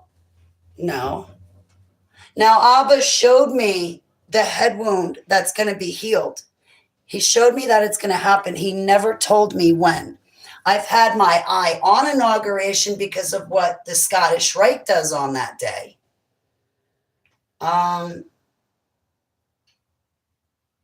Abba's shown me his return. I don't know when. He's shown me the 3 angels that fly across the sky. I don't know when. He's shown me the 2 witnesses. I don't know when, but I know who they are. They're Enoch and Elijah. He's shown me the New Madrid fault line ripping open. That's not one of the seals. That's an event that's going to happen. I don't think it's a seal. He never told me when these things would happen. He just said that they would. But these prophets, they get up like just recently. I think it was on the internet where I think it was on Jason A's channel where some guy was on Sean Ryan's show. And this guy is saying, oh yeah, in the year 2026, God's going to return. He's going to return in the year 2026. Well, that doesn't make sense. Because Abba said nobody knows the time nor day, and here you are saying 2026. Abba tells us we'll know the season. We'll know the season. But the time, the date, nobody knows that yet. Nobody.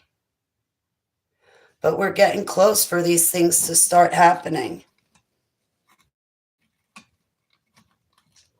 The seals have not opened yet.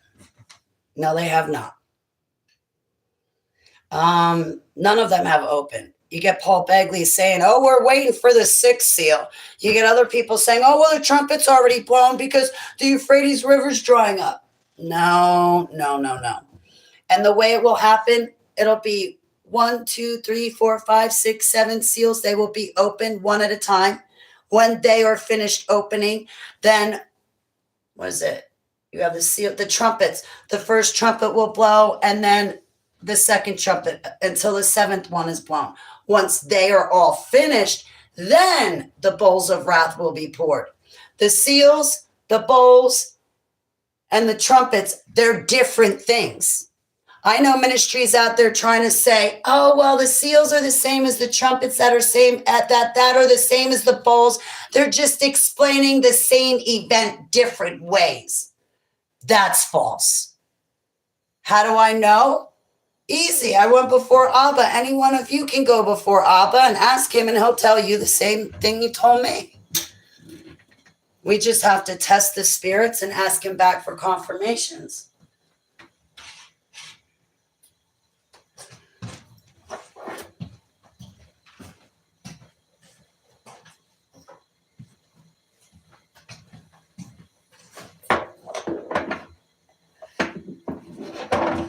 I heard that we're supposed to have 2 blood red moons this year. One, I think, in March and another one in September, but it's only the one in March. I think that's visible from the Americas. But none of the seals have opened. There's no rapture.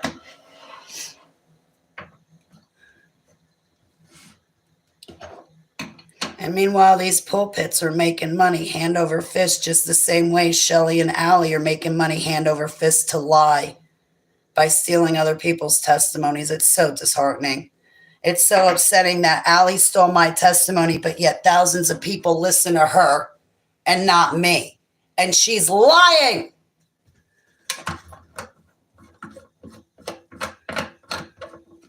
I should reach out to Stu Peters and Charlie Ward and be like, do you want to do an interview? Will you take my interview? Because I'm a real deal survivor. What's wrong with you guys for not seeing through the lies of Shelley and Allie?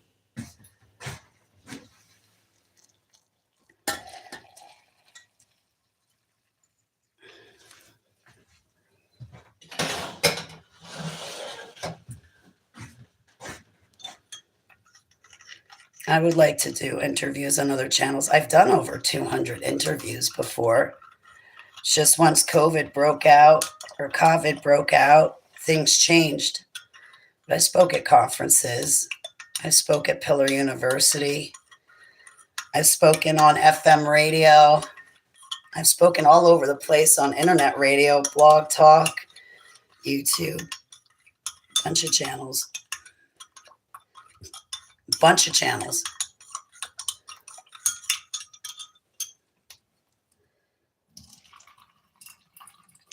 Maybe if I kept doing interviews, then maybe there would have been no room for liars and thieves like Shelley, Allie, and Safi to step forward.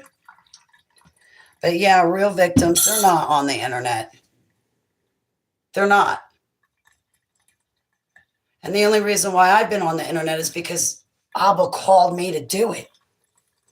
He said, Holly, I want you forward.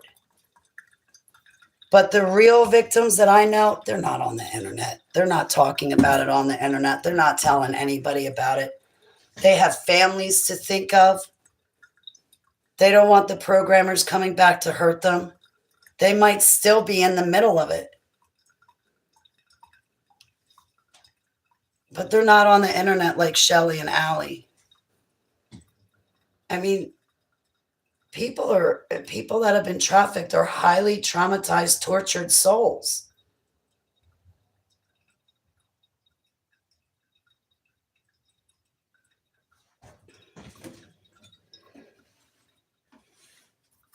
Oh, guys, and if a counselor like, Tina's friends from that online ministry, if you ever get like these online ministries or even face-to-face ones going, oh, I can't give you my real name because I counsel victims and I'm putting my life at risk for counseling victims. They're a bunch of liars. Do not trust them. If they're giving you a fake name off the bat, don't trust them. And somebody who's counseling you is not putting their life at risk. You're the one whose life is at risk because you're the one that's exposing the predators and what happened. Your life is at risk. So these online ministries and online churches and people like Tina say, oh, call me Bridge instead. No, your life is not at risk. You're not jeopardizing anything to counsel somebody like me who's been trafficked. When I woke up in December, there was an assassination attempt against my life for simply remembering. And that's another story in and of itself. But the only reason why I made it through that is because of Yahuwah and because I think it was in Project Looking Glass. When the event was about to take place, I changed the variables. And because I changed the variables, it threw the enemy off.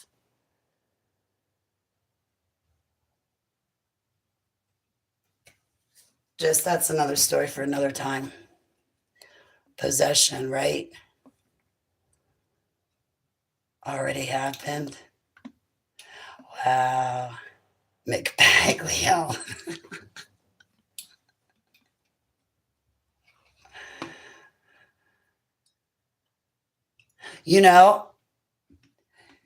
Yahuwah showed me the two resurrections. And I couldn't figure out what was going on with me. But I remember back at that time I called Nikki. What's the name of her channel? Her last name's not Pratt anymore. It's Nikki. She has a channel. I think it's Jesus Loves You. Anyway, November 2014, I remember waking up and running to my computer. And I'm like, Evangelist Nikki, I'm like, I had a dream of two resurrections. Is this something that's in the Bible? Two resurrections? Abba has two resurrections? What what is this resurrection stuff?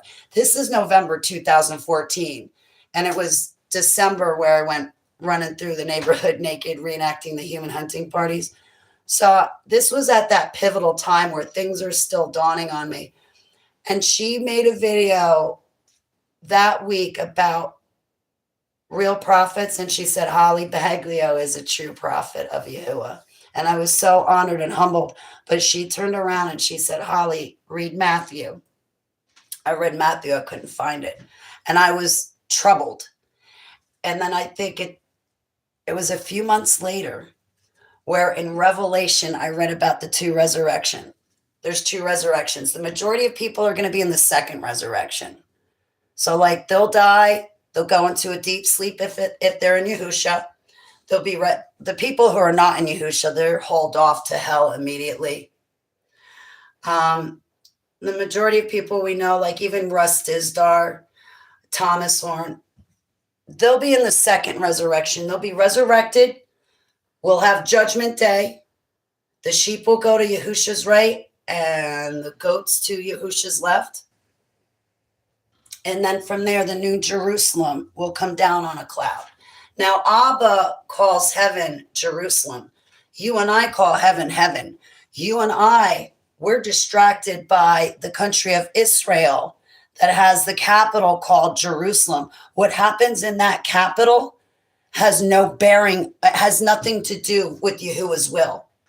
That country is fallen. The Jerusalem you and I are to be paying attention to is the one up there. Abba calls heaven Jerusalem. You and I need to pay attention to that Jerusalem because we get a new one. We got to stop being distracted by worldly affairs. And Jerusalem, over there on the other side of the map, that is a worldly distraction. And it's run by a bunch of lying Jews. Listen, if Yahuwah can say lying Jew, then it self-explanatory. I should be able to too. There's people out there, they think that they're chosen just because they're Jews. No, they're not. You guys could be chosen from Abba. You know what being Abba's chosen is? That's when Abba himself picks you. And then when he picks you, he says, I chose you. He tells you, I chose you. Or he says, I'm calling you. And he puts a calling over your head. He does it himself. You being a Jew by blood is irrelevant to anything. You think those nasty, mean Hasidic Jews are his chosen just because they're Jewish? Yo, you and I have been lied to so much. Those 12 tribes of Israel, they're different bloodlines. Those 12 tribes are the tribes that live in his will and in his way, but they have different bloodlines. They're not all Jews. The tribe of Judah is specifically Jews, and the tribe of Judah is the one that Yahushua was born through, and he was a Jew. Now, the other 11 tribes, they're not all Jews. No, they're not. No, they're not. Go ask Yahuwah. Because in 2013, Yahuwah showed me all these different bloodlines. He showed me the tribes, and then he told me from Enoch to Noah to Abraham to Holly Baglio, I'm in Enoch's tribe. But it just so happens December 12th of 2014, I married Yahusha. So I married into the tribe of Benjamin. Okay, listen, we're not all Jews. Now, in the good book, we read about two kinds of people. We read about believers and non-believers. The believers were called Jews and the non-believers were called Gentiles. When you and I get reborn, you and I are reformed and redeemed through the blood of the Lamb. So we convert to being Jews. We convert into being a Jew meaning believer. There's two types of people in the Bible, believer and non-believer. They called the believers Jews and the non-believers Gentile. You want Yahusha? You can have Yahusha. And then when you accept him, his blood cleans and washes us. and reforms and redeems us, and we convert to being Jews. And to be who was chosen, personally, I just took a knee and I asked him for his plan for my life. Baptist? No. Baptized? But at home baptisms work. My baptism, I got my dog and cat, drug them in the bathroom with me. I opened up my Bible, propped it on the vanity. I got in the shower and I was like, Abba, I repent for my sins. Wash and clean me. This is my baptism. And I baptized myself. And then a little less than a year later, I bumped into Russ Dizdar. And when I did, he baptized me. But listen, your at-home baptisms by water and fire, they count just as much as if you go to somebody else to do them. That authority and power is in your hands. You can baptize yourself. You can baptize others by water and fire. That is in your power to do. He blesses us with all of this. Why do we need? Oh, no, I just had it open, just as a symbolic gesture of Abba. I want your living words to run my life. I'm baptizing myself in you, and I really didn't know what I was doing. So I figure, well, my cat and dog, they got souls, so they can be my two witnesses. I mean business. And I went before Abba, and I just did the best I could. And, through the years, I've learned more about baptisms and stuff like that. But Abba accepted my baptism at home. And then when I got to Russ Dizdar, and I'd met him September 2015 for the first time, he was going to do baptisms, and well, I hopped in the water. So, but the reason why I had my Bible open was because for me, I was accepting his living logos, and I thought it would be good to have a Bible open instead of closed. Like when I mean business and I want to talk to Abba, I always have a Bible and I make sure it's open. I don't know. Abba, there's some things I can't explain, and this is one of them. Can you explain it?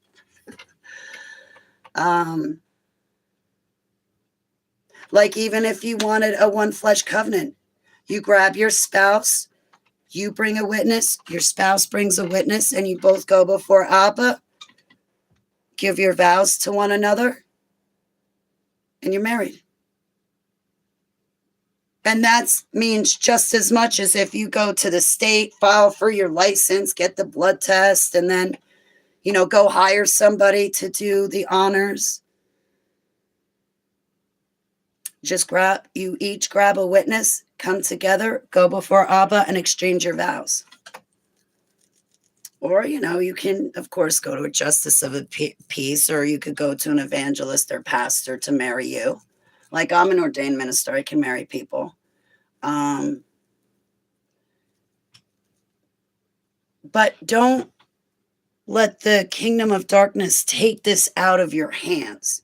You need to know the power and authority that Heavenly Abba loans to you. It's yours to wield and use. Do not feel helpless. Do not feel like you have to go to some well-known church or somebody else that's been preaching for years to get a baptism. You don't. You can anoint yourselves in holy oil and other people as well. My ears are ringing.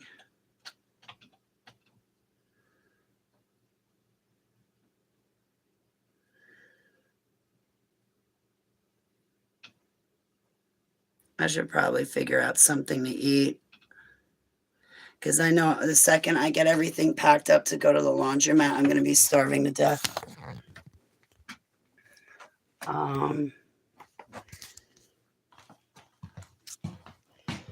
2:37. Like, don't be afraid to make a mistake. Go to Abba. Don't be afraid to bind and cast away a demon, or don't stall doing something because you're worried you're going to do it wrong. The only way any one of us is going to learn is to do it. And just ask Abba to teach you, and he will. Ask him to lead you, maybe to a preacher that has, like a lot of people write books on prayers. Maybe you can read one of those books and get ideas for how you want to pray to Abba. That's what I've done, is just read other people's work and then get ideas from their work on like what I could say in my prayers, but I kind of keep them short, sweet, and simplistic. A lot of people can go on for 15 minutes, but, short, sweet, and quick works too, Every time I take a shower, I redo my baptism prayers, but, my water baptism prayers and my fire baptism. And that's just a fire is asking him to bless and baptize us in his Ruach in the name of Yahusha. And then I ask him, to bless my steps and bless me with spiritual gifts so I can serve him. But yeah, he's got ways. Get to know him, get to know his ways, get to know what it feels like to function with him. Like, use your spiritual gifts. Like, if you have dreams and visions, don't be afraid to say, Abba, I got to figure out this gift. Can you use this on my life until I figure it out? Or like, it's okay to have a spiritual gift. It's okay to ask for one. It's okay to use your spiritual gift, not only in your own life, but for hopefully you're using them with other people. Don't be afraid to get out there and use your gifts. I remember when I first came on the scene, I had all these spiritual gifts, and I'm like, Abba, like, do I have to? At first, I was acting like I had to ask other people permission, or like I needed somebody to come and say, Holly, you can use your spiritual gifts. Guys, if you have spiritual gifts, get out there and use them.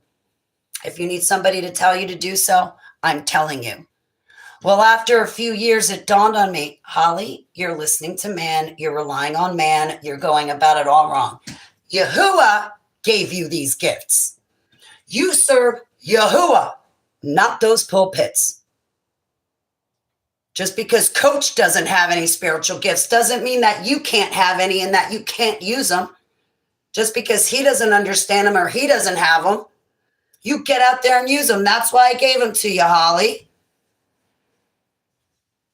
And at first, like, I cowered down to everybody. I should have come on the scene like a heavy hitter and just plowed through people and been like, no, rapture's wrong. He showed me there's no rapture. I asked him point blank, is there a rapture? And he said, no. So what the hell are you doing preaching it from your pulpit to all these congregants? Abba did not put you at that pulpit to preach a false message. You put yourself at that pulpit to preach a false message. Or look at these other pulpits. They don't have any spiritual gifts. And then they get up talking about spiritual gifts, yet they don't have any. And why don't they have any? Because they're not in the will of Yahuwah. Now, I've seen entities give out the gift of, or not gifts, but psychic abilities. There's a difference between psychic abilities from the kingdom of darkness and the gifts from heavenly Abba. But these people say, well, I don't have gifts. Why not? Yahuwah says that miracles follow his people. So if you're his people, miracles will be following you. Were you taught wrong? Do you have false doctrine? You need to renounce a bunch of stuff. Probably.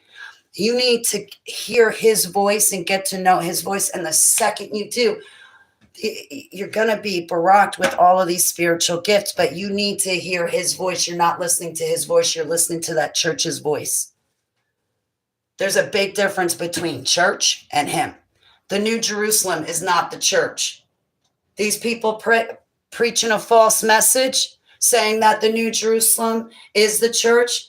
Okay, they're not spiritually gifted or blessed in the Holy Spirit or by the Holy Spirit. Abba tells us in our good book, anybody preaching a different message, get rid of them.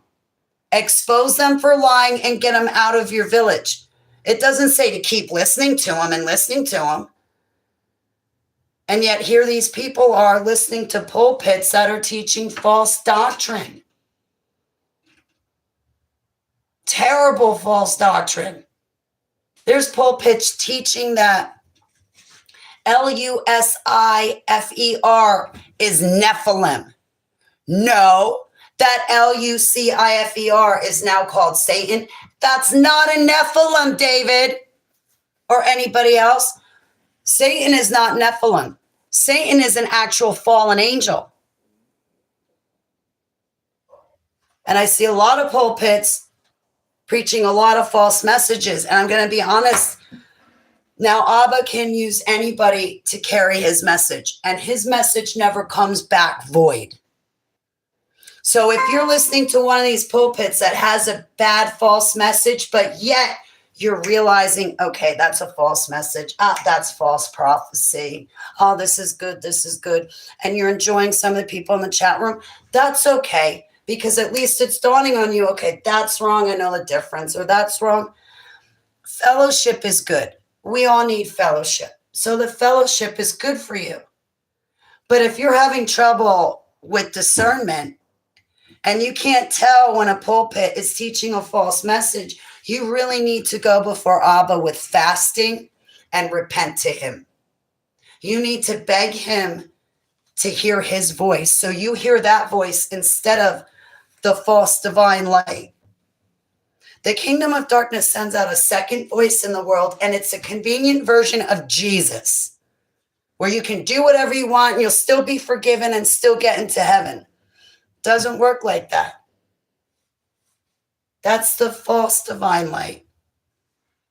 Like Billy Graham, when he came on the scene, he had two ways to go, either with Yahuwah or go with that fake Jesus. You know where he went? He went with the fake Jesus because the fake Jesus made him rich and wealthy and famous. That real Jesus, I rebuke myself, that real Yahusha, when you go with the real Yahusha, you're like me. You're lucky to see 10 people in your room. All the masses and attention and everything else is going to the people that have a false message, that give out a fake sense of security. And then when shite hits the fan, their congregants aren't going to know what to do. You guys, when shite hits the fan, you're going to be like, it's time to rock. All I have to do, go before Abba, maybe fast. And I'm joining Holly in spiritual warfare. I'm not going to be afraid. I'm going to stand up and fight this. I'm not going to die on my knees. I'm going to die standing and fighting for the kingdom of darkness. This is my time to shine. This is the time that I can win victories for Yahuwah. Shite just hit the fan. I'm getting rid of the demons. Oh, Wes, thank you so much. I appreciate it. Abba bless you too. Yeah, you can ask me whatever you want. Soul ties. So soul ties, like they're set up like when two people have sex or mess around. Maybe it's not full intercourse, but you're still messing around. A soul tie can happen from a deep French kiss. You guys are bonding, right? You're both intertwining with each other. I went through Project Beta, and in that project, they set me up with a little boy, and they forced me and the little boy to have sex. They told me what to do to him, and they told the little boy what to do to me. I'm really humbled, Wes. Thank you so much. I'm humbled. I was a little kid in the dumps. And then there was a man and woman lab coat in there. And what it was is, I guess at the time they wanted us to have an orgasm, because at that time, for lack of better words, it's like your soul sparks and fires up, and then it intertwines with that other person. So when you're intimate like that, having an orgasm, and say it's together, your souls spark up and light, and then they like intertwine. And that's a soul tie. So what the military did was weaponize that soul tie. So they would have me and that other soldier, when we were older, sent out on assignments and missions, they would have me and the other soldier make that soul tie, because then that soldier and I, we'd have a sixth sense. We would know how the other person's going to move before they made the move. You could look at the other person and just know what they were thinking without saying anything. And on a battlefield, to know where your counterpart is, that's great. I remember being sent out to the jungle on a mission, and me and this one soldier, we were racing. We were firing. We were chasing after this thing that didn't belong here. And this thing turned around and fired back. But him and I were in such sync that the second that thing fired back, rather than me putting up the defenses to deflect the incoming fire, instead I knew that the other soldier was going to dive to the left and I was going to dive to the right. The fire was going to miss us, versus throwing up defenses to stop the fire. I knew that the other soldier was going to dodge, and because he was going to dodge, I should dodge. Instead of him dodging and then I go to try to throw up defenses, but I'm too late throwing them up and I get shot after all. So to know how your partner's going to move on a battlefield, is helpful. We were sent over, I think, somewhere, I don't know, maybe the Middle East, maybe Africa. I'm not quite sure. We were sent over to get a group of people out. And I remember in the middle of the assignment, the other soldier was tired. And the other soldier needed energy. The other soldier needed healing. Well, anyway, that soul tie was used. And through that soul tie, I was able to transfer my healing and my energy and my well-being. I was able to transfer it from me to him. It was like he could suck that out of me and then restore himself and be healed. Meanwhile, I'd be left drained, and I'd have to then sleep it off to regain my energy to bring myself back, right? Not to sound like a Nintendo video game, but so the military weaponized these soul ties. If you want to remove a soul tie, easy. Go before Abba, take a knees. I repent for my sins. Heavenly Abba, I created a soul tie with someone. Go into detail with him, however it was. Maybe you dated somebody, or maybe you messed up one night. Whatever it is, just be honest with Abba. Tell him what happened. Talk to him. Abba, I screwed up. I had sex with somebody. I created a soul tie, and I don't love this person. Abba, I won't have sex again, but you have to make sure not to do it. Abba, please wash and clean me. Please pour the blood of the Lamb on me and break, crush, and disintegrate this soul tie that's been set up between me and the other person. This is assuming that you set it up yourself. Or maybe, just go before Abba, ask for the covering of the blood of the Lamb, and for the blood of the Lamb to crush and break the tie between you and the other person in Yahushua's name. And he will. Say, if you set up a cord on somebody else, you can always go and say, Abba, I repent. Please break this cord that I set up on this other person, or that I inadvertently set up. I'm sorry. Please crush it. Just go before Abba, and through the blood of the Lamb, he can get rid of these soul ties, cords, chains, attachments, devices. Just go before him, because his blood of the Lamb will break it. Like, say you have a boyfriend or husband and you break up and you want to get rid of that soul tie, whether that guy is with you or not, who cares? You can still go before Abba and break it. Even if you don't have his permission, even if he wants to keep that soul tie still set up on you, and say he even still keeps masturbating and thinking about you during that masturbating, and he still keeps setting up a cord on you, even though it's not a two-way cord, he's still thinking about you. It doesn't matter. Abba, please pour the blood of the Lamb on me and break and crush any cords, attachments, ties, bonds, devices that people set up against me. Please break and crush it. Close those doors. Close those windows. Please put me in a bubble and keep me invisible to the enemy. In Yahushua's name, Selah. Go before Abba. Talk to him. Always. Just reprogram yourself to just get in the habit of going, Yahuwah, what do you think? Yahuwah, can I have the blood of the Lamb? Yahuwah, what do you think? How should I handle this? He can break these things.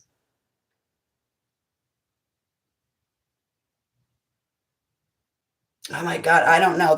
I think an ex of mine was thinking about me pretty hardcore because for the past 2 months, there was somebody I dated with the name of John. I wish he'd stop thinking about me. Oh my God, for 2 months, this guy must have been watching my videos and head over heels involved. He's supposed to be married with 3 kids. See, that's the thing. Like, at least with the spiritual gifts that Abba gives me, I know when somebody's thinking about me because it summons me. And I know when somebody's talking bad about me because their face pops up in my head. I kid you not. If you're talking bad about me, your face will pop up in my head. The thing that I cannot stand is when faces are popping in my head, but I don't know the person's name. How am I going to find them?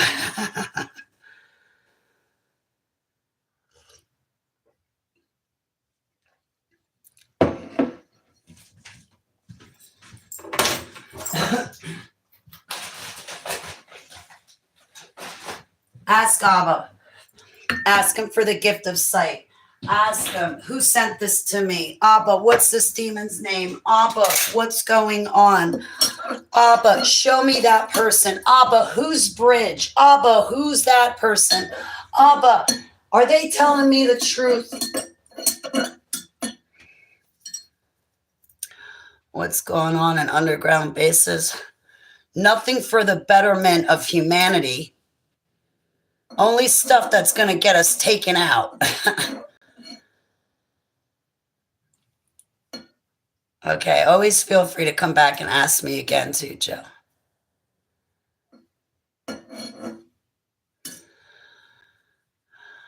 Oh boy, I hope not. I don't know what you look like.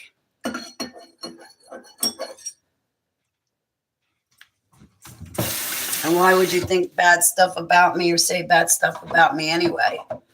You and I don't have any beef against each other, do we? Ask, Joe, ask. I don't know what to talk about unless you ask, please. And Tail, like the gift of sight. Like when I ask Abba, show me or give me the gift of sight.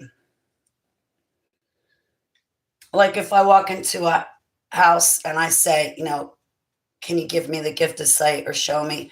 I'm asking, where are the demons in the house? What am I going to bump into? If it comes to a person, I'd be like, okay, show me bridge. Well, then Abba will give me a vision or a dream, and he'll show me why her husband's divorced her. Like he'll show me. I don't know how to.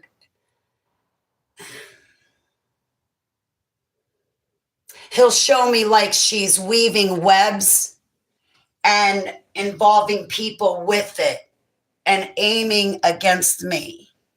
He'll show me weaving webs. I don't know how to explain it.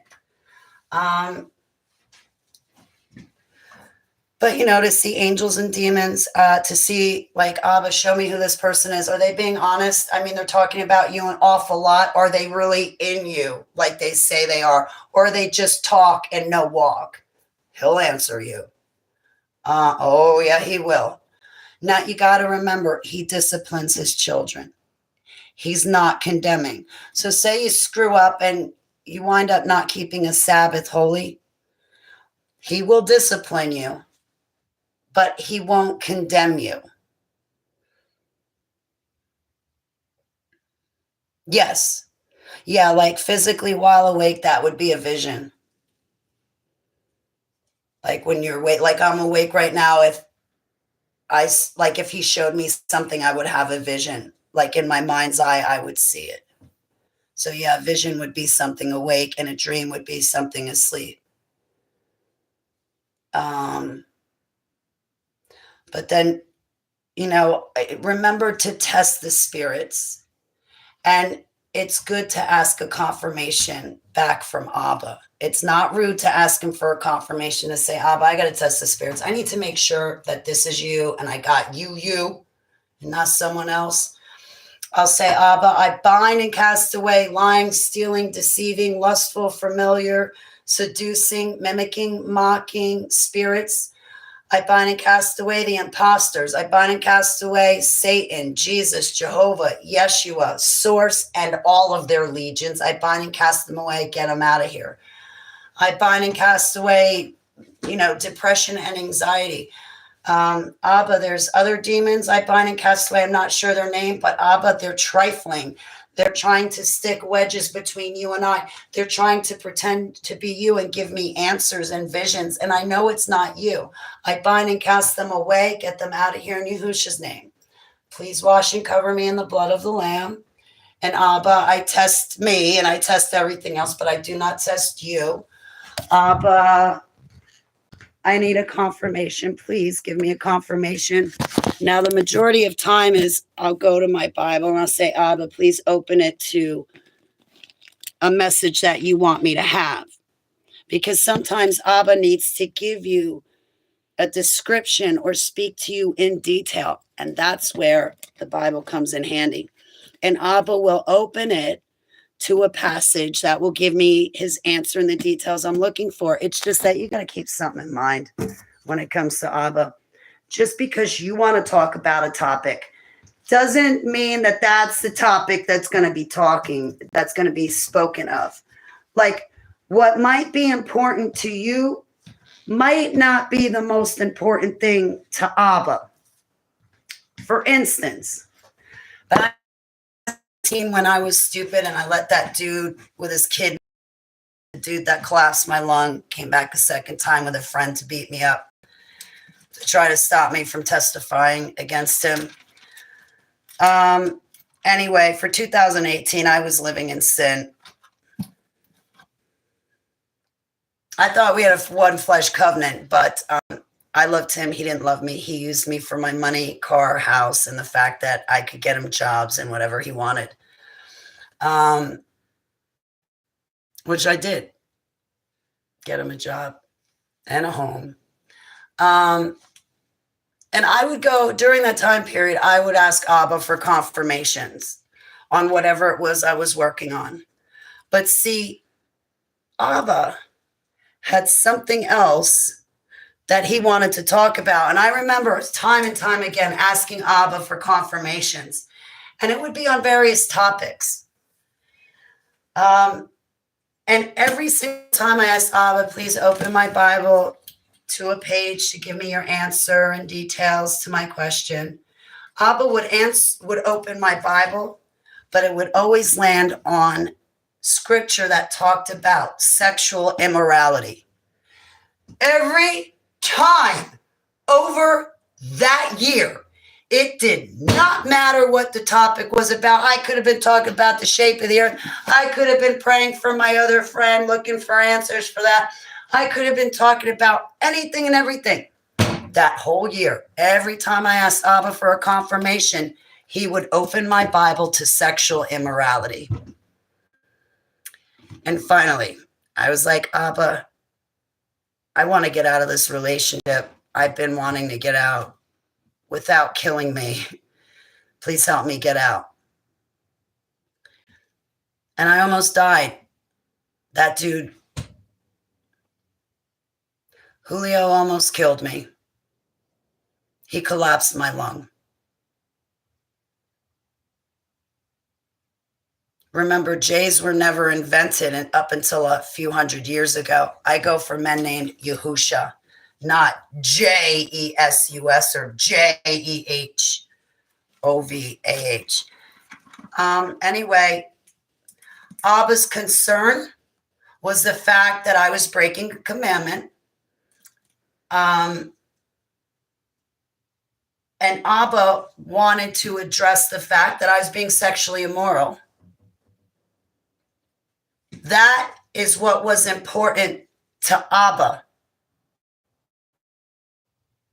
And for that whole year, it didn't matter what I wanted. It mattered what Yahuwah wanted for me. And he wanted me to get right and be in his commandments. And once I got right and I got rid of that dude, because in August 2018, I said, listen, I'm now an ordained minister. I don't want you bringing your coke and crack in this house. Your kid is going to wind up dating a guy just like you. I'm held to a higher expectation. Yeah? A month later, I was in the critical care unit with a collapsed lung.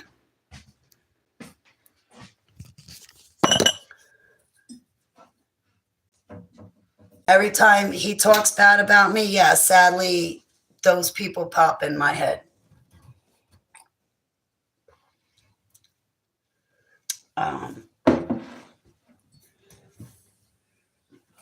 But my whole point for that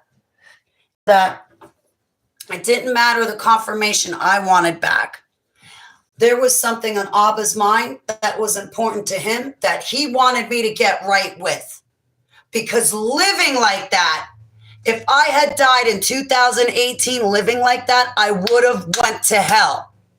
Oh no, honey, you wouldn't have because you believe in God and he would have just forgiven you. He knows your heart.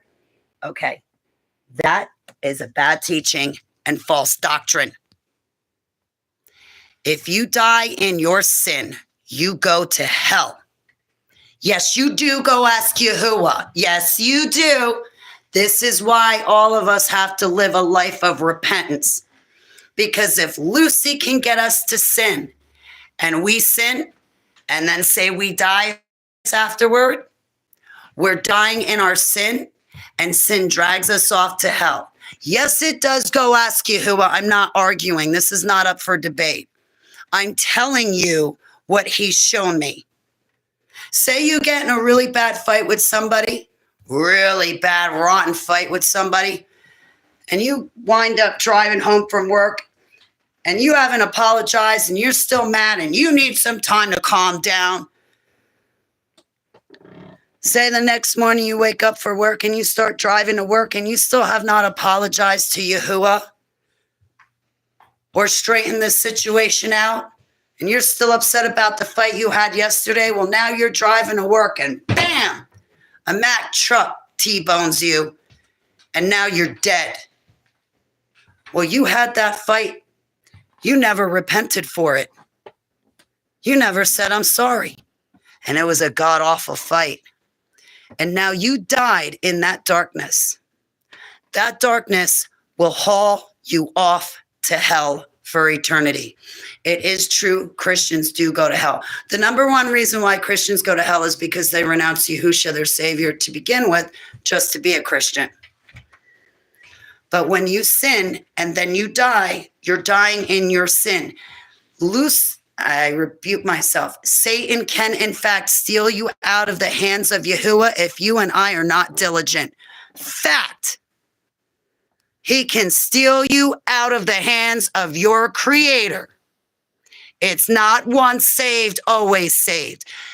People don't realize how delicate faith is. They don't realize how bad Satan is and his cohorts and how bad they try to trick us. They want you to think, oh, it's okay. You'll still go to heaven. So that way you're lackadaisical. You're not diligent. You're not living a life of repentance. You're not focused on Yahushua and what he wants. And that's how Satan slithers in.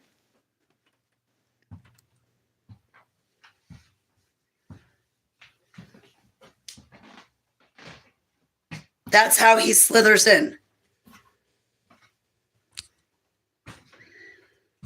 That person who abused you, he was a plant. In my humbled opinion, I think you might be right, Pixel. He was there to stop your healing, and you did the right thing. I think so, Pixel. I think the kingdom of darkness personally sent him into my life to do that, because Satan could work through that kid no problem. Same with the musician dude, the rapist. He wasn't in Yahusha. Well, Satan gets mad when you guys don't want him anymore. When you guys renounce him and you turn towards the living light, oh, Satan is going to fight you every step of the way, especially being a new believer. Satan's going to stack those odds up against you as best he can. He's not going to let you go easily. He's going to try to throw like false teachings at you, because if you go for just one false teaching, he's got you.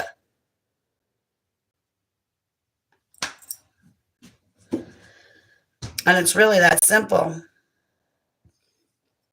Hello, Keanu. I don't have any opinion. Are you trying to start shite right now?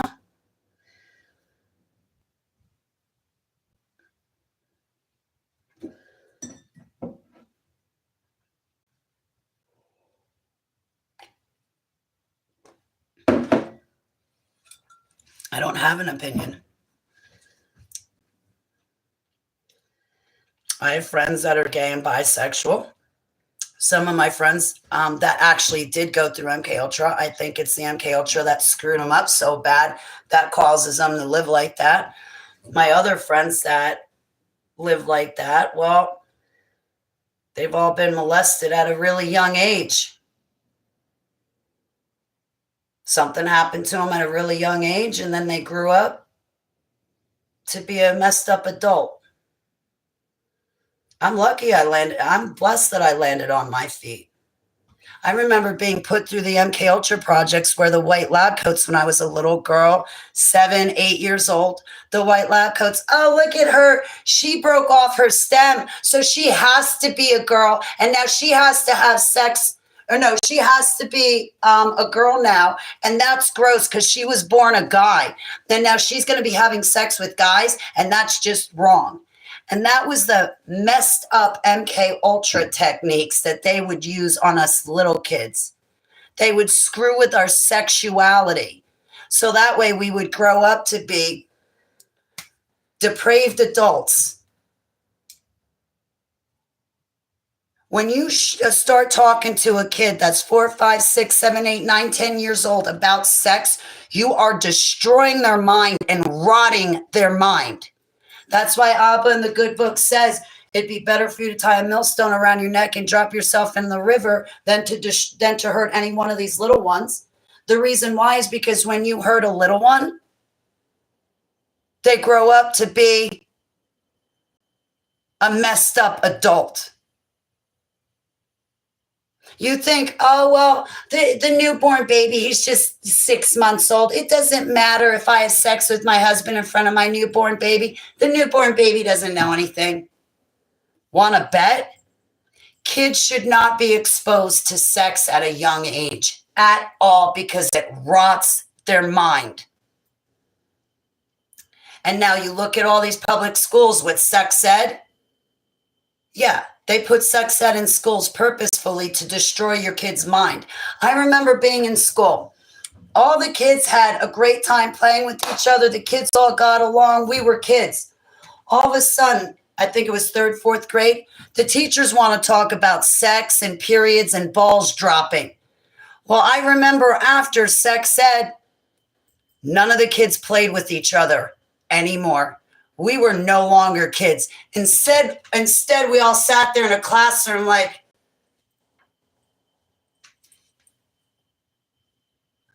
it destroyed us.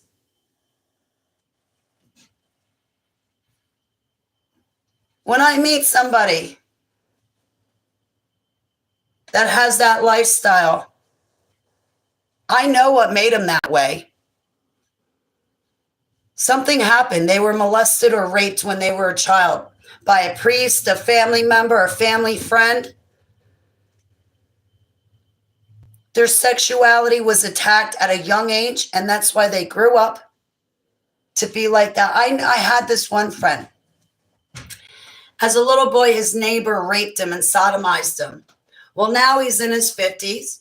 He's stuck on crack cocaine. And when he smokes that garbage, he has a dildo that he uses. He doesn't date girls. Instead, now he sodomizes himself with a dildo.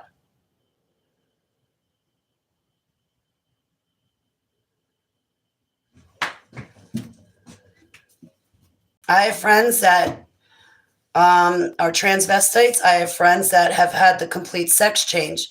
And the friends that I have that actually had the complete sex change, they kick themselves in the ass all the time for mutilating their bodies. And they wish they could turn back the hands of time and change their decision, because now they can never get their penis back. Now they can never get their breast back. Now they can never be the person that Abba created them to be, because they mutilated themselves to death, all because of something that happened in their childhood. Being gay or lesbian, none of you were born that way. No, you're not. You're not born like that. That's not how any one of us was built. I have friends that were born hermaphrodites. I have friends of all backgrounds. And every one of my friends that lives gay or lesbian, every single one of them was molested as a kid.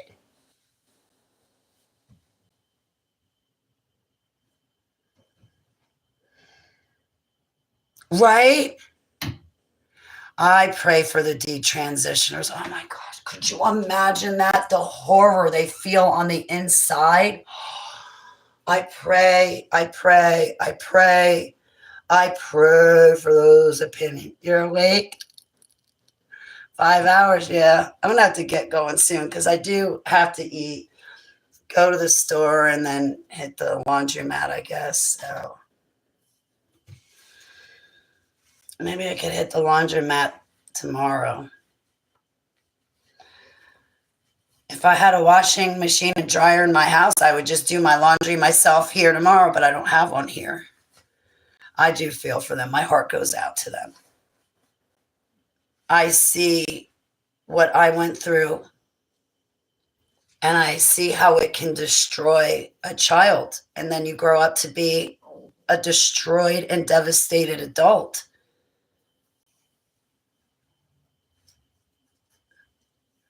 Can you do a roll around machine there? What's a roll around machine? You mean like a cigarette roller machine?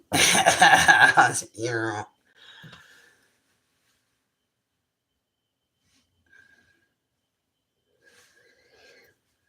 I do pray for people that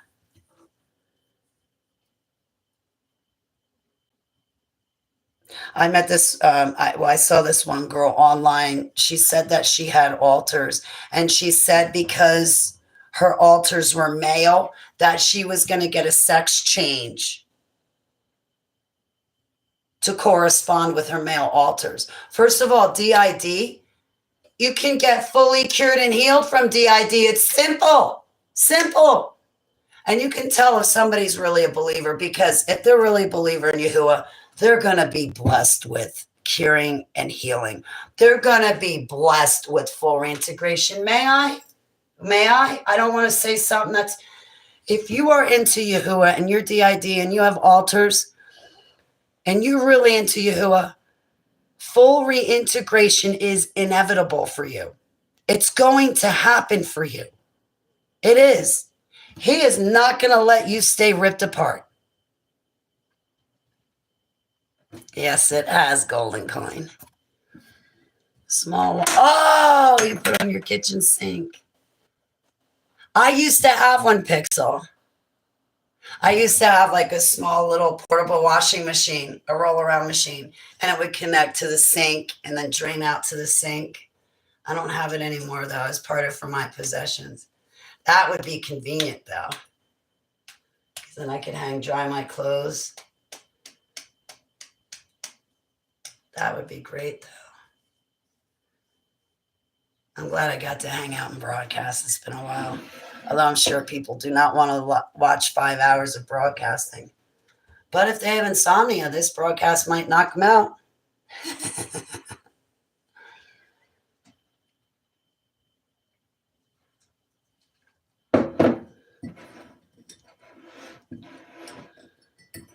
But remember, it's just like I'm just sharing my personal experience. I like test everything, test what I tell you, take it back to Abba, talk to him.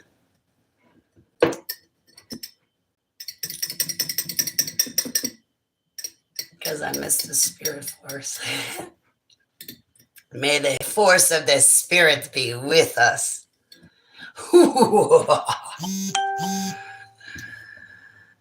So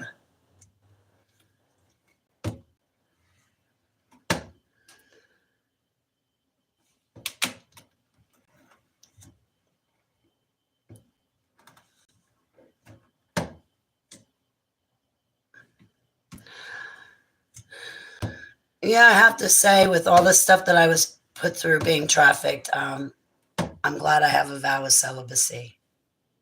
It's through my vow of celibacy that Yahuwah was able to restore my purity and innocence and make me feel like a whole, clean, with value, not used up individual.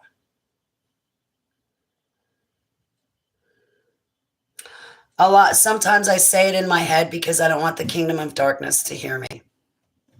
I do half, and it depends. It depends my mood. When I don't want the darkness to hear, I'll keep it to myself.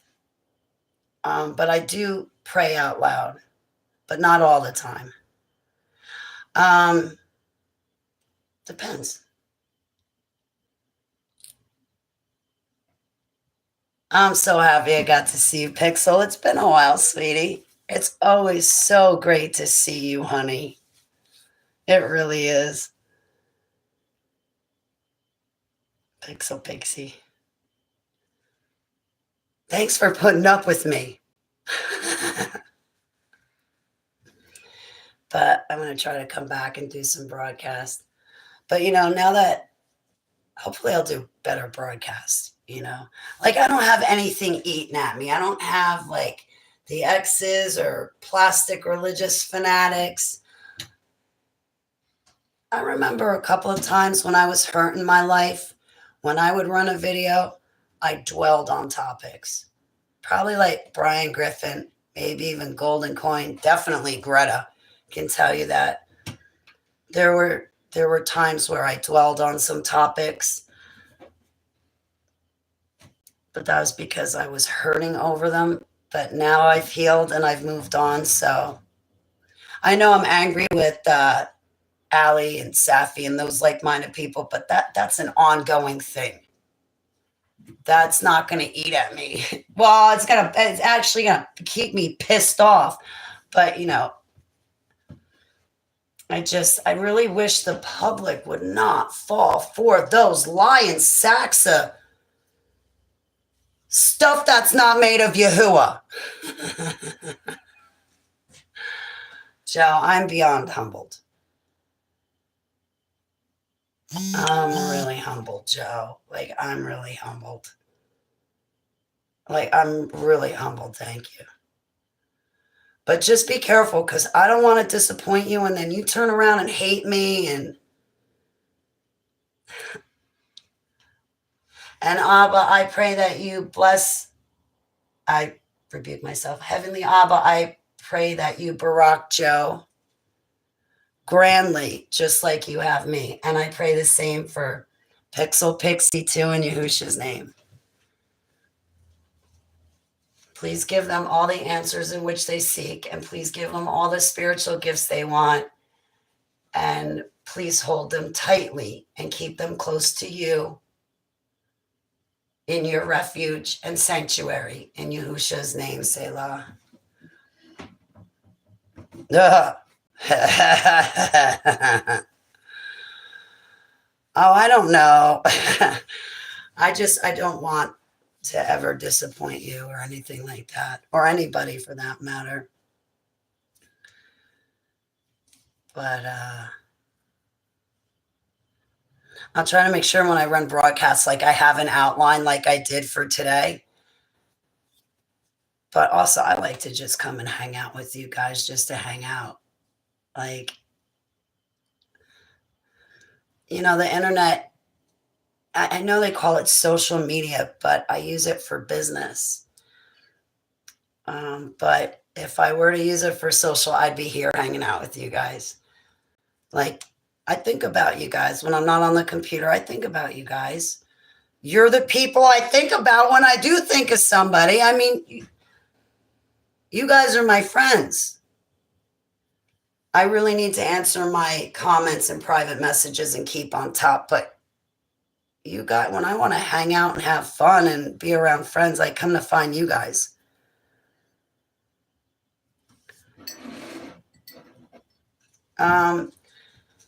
The face-to-face friends I had, well, they weren't like you guys.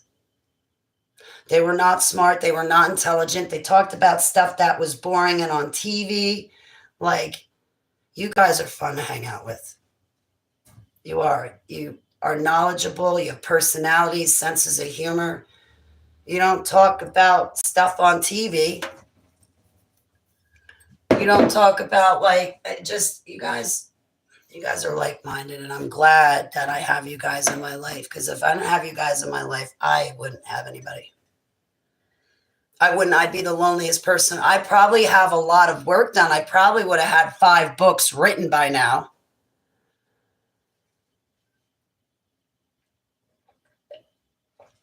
But I'm glad to have you guys. I really am. That's right. I got to open up Snapchat again. I haven't looked at it since I apologized to you, Joe. They do, Joe. Oh, they do. Family drops like flies, friends. It's like, and that was, I think, too, it took me time. It really took me time, because I wanted to turn my life around. I was definitely worldly. And I'm not talking about being a super soldier. I'm just talking about this normal life. I was definitely worldly. It took me time. I would say, honestly, to really start walking my talk, fully, wholeheartedly walking my talk, not half-assed, not 1 foot on Yahuwah and 1 foot in the world, but really, really walking my talk. Well, it took me 8 years for full reintegration, but taking even the trauma into consideration, I would have to say 10 years. 10 years to really walk my talk. To, because you know what's right. You speak what's right. But then for me, it took me time to physically get doing what's right. It just took time. So I'd say 10 years. 10 years from really start to finish. Like from start to finish. From like the time it was 2013 I got down on my knee. Well, if you take 2013, I'd say 10 years. So from the time of asking Abba into my life to come out of the trauma, to turn to the truth, but learn the truth, and to actually get walking in it. Like when I shut off this camera, I'm not going to go get drugs. I'm not going to go out on a date. I'm not going to go have sex. I'm not going to go out running amok. When I turn off this camera, I'm going to be like, hey, Abba, what do you want to do? Abba, I need to draw for you more. I need to clean my house. I need to stop talking about these things and just do it. I feel like I've been wasting time.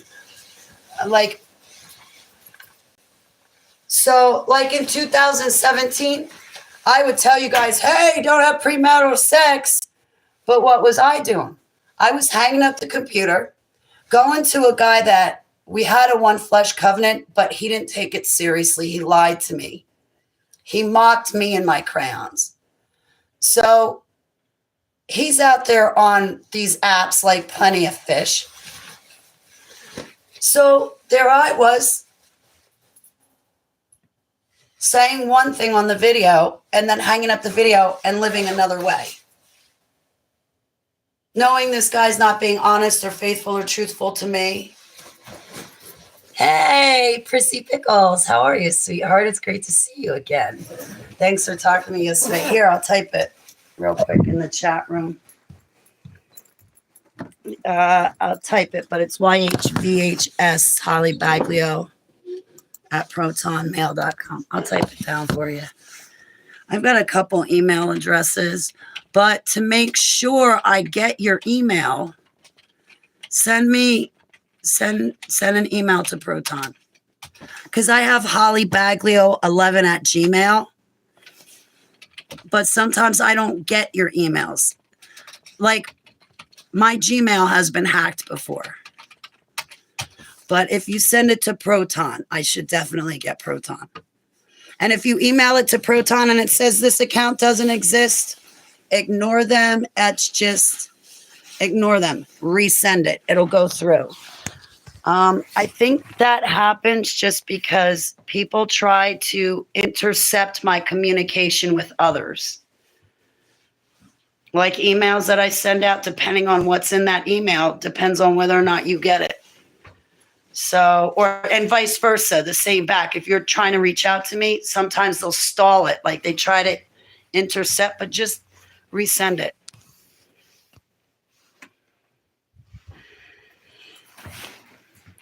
I like your name, Prissy Pickles.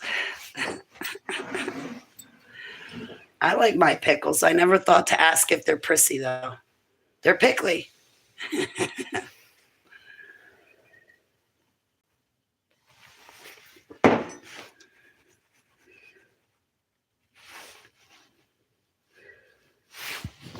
I would love to be on King World's panel when he's doing his commentary. The way he rips into those two. But then it could be, well, from a survivor's perspective, she's lying. That's not how MK Ultra works.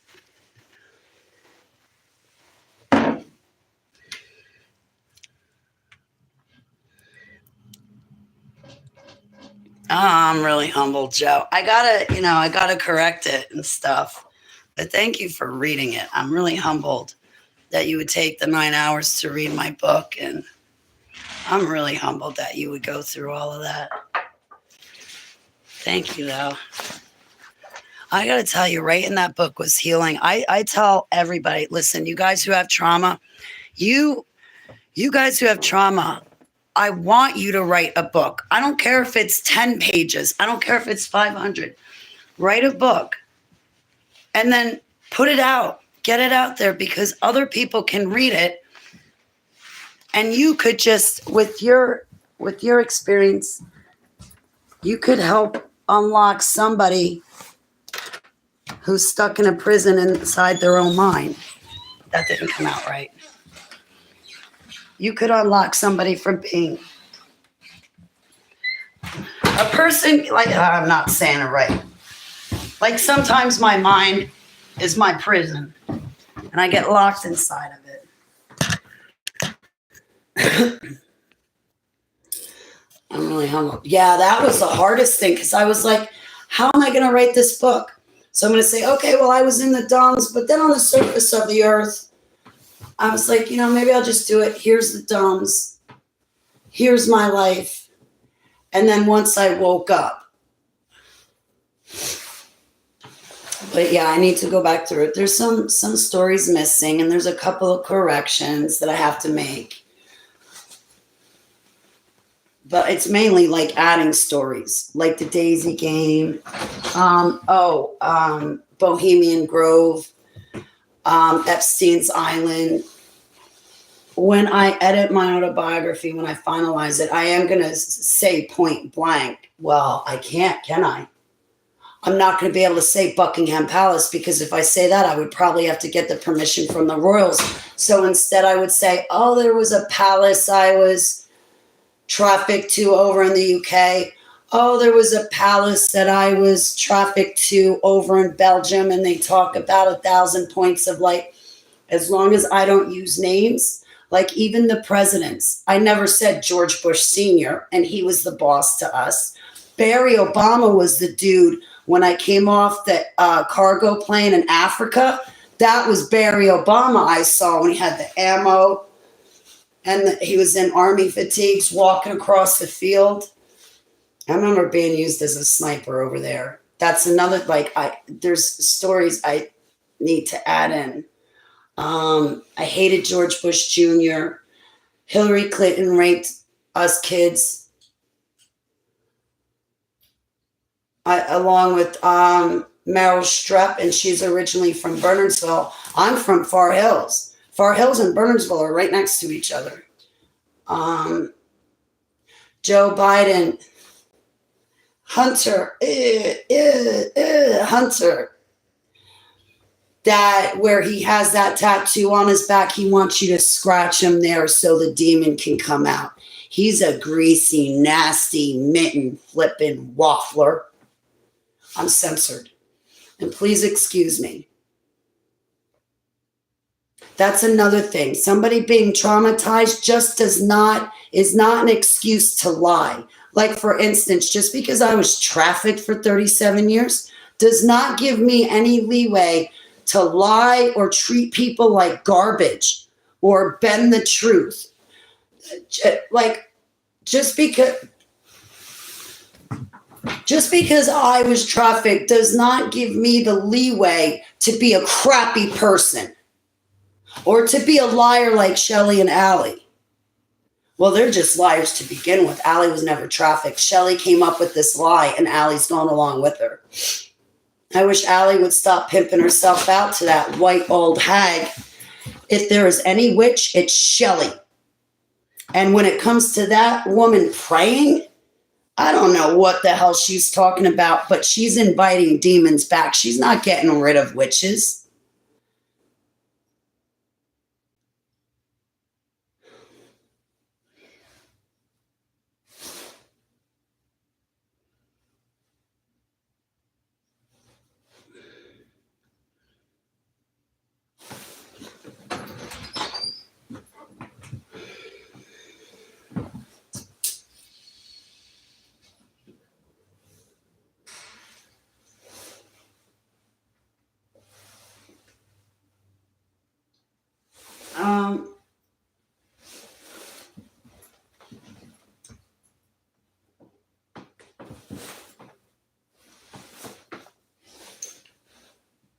No, let's go find out. Actually, I know who she is.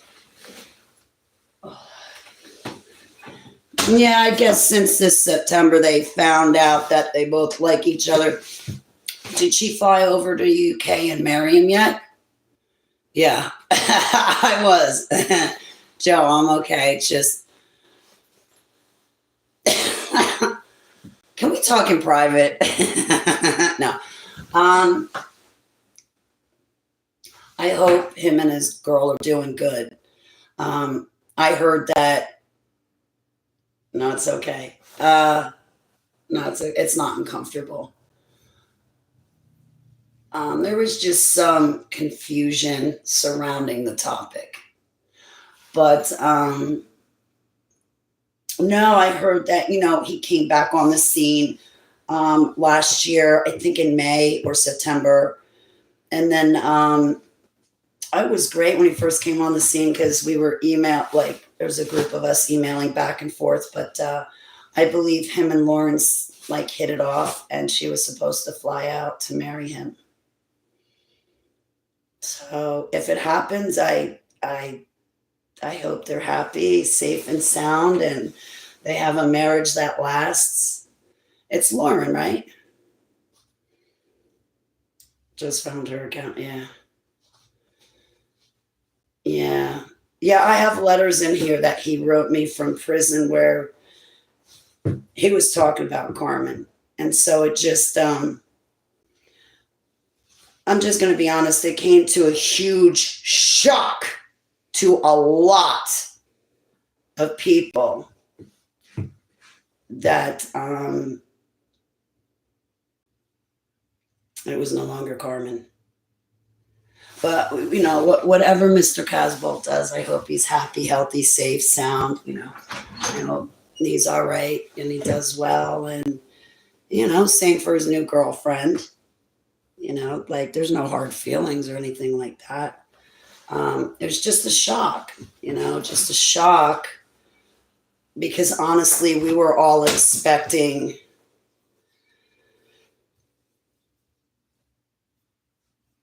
it to be Carmen. And I think some of us, our hearts are broken for her, But regardless, whatever Jimmy does, I hope that he's, happy, healthy, and safe, and things go well for him. I thought Lauren was going to maybe fly out over this past December, but I guess she didn't get a chance to. Yeah. I'll tell you, I saw that one video about her with the dog losing a dog.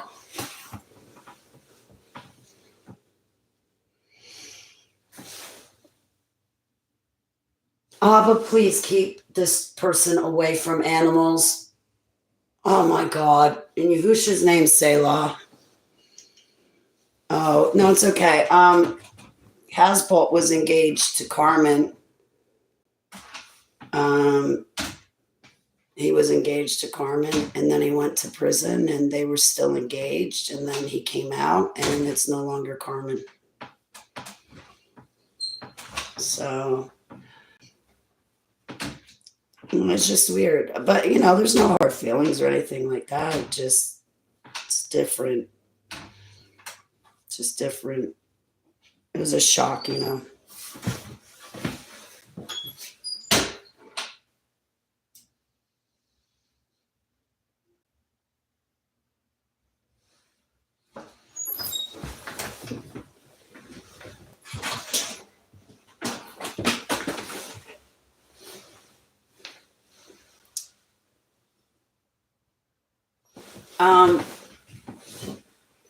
In the one video where Jimmy's sitting there in a tuxedo, and he's sitting in this big, nice-looking hotel room, and Miles Johnston's sitting there interviewing him, and it's the night before he gets locked up, I guess. In that video, he mentions Carmen, and he mentions that his fiance's name is Carmen. That's who I'm referring to. Because of that video, and because I was looking for answers, and when I saw that video, I was like, he's engaged, I gotta find her.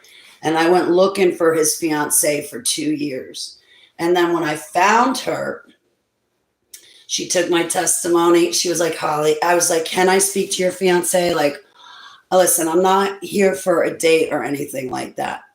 I'm here for answers. And I believe I remember him from the Dungs. And she was like, sure, no problem. And then I wrote him I got his address, and I wrote him in prison. And now I believe I remember him from being trafficked. He says he doesn't remember me, but it doesn't matter what he does or does not remember. It doesn't. First of all, how many altars? I had 169, and he was programmed by Mangli too. Well, I have Yahushua HaMashiach. I'm fully reintegrated. The altars are gone. I'm not active, and there's no way I'm going back active, given that I'm covered under the blood of the Lamb. But not everybody's like me. There's people out there that hate Yahusha and would never think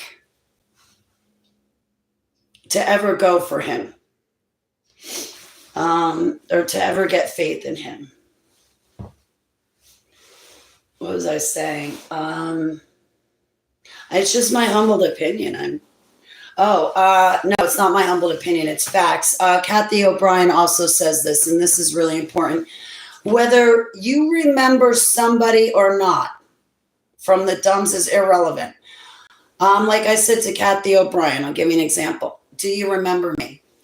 She said, Holly, whether I remember you or I don't remember you is beside the point.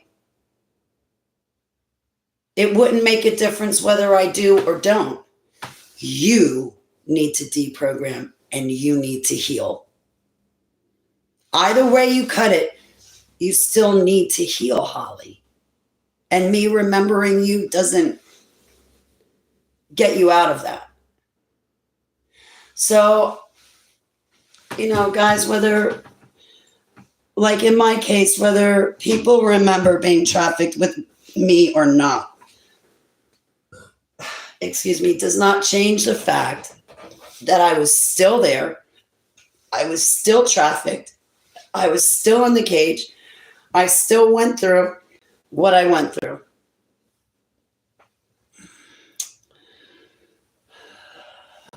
Hey, Blinky. I know, I've known you forever now, Blinky.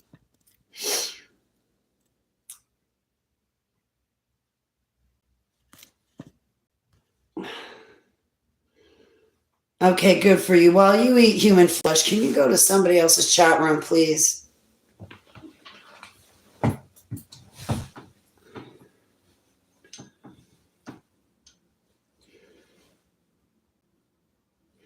Yeah, I'm Rodimus Prime's friend, by the way. Right? Don't be a fool, Megatron. Well, he's not a friend. I'm a friend with Rodimus Prime anyway. I actually have a friend that has that idea of Rodimus Prime. I pour the blood of the Lamb on us, and I close those doors that have been opened in Yahushua's name. So I know for one, I don't need visions of human meat being consumed. And I'm sure you guys don't need to hear about it either. So I close those doors in Yahushua's name. Yeah, we've been friends for a long, long time, Blinky. And it's nice to be friends with you for this long. Like when I woke up from the MK Ultra and the Super Soldier projects, I really did turn my life around. And I knew right then and there in 2014 that when I went to Cure and Heal, that everything and everyone from my past had to go. If I really wanted to overcome the traumas and get beyond, then everybody from my past had to go. There's a couple of friends that I had in high school, like Anita. There's only a couple of friends that are up on Facebook, but we don't hang out. We're not close like we were back in high school. But I love them and they're in my life and I want them in my life. That's okay. We don't talk we talk maybe once a year. But the other friends I had, I knew I had to let them go. And honestly, I was happy to let them go because they were always the worst thing to happen to me, but I was always the best thing to happen to them. Yeah, because I always had money. I always had the brand new Mustang that could drive everybody around. I was the one that worked hard. Yeah, I worked hard. I had the money. My friends leached off of me. The guys I dated lived off of me. I provided for them. I supported all of them. Every last one of them. There were a couple of, the one from Staten Island, I did not support him. He was like a real man. There were a couple of relationships that I had that they were good. It's just, I was not in love with them the way a woman's supposed to be in love with a man to get married. And I knew that if I had married them, that deep down inside, I would never be happy. And I broke a few hearts, and a couple of those hearts I feel bad about. Like Scott, I feel bad about him. Lou Rob. But him and I never dated. But there were a couple of men. One, Scott, I was engaged to. We were friends for 9 years. We dated for 2. He was a really good guy. But anyway, but the majority of my boyfriends, I was always the provider. I paid for them. They wanted my money, my cars, because they didn't have any. I was always making, even my ex-husband, I was bringing home $1,000 a week, and he was bringing home $700.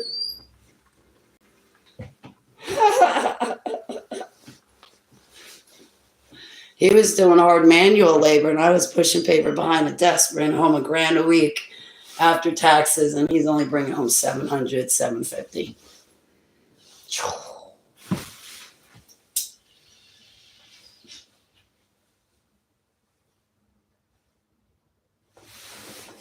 I was seriously worried about him suing me for alimony when I divorced him because I improved his quality of life.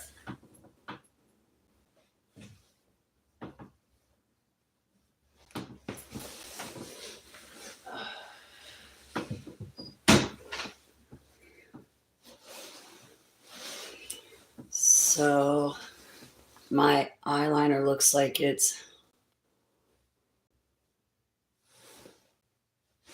that? I think I may have burnt some pieces of hair like right there. Maybe it flew into the light or something. I'm kind of like alfalfa, but he had it back here. My hairs are sticking straight up and down in front. I would warn you.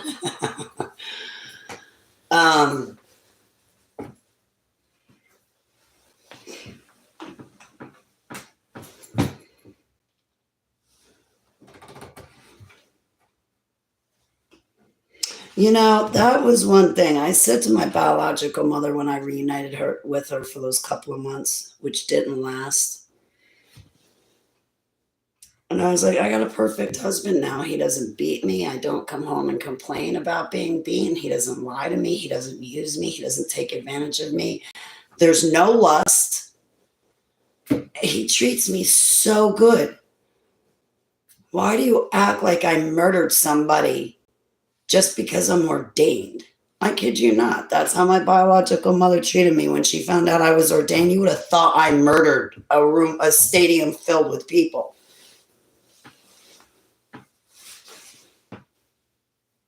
Everybody else was like, wow, you're ordained. I know that my stepdad and dad and the grandparents that raised me, I hope to see them again, at least briefly. Because when they find out I'm ordained, they're going to be so proud of me.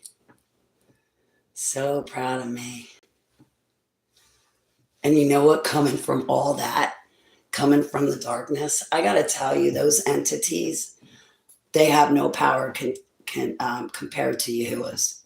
You want power and accuracy? Go to Yahuwah. Seek him for his spiritual gifts. Don't be bothered going to like Osiris or Isis or any one of these other entities. Don't be going to them, because I kid you not, just like these false prophets, they only get like at best 80% of their prediction correct.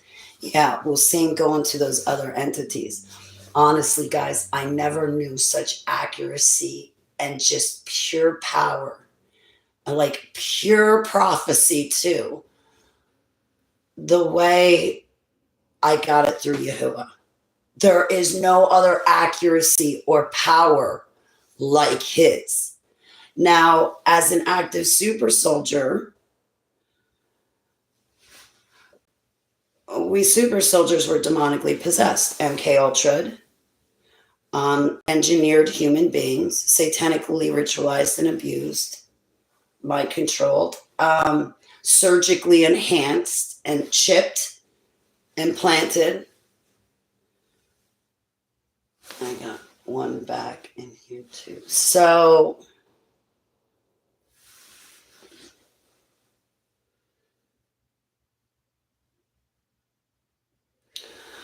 I remember being on an assignment and morphing, having morphing abilities.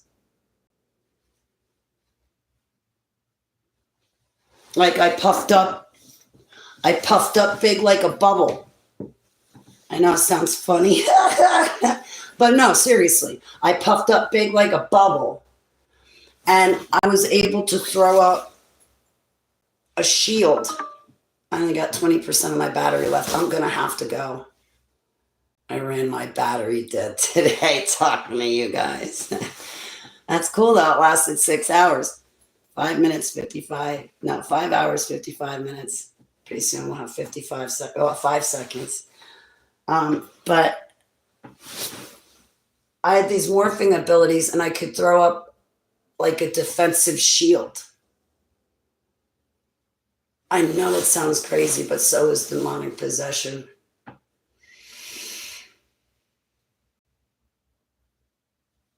Now, also, as a super soldier, I have to say that we were also using advanced technology. Don't forget that. I was in projects Delta, Alpha, Beta, Delta. I was not Monarch. I was born into the project, so I was Beta. Beta is the same as Monarch, except Monarch is Monarch, and I was born into the projects. So I went through Beta. Delta is where we learn to fight with weapons and hands. These hands can build, or these hands can destroy. I was taught how to destroy first. They never taught me how to build in the DUMS. They only taught me how to destroy. So to explain to somebody the weapons, even in the secret space program, which that's another topic in itself, the weapons that I remember using against those fighters, it was advanced technology. It was like a gun on steroids. Whatever weapons you have, theirs was that on steroids. I don't know how else to explain it. You're not spamming the chat room, Blinky. Don't listen to Nightbot. You're not spamming, okay? Boy, of all the people to pick on, why you got to pick on Blinky? Don't you pick on her. Don't listen to him.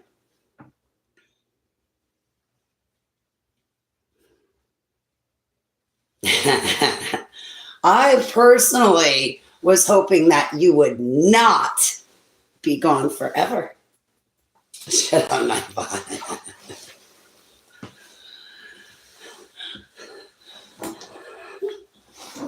Oh. You can come hang out with me, though, Nightbot.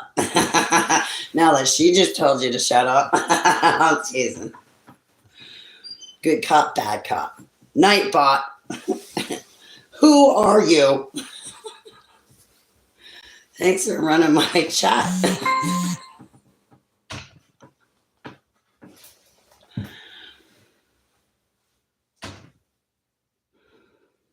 Do you know these people, Nightbot? Like, do you see these people? Like, do you see Blinky and these other people that you talk to in my chat room? Do you see them in other live streams?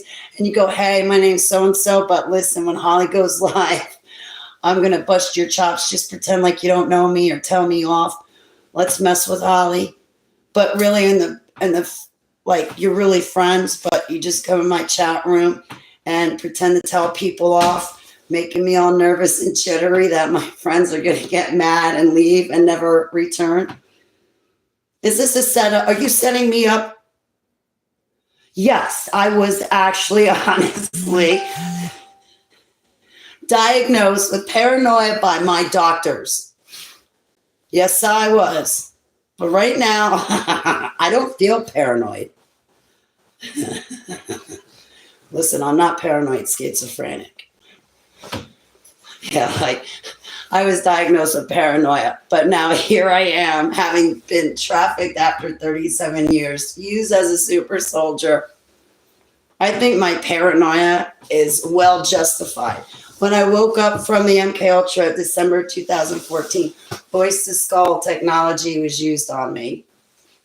There was an assassination attempt set up against me for simply remembering, but because I remember what happened in the DUMS, I was able, and because of my faith in Yahuwah, I had just married Yahusha like a couple days prior. And because I had just married him, he protected me. And that's why I made it through that assassination attempt. All right, so I know, we've been friends for years. right? What have you done, Nightbot? Hey, listen, I can tell you my Cash App. I'll spend it on the doctor, food.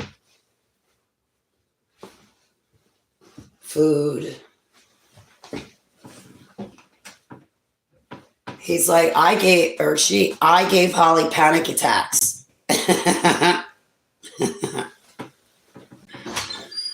Yeah, I remember. That was 2016. You and I have been friends, Blanky. I remember sitting at my computer in Flemington typing to you. Now, I went public August of 2016. Remember, I had the blue room? The blue room? That was Flemington. I lived there in 2016.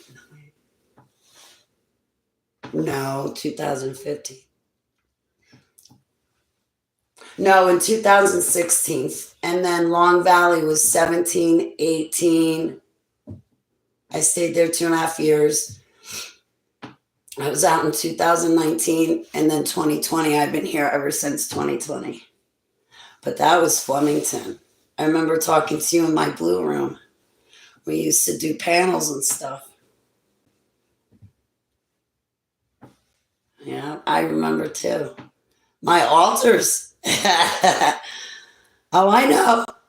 Now I get to talk to you. Back then, my altars were talking to you. I'm like, hey guys, do you mind? Can I talk to? She's my friend.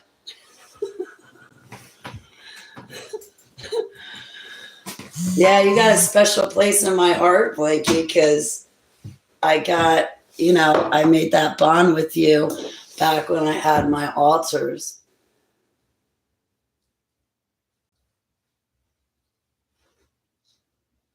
I'm so glad that I got over being embarrassed of my altars, because when I did that and I started to treat them good is when Heavenly Abba blessed me with full reintegration. So, but yeah, I'm glad they're gone. I'm so glad they're gone. Oh.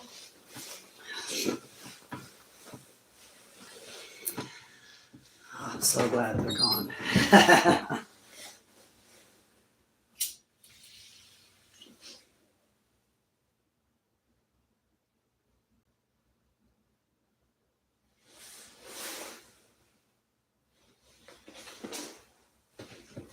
But yeah, there were a lot of altars I never met. I only met maybe 30 of them, 35, or possibly 50. I didn't even know half of my altars. When I really look at it, unless I was confusing with altars with altars, I think I only got to interact with like 50 of my altars out of 169. I saw the other ones. I was used as a soldier. So, like the other altars, they look like soldiers. A lot of them were young. There were alpha male altars. They would keep track of the little ones. You had the front altars. I hated that front altar. There were altars programmed for specific certain things, situations, and what to do. And in my case, I was programmed with 313. So 3 altars would be forward at any one time, 3 or more. And then there'd be 13 levels of altars that were programmed.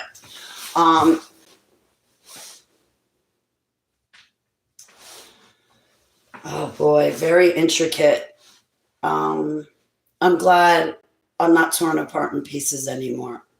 I'm glad I don't talk about myself in a third person anymore. And I'm glad to not be falling to pieces anymore. But yeah, I'm glad I'm not with that guy anymore either, because I did need to heal. And I would have never been able to heal around that dude who collapsed my lung.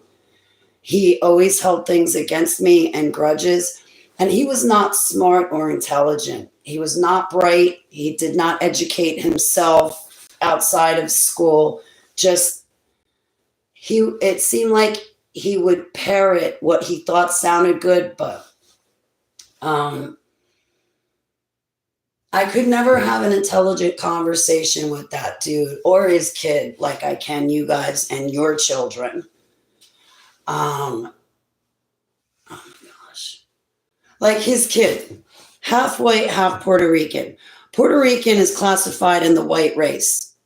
His kid comes along, 15 years old. Oh, well, I'm the black race. I'm the black race. Kid, first of all, apparently you really need glasses and you're not looking in the mirror. You're white. And I looked at him, I'm like, this is what you teach your kid? She's not black. What? Really? I was like, kid, you're Puerto Rican. You're classified as white. You're not a person of color. Stop it. You get Allie Carter denying her culture and bashing her culture, and get white kids trying to be black. What is wrong with society? I knew this guy half white, half black. Hated his white half, loved his black half, and his black half. He had a grandmother who ran or Bordillo, and he's proud of that. He was proud of that side, but he hated his white side. His grandmother had a Bordillo. Do you know what happens in Bordillos? You think it's just adults having sex? It's not. Kids get snuffed there. Kids get sold at Bordillos. Dude, I forget the name of that documentary. It came out like 3-4 years ago. It was about Bordillos over in Poland.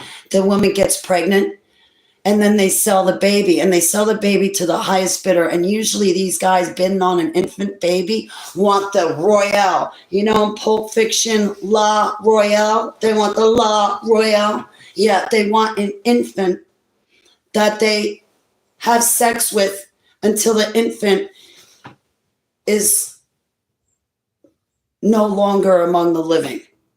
That's a La Royale, that the movie Pulp Fiction. But that's what happens at Bordillos. And you're proud of that just because.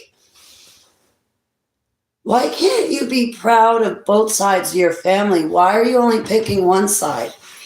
I love the Gabrys and I love the Baglios and I love my stepdad's family.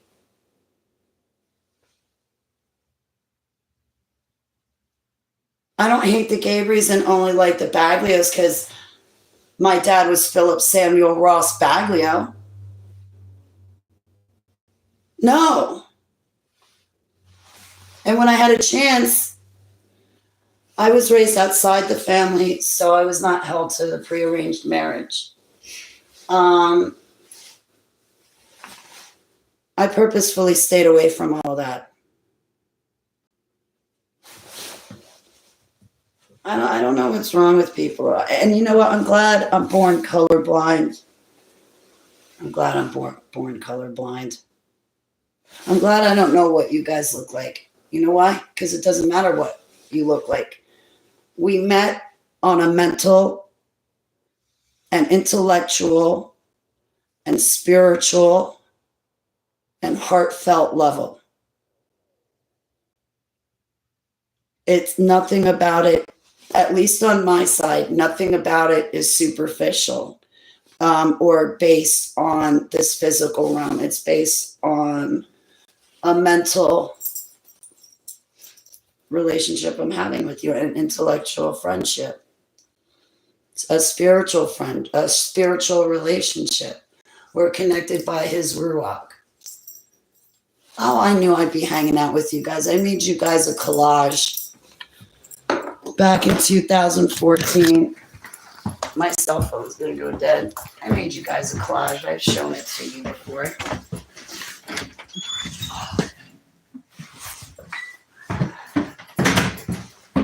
I have to go to the store, and apparently I'm not washing my laundry today.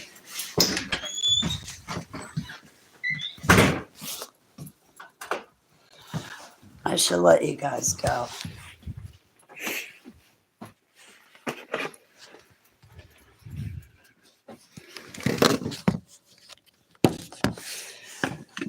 I don't really feel like going though. Hang on a minute, excuse me.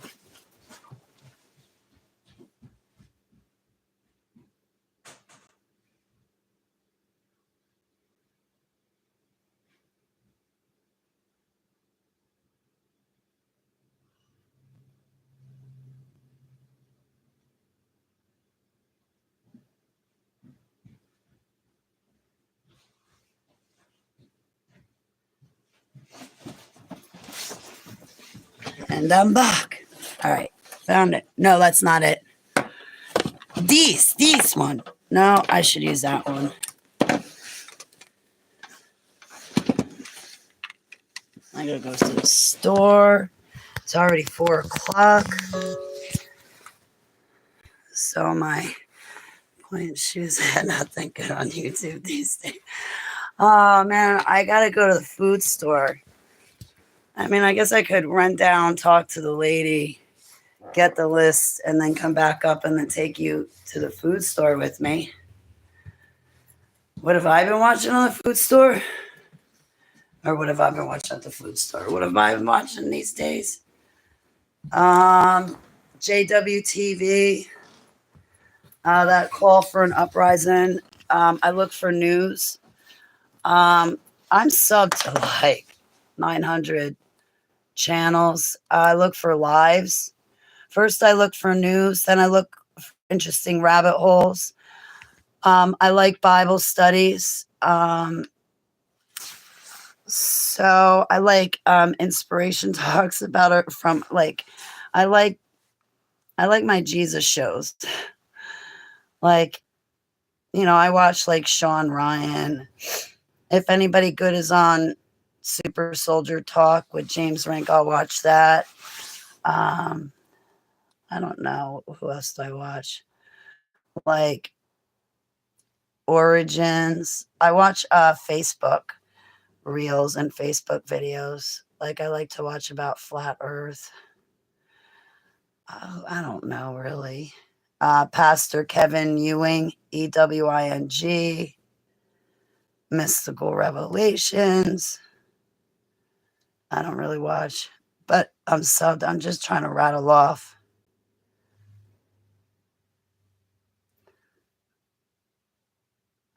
Like King Nico, definitely. The Real GS News. Like, I just watch everything. I mean, I'm even subbed to Jordan Peterson.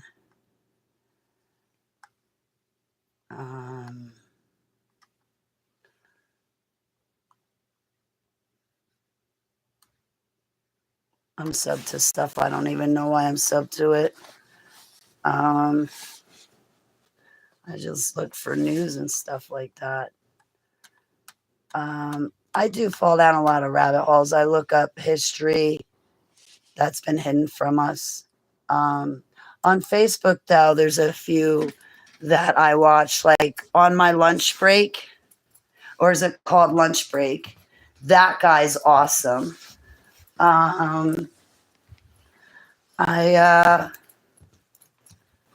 else do I watch? Henry Moon. I got into John Truth, but I binge watched him, and he's half right, and sometimes he's like off. Like John Truth Abba will tell John Truth to do something, and then he starts telling other people to do it. And meanwhile, it's a message for him from Abba, not from Abba to the public. And people just don't seem not to know how to differentiate between a message that's just for them versus Abba wanting them to tell the public. Like, for instance, Abba called John Truth not to eat chicken and eggs. John Truth has access to money and other foods that are better. So, but there's some people that get totally anal. Oh, well, that has been changed so much from like THC. It's not the same as it was when Yahushua was born, so you can't use it nowadays. Yeah. Well, bananas nowadays are way different than they were when Yahushua was walking around the earth and even before that, but you still eat bananas. Are you going to be anal over everything? Because if you're going to be anal over everything and then tell me I have to be anal over everything, otherwise I'm not saved to Yahuwah, well, you're full of malarkey. No, you're not taking what food away from me that I do have. And a lot of people, you'll notice that unless you take their advice, they're not going to be happy. They think that, oh, well, if I can get Holly to take my advice, then I'm right and somehow I'm more saved. No. I know what's good advice, bad advice. I know what'll work and will not work. That's it. I'm 50 years old. I don't really, I've been through it. I don't want to hear it. You know? Those channels, Rumble. I don't think that they're that great at channels. Well, wait, I'm not sure which channels you uploaded. I'll try to post it. I guess the channels I watch every once in a while, I put them on. There's a post tab. I guess YouTube changed it from community tab to a post tab. I usually put up videos like on that post. I like JWTV for the news.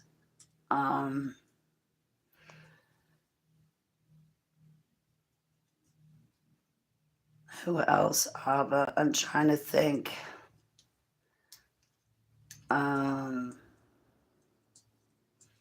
Some people just have I wish they would just use their name instead of coming up like with conspiracy truths, because I'm never going to remember a title like that, and that's too typical. But I look up the flat earth because the flat earth is biblical cosmology.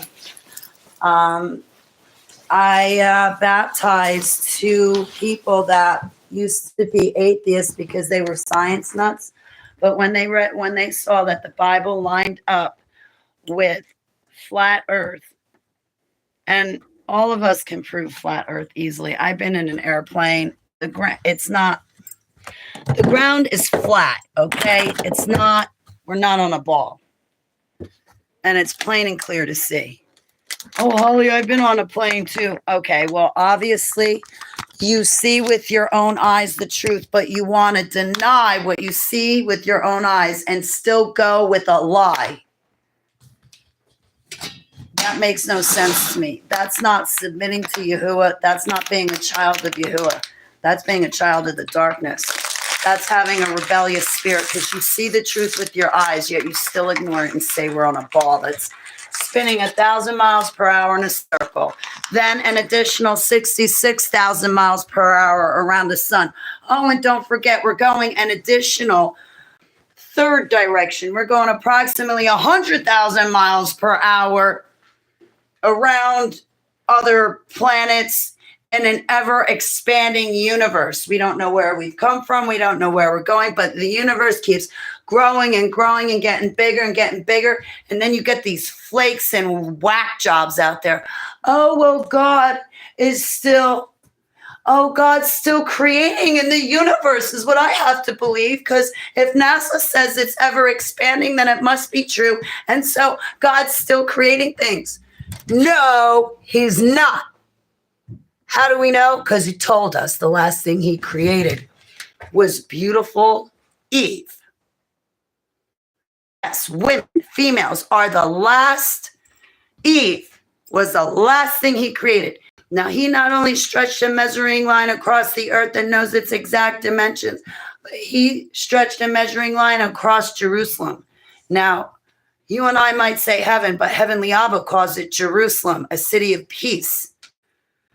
And he stretched a measuring line across the heavens. He knows their exact dimensions, parameters, everything. Now, I used to be a glober, but honestly, in 2015, Yahuwah led me to the flat earth. And I was like, no way. When I read the Bible passages, I'm like, oh, so we're not on a globe. I was so, it was so awesome. It was so awesome. It was so awesome. And he led me to it. And it's like, Abba, I understood that flat earth model in 15 minutes. I got on a channel that was explaining it exceptionally well. And I had to say, I'll say within 45 minutes, I understood the flat earth model. Everything made sense. Easy peasy, no problem. Now, when it comes to your spinning balls, you remember that joke? Just because it's a man's world, but just because men are always sitting on balls all day long doesn't mean we're all on balls. Like I might be on a flat earth. There you go. Okay, well, I got to eat something, and then I got to go to the store. I guess I'm not getting my laundry done. The beauty's indescribable. He did? Praise be to Yahuwah. I believe that. Yeah, actually, Joe, look into it.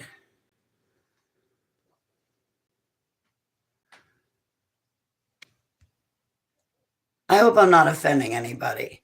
But yeah, I got to tell you, when Abba led me to the whole flat earth, because I was like, it just happened to pop in my head. And I was like, what about the edge of the earth, Abba? Remember, people thought it was a flat earth? And then come to find out, it's true. You and I are we right now are the stupidest humanity has ever been in the entire history of human beings. Since Adam was created right now, nowadays, human beings are at their dumbest, stupidest, most unintelligent right now. We are the only ones in the history of mankind to think. What was I going to say? To think that we're on a ball. All ancient civilizations and people that came before us, all of them believed in the flat earth model. Yeah. We're not getting smarter. We're getting dumber. They've dumbed us down. They programmed us. This is what they want, is slaves that don't know anything. Knowledge is power. If you have no knowledge, well, there goes your power. We have to know our authority in Yahuwah. But also we need to make sure that we're listening to his voice. We need to know his voice, know what it sounds like, know who we are in him and how to operate and function in him. So that way he can guide us and move us and tell us what to do. But yeah, like when I saw that the Bible passages, I saw them for myself. There's like 30 of them. I was like, no way. You know what? And that also opened a whole world to me because that's when I realized I could take him at his word and rely on his word literally, because he says exactly what he means. And I was like, wow, wait a minute. So I don't have to guess anything at all. You say exactly what you mean. When you're driving home a point using a story, you call it a parable. But you say exactly what you mean. Everything you say is true through and through, no matter how you dissect it or what you apply to. It's absolutely true. And when I realized that I could rely on his word literally, it opened a whole new world for me. It really did. And then too, I thought I had food. Oh, there it is. Hang on a second. It just opened up a whole new world for me because he says exactly what he means. Yeah, thieves do not get in heaven. And it'd be better for you to cut your hands off than to steal and never get into heaven. He says what he means.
It's a good thing I looked at my chat room, Blinky. I said, you know what? I'm so glad. Like the dude that collapsed my lung, I did not want to be a stepmother to his kid. I dated a dude once named Mark, and he had 3 kids. I was happy to be a stepmom to his kids. I bought them all skating boards. I pampered their pants off.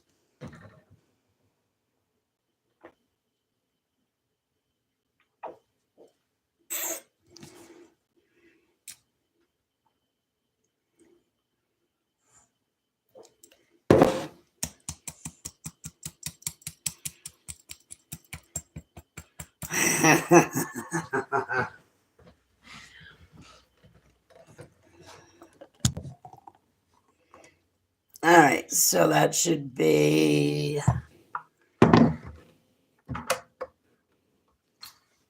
1,000 calories. What I just drank.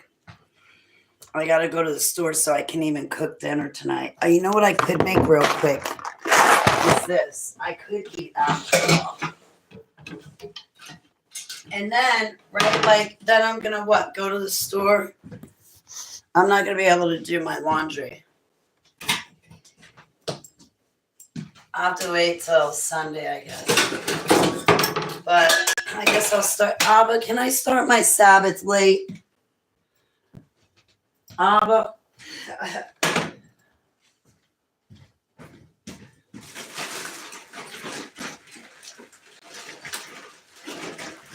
Like, maybe I can start my Sabbath at 7 or 8 o'clock instead of 6. Would that be okay, Abba? So that way I can eat right now. And then go to the store. And then I'll put doing off my laundry for another day. I will open up my bottom drawer and just get out my ski socks.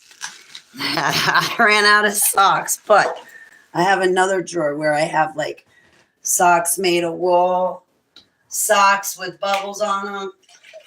Like they're like, I got the heavy sock drawer. I've got thigh-high socks, knee-high socks. I love my socks. Since they took prayer out of schools in the USA. Yep, they took prayer out of schools. They took...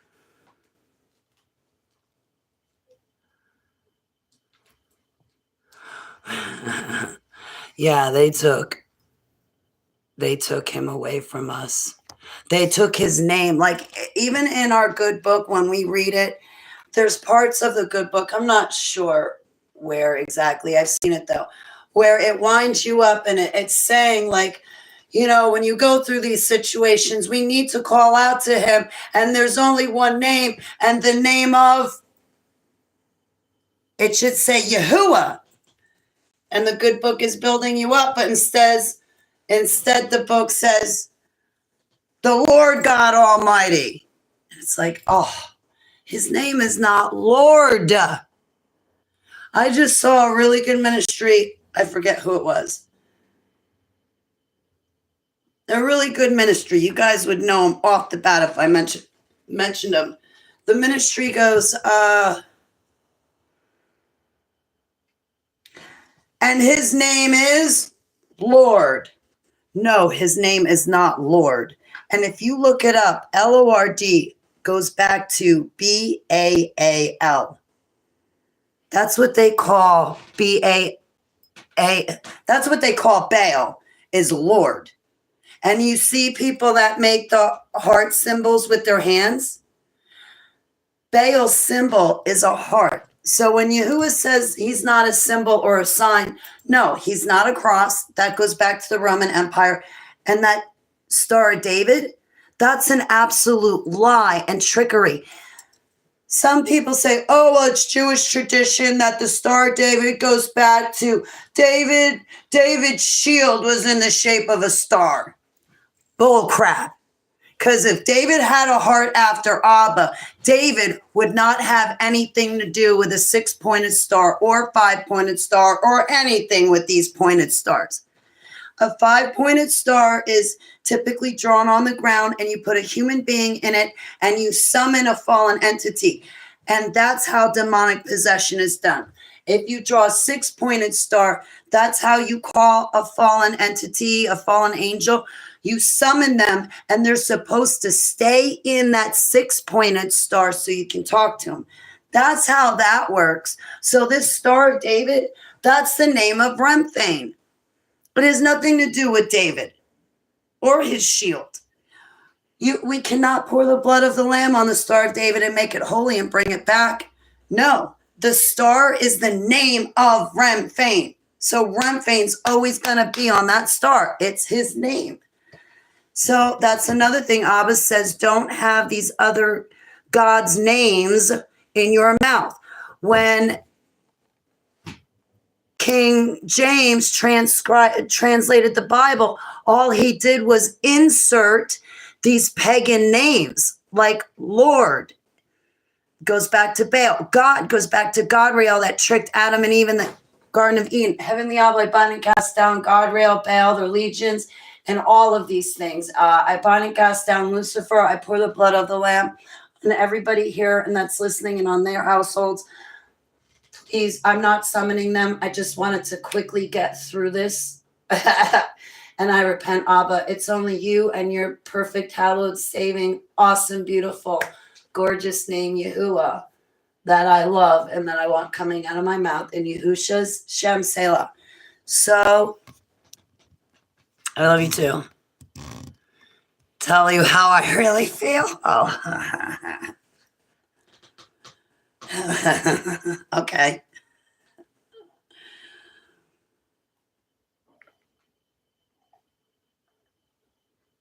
If you say I can tell you how I really feel, then I don't have to censor myself.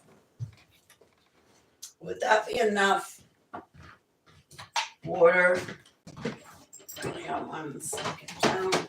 Yeah, I think that would be enough water. Like I should not have to. Maybe 1 or 2. How long does this cook? 10 minutes. So I could maybe make 2 handfuls. We're going to have the last bit of my Alfredo sauce. In 2 weeks, when I make the Alfredo sauce again, I'm going to bring some to my mechanic. Because when I make it, when I make my Alfredo sauce, this bowl is filled up to here. And I eat myself sick of it. But like I make it, and I need to say, it's like I'll make myself a plate and Lynn a plate. I'll have a bowl of tortellini for her, a bowl of tortellini for me. I'll drench hers and mine in Alfredo sauce, and I'll still get stuck with this bowl of Alfredo sauce filled up to here. I want to eat it, but I don't want to get sick of it. So when I do make it again, like I'm going to eat my dinner, and then I'm going to keep I'm going to keep just a little bit.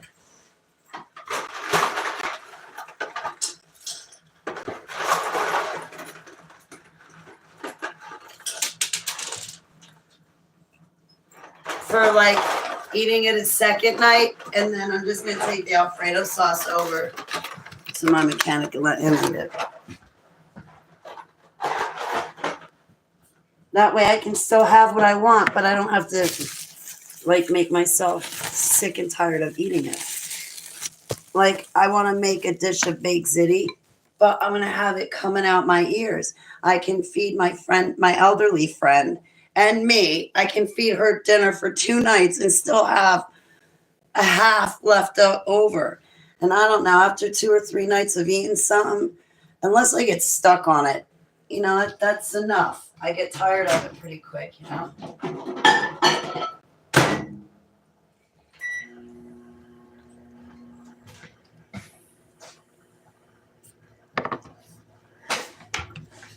It sucks. Now I have a ton of dishes. So now you were my breakfast guest, and now you're my lunch guest.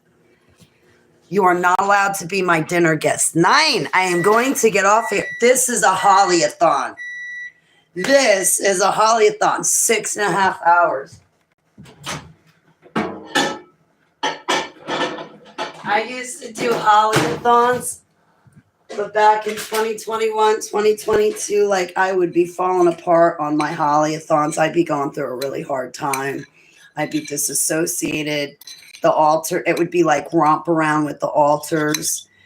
And I felt so horrible that, there were times that I wanted to numb the pain, numb the memories that the altars were telling me. Sometimes the altars came to me at night to tell me what happened to them, because you can always wake up from a nightmare, but you can't wake up from reality. And even though what they were telling me was reality, I could still wake up from it. But some of my altars came to me at night. And then there were a couple of altars that honestly astral traveled to a couple of my friends. I guess my one altar astral traveled to my attorney to tell him I was in trouble when I was dating the dude that collapsed my lung. My attorney, and the other one was Gerald up in Canada. He just got engaged. My altar was crying. When I first started dating that dude that collapsed my lung, my altar crashed into Gerald's dream. Gemerald, I call him Gemerald. So she crashed into Gerald's dream, and she showed herself. I guess she was about 9 years old. Wore like kind of a hoodie covering up her face. She was very young. And he said, I sat up from bed. It was in the dream, but in the dream, I sat up from bed and you put out your hand and you froze me. He's like, I went to get up and move and say something. And he goes, you froze me.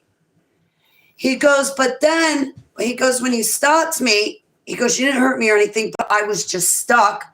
I'm stuck. Like I can't say anything. I can't move, because in the dream, he stood up from the bed and went to move. And I put out my hand and I guess I froze him. And then I don't know how it was, but he said that somehow I showed him that I was with the dude that collapsed my lung, but he was screwing around with someone else at that time. And my altar knew it, and my altar told Gerald. The next morning, Gerald called me up and he's like, oh, that I want to finish. So she showed Gerald that the dude who collapsed my lung was messing around with someone behind my back at the very beginning of him and I being together. And this altar did not like him. And I think this is why the altar cried out to Gerald, hoping that maybe he would knock sense into me. Who knows? And he said, he goes, but the thing was, he goes, when you were showing me this about the dude, he goes, you unfroze me. He goes, you didn't keep me like that. He was like, you just stopped me and froze me. But then you started showing me about this guy and about you're in a relationship with him, but these are the things that's going on. And he goes, there were more detail, but this is many years ago. And he's telling me, I forget all the detail, but he's like, you unfroze me. And then I just stood there and you left. That was it. You just walked away. You didn't do anything. You didn't hurt me. It was nothing like that. Well, when I heard this, the first thing I did was I repented to Yahuwah. And I was not with the dude anymore. My problem is I kept taking that dude back. If I never took him back from that time that he was screwing around, then he wouldn't, if I didn't take him back after that, then he would have never had a chance to collapse my lung. And then I even took him back after that, like a complete dumbass. And I knew I should not have been, because the guy was bringing whores to job sites and having sex with them. Meanwhile, he was only being nice to me to have me take him back, so in hopes that I would drop the charges against him and he would not go to jail for 3 to 5 years. I was a dumbass, dropped the charges, almost lost my own case. And he had attacked me a second time. And my friends, the plastic religious fanatical couple, as much as I disliked them for it, they called the cops and told the cops that I was attacked a second time. And at first I was telling the cops no, but then I had called the cops back to the house and said, yeah, I was attacked a second time. This is what happened. I had a fractured cheek. There were zip ties around my wrists. Zip tie marks. It took like 6 months for them to be healed. Anyway, I used to have pictures of all this. I don't anymore. But anyway, I'm not lying. I'm not sick and twisted like Ellie, Shelly, and Safi and people like that. But anyway, it was bad. It was really bad because he came back with a friend a second time to hurt me. And because these religious fanatical couple called the cops, as bad of a situation as it put me in with the landlord, it was good because even though I lost the case for that one, when it came to the collapsed lung, he never walked away from that. He may have walked away from 3 to 5 years, but you know what? He's still a convicted felon. That's another thing. You know, when he was 17, 18, he told me that him and a group of his guy friends met a girl and they took her back to the house and she said she was having fun. He said he went upstairs of the house and he was with some other girl. He doesn't know what happened, but downstairs he heard that girl yelling, but he didn't think anything of it. And when he was done and he came downstairs, he was told that somebody got raped. And he left the house, and then I guess like a couple days later, he was worried about the girl who got raped, so he went to find her to say, "Oh, I'm sorry," and she wound up telling the cops, "Listen, this is one of the guys that raped me." It sounded like it was a gangbang, and not for her to join a gang, but just for these guys to get off. But anyway, he spent 6 months in jail for that. I never knew that. He left that out until after he moved into my house. If I knew that beforehand, I would have never let him and his kid anywhere near my property. Now, I knew he had gone to jail for 1.5 years for dealing over 1,000 ecstasy pills, 1,100 ecstasy pills to an undercover cop. Stupid. When you're a drug dealer, you're not supposed to sell them to cops. That's how you get in trouble. Anyway, me, I'm the dumbass. I would date losers like this.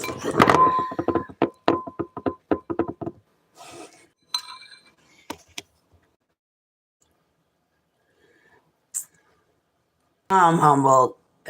Even Chatbot made me laugh. Yeah, Nightbot makes me laugh too. I like Nightbot. I don't know who it is. You were on, went back to bed 4 a.m., came out. I'm still here. Listen, Blinky, I was scaring away the demons, okay? I forgot to time it. Oh, no. Oh, no. Uh-oh. Wait, hang on. I forgot to put olive oil in it. I forgot to put a little salt in it. I forgot to time it. All right, let me put it for...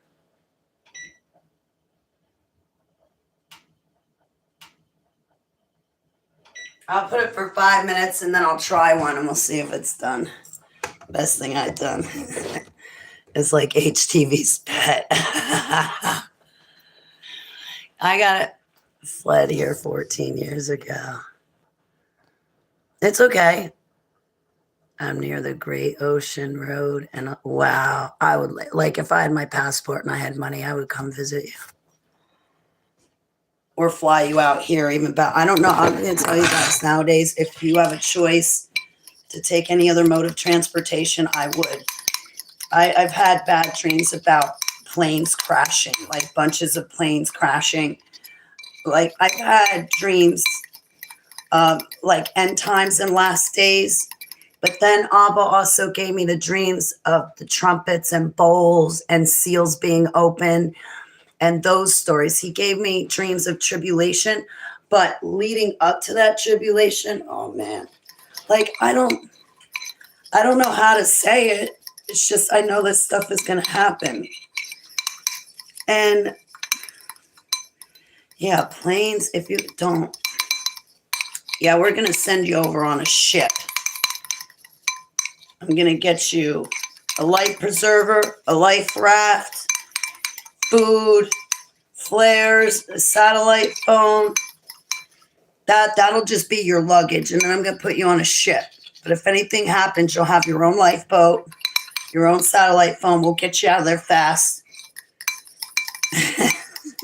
And then we'll bring you over to America in my dreams too. Abba, just give me the numbers. Abba, you give me the numbers. And oh, could you imagine if I won like one of these lotteries? That's like, I don't know, $400 billion. I'll take 20 billion. You figure the state will take 10 billion. Then what I could do from 10 billion, I could take 5 billion and donate it. And then the other 5 billion, you know, I would probably build myself a house, get myself some things. I would definitely throw a big party, man. I would throw a big, huge, fat party. But I'd probably have a mansion built on like several hundred acres of property. That way I could have my friends come and either leave their trailer or put a tent. I could be like, my mansion's on this end of the property. On that end, you can put up your stuff. And then you guys could all live with me. I always wanted to surf and learn how to. Really? My grandparents sent me for swimming lessons when I was a kid. And I was really good at diving. I used to take diving lessons, but my mother would never stick to anything. I wanted to do track and field. My mother would never take me. I wanted to do, that's not done. How long do I want to put it on?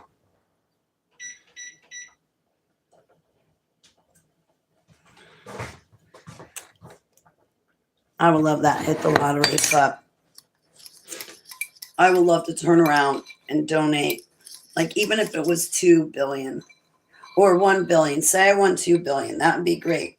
I could turn around, give 1 billion away. And guys, I could give you guys a nice chunk of money. I'd go down my friends list.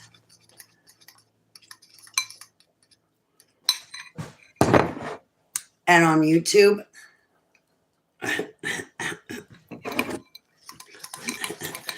I'd have to, I'm sure if I won that kind of money, people would find me.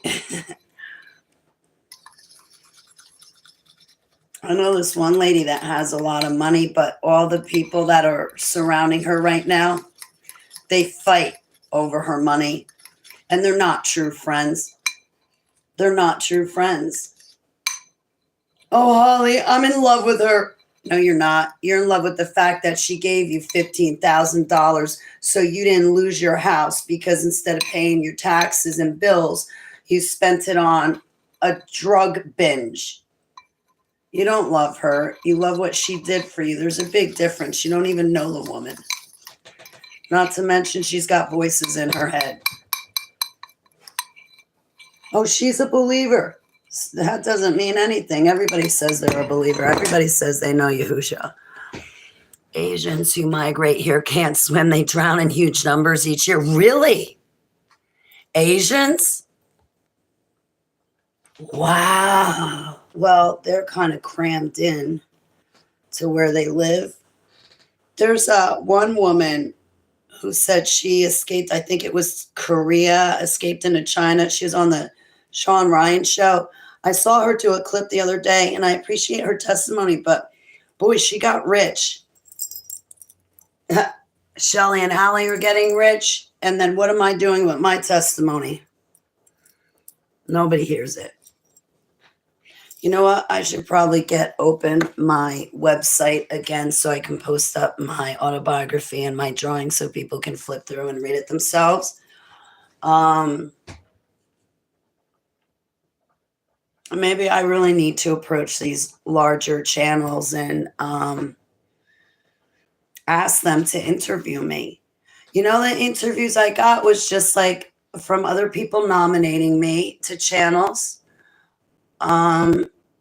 Or they saw me run interviews and then asked me to run interviews. Like, maybe I should ask some of these other channels, like, hey, I hate to do this after Shelly and Allie have been exposed, because I'm sure the last thing anybody want to hear, especially too, because there were some people trying to say that they were raped by Penis Diddy, but they also knew Allie. Like, sure, you don't want to hear from victims, but I'm a real victim. Interview me. Here's a little about me, and interview me. Yeah, I stopped paying for it. I was paying like $15 a month. I could go back, buy it, and reopen it, but it's going to cost money I don't have. Not a lot, but it'll cost money. Everything costs money. I wish I could find an under-the-table job, because that would help greatly, but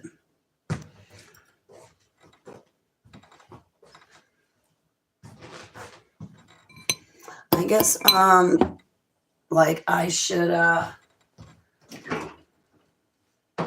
make another cup of kratom. I got a sink filled with dirty dishes now. I should make another cup of kratom, because as soon as I'm done eating, I'm gonna have to go to the food store for the lady. Get her stuff, and then the Sabbath can begin.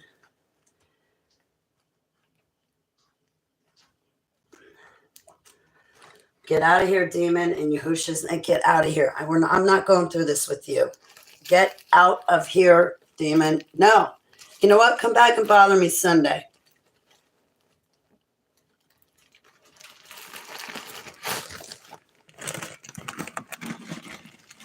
Anytime I want to keep Saturday the Sabbath special, the demons harp on me.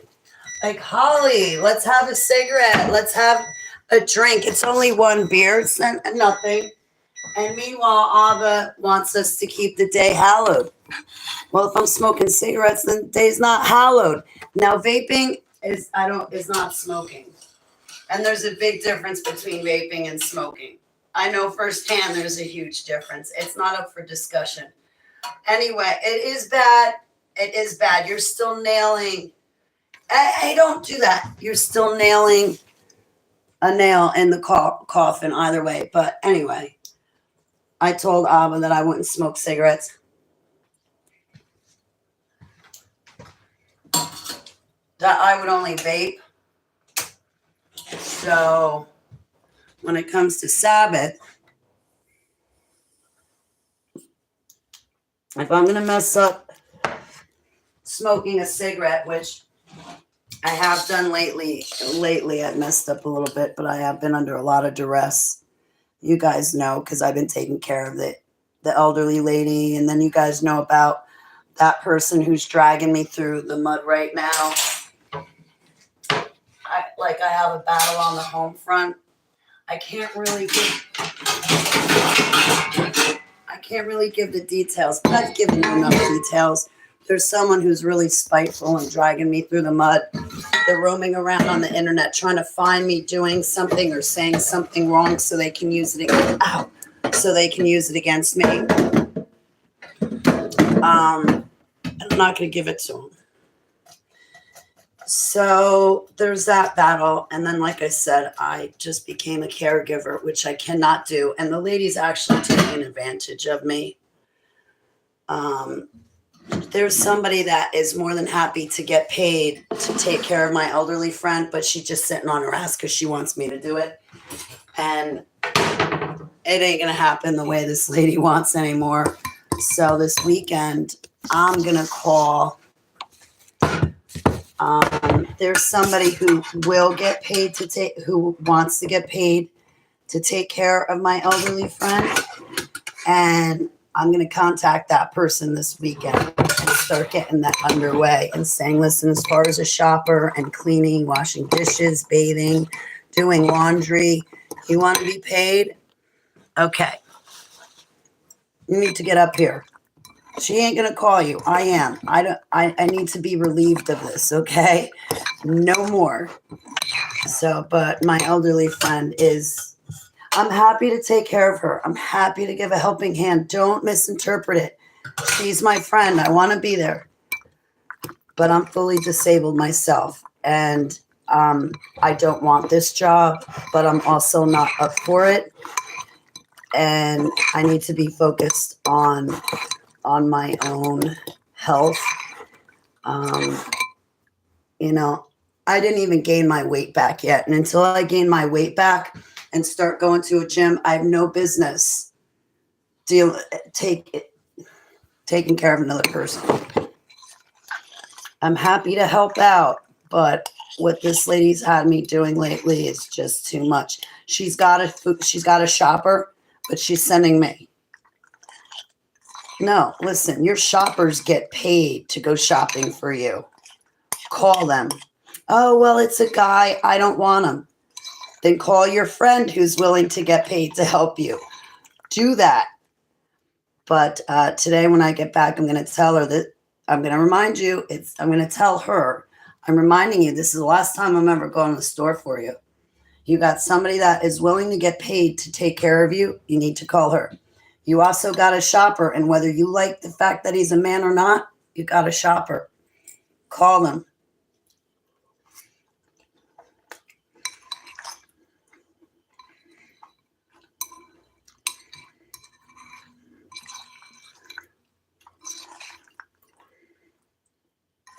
I made baked ziti noodles. Not too bad, but now that I made it, I'm not hungry anymore.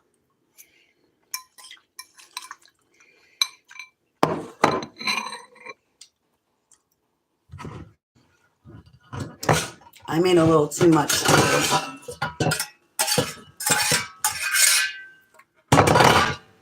There's a whole serving size of noodles in there.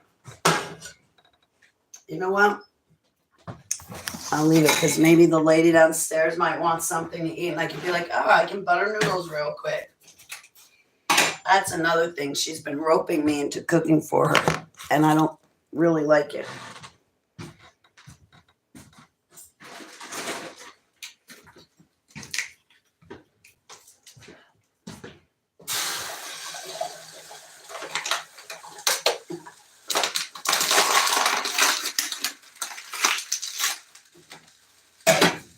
Okay. Yeah, it's good to have boundaries, not according to sold out Aussie government nanny state. Psych, really.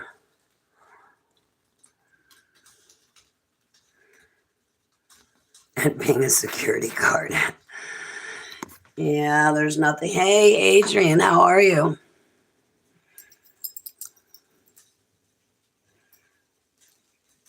I'm really humbled. Adrian, I am so sorry. Please forgive me.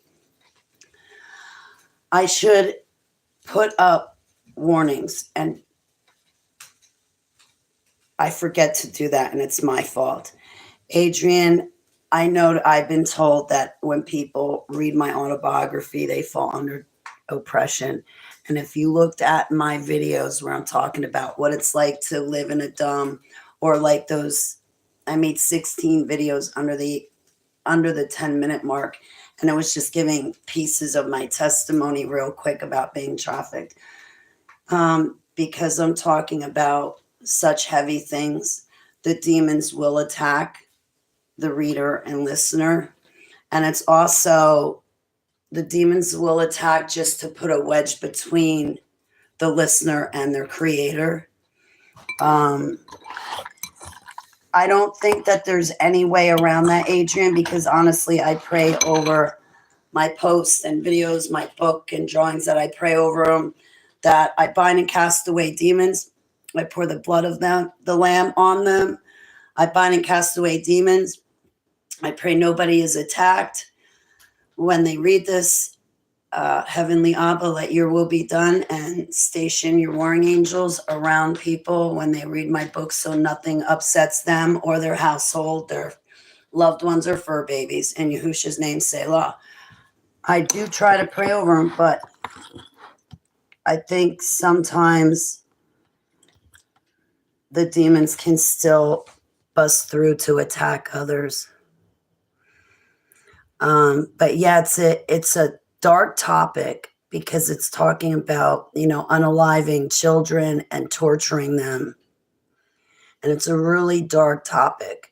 So the demons will attack, but also the demons want to turn the listener off to Heavenly Abba and make the listener question him and dislike him because these horrible things happen. But it's not Heavenly Abba's fault they happened. We all have a choice, All of us have a choice.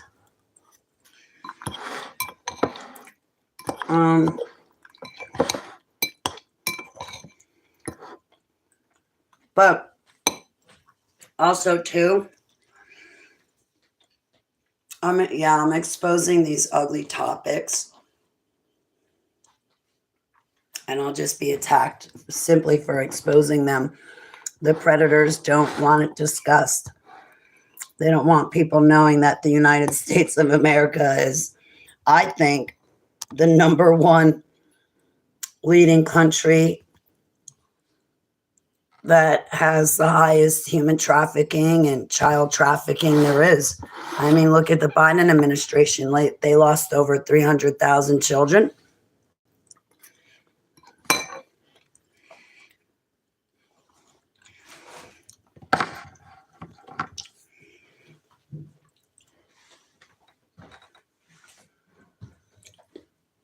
Unaccompanied children should have been held and kept at the border. Not allowed to cross, not allowed to enter into the country and be given to God knows who.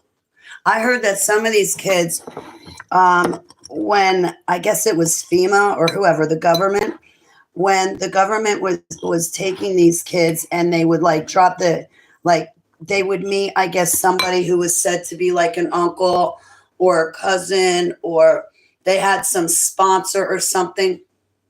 And these government workers would go and drop off the kid with whoever was going to be the custodian of the child. These kids would go kicking and screaming. But yet the government agents would still drop them off with a person. Now, kids can look at somebody and know if somebody is evil or going to do something wrong. And if a kid is kicking and screaming because it doesn't want to go with somebody, that the government agent should have never turned the kid over. They should have held all of these kids at the border.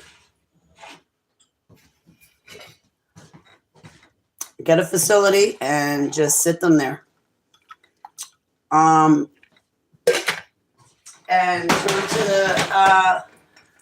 to the Mexican government and be like, okay, these are your kids. You got to come get them. This is your fault, Mexico. But then again, Biden told these people that he could come to this country. Then Kamala Harris gave them all of our hard-earned tax dollars to live off of.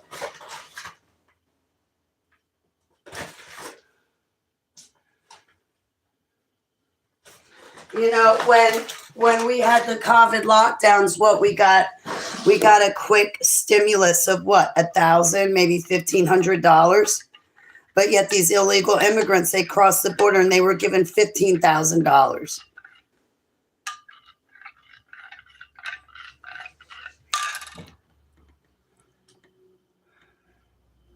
Breaking free, but caught in the dumbs. What part did you want to know? Oh, my breaking free. Yeah, I talked about that in this video. I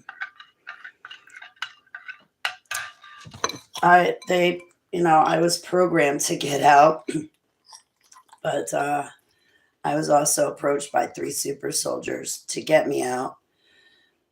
And then also,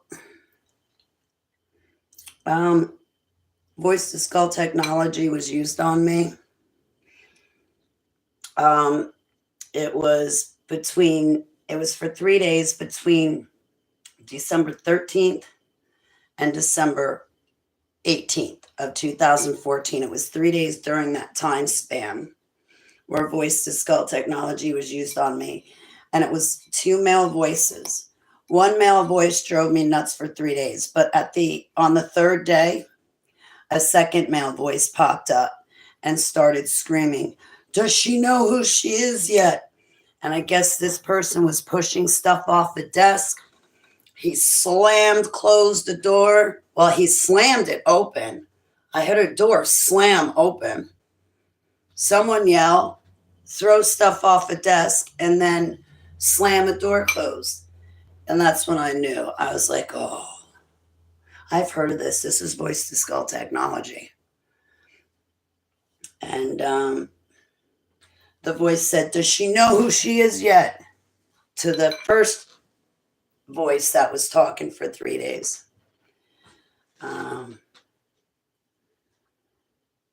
I guess somebody wanted to make sure I was awake.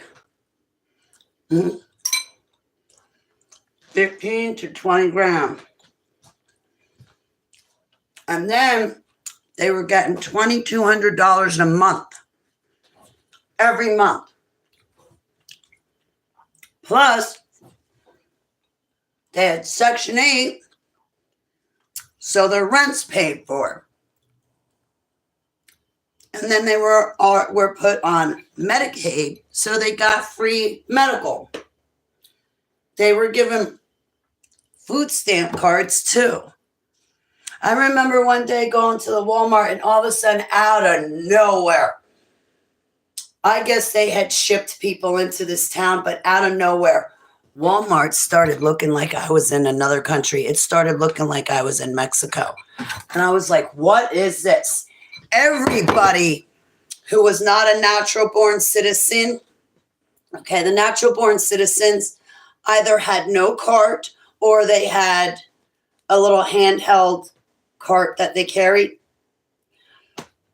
So nothing.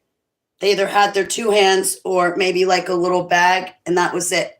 All these other people that were not natural born citizens, they had carts that were literally stacked up with stuff in the cart, stacked up taller than themselves, walking and pushing around the cart, not paying attention to where they're going and looking down at a brand new Apple iPhone. And everybody's cart was packed full. Everybody who was not from this town, New Jersey, USA, had a ton of money to buy everything off the shelves. I stood in line and I was watching people. They were looking at the ones that were born in the US. They were looking around just as I was, and their facial expressions seemed to coincide with what I was thinking. And it was like, what is this? I'm in another country, and everybody who's not from America has a shopping cart that's packed full, and stuff packed on top of that so high. It's taller than these people are. I stood in line and a couple of people actually said something. I remember going through the parking lot and I laid on my horn because they got the carts stacked up a foot taller. They're not paying attention to where they're going. And both of them, the guy and the girl, are looking down at brand new Apple iPhones. What are those things, $1,000? Well, don't worry. They were given $15,000 to $20,000 just for crossing the border and then another $2,200 a month. What about you and me? We don't get that? What about making that up to like us? We're still struggling. Don't we get a break? Our government should give us a kickback. We the people should get a kickback. We the people, the veterans, the disabled, the elderly. Yeah, why don't you give us $15,000? We need it. What, a 2.5% cost of living increase in our checks, in our Social Security checks it's horrible. Try 20% increase, okay?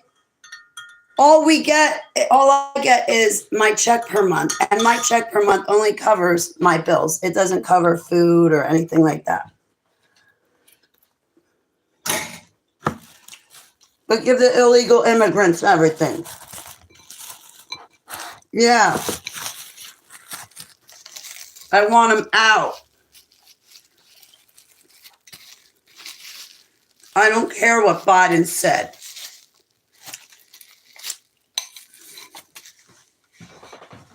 They should have known it was a trick. They should have known not to listen to Biden.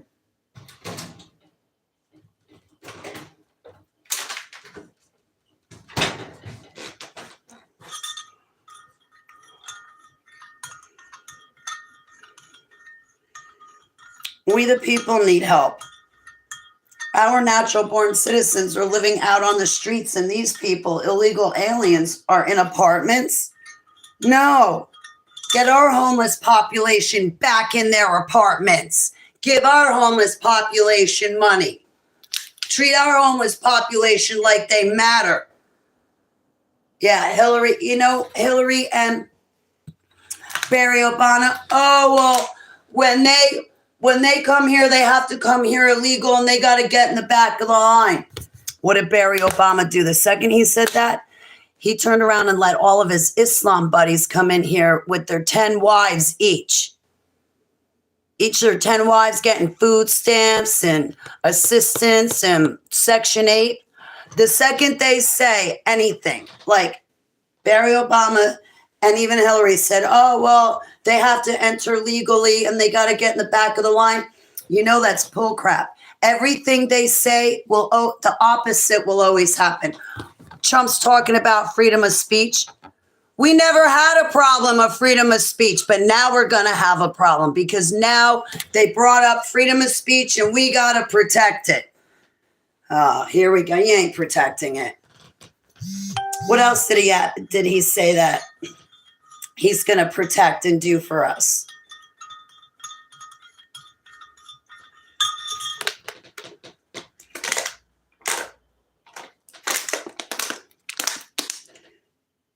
How about you just leave our freedom of speech alone and you just say, okay, we're going to fire these mass media corporations. We're not going to let them monopolize the news reporting field.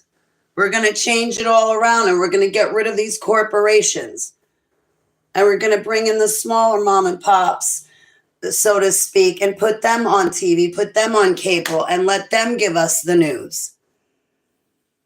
Oh, instead, Trump says him and Elon want to protect our freedom of speech. That means pretty soon we're not going to have any freedom of speech.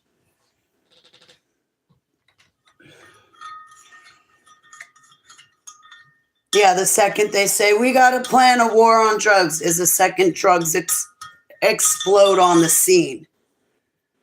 Whatever they say, the opposite happens. We're going to lose our freedom of speech within a year, year and a half, possibly 2 years. We'll see it all change. Once they get all this stuff digitalized, you'll be on a social scoring network. Forget it.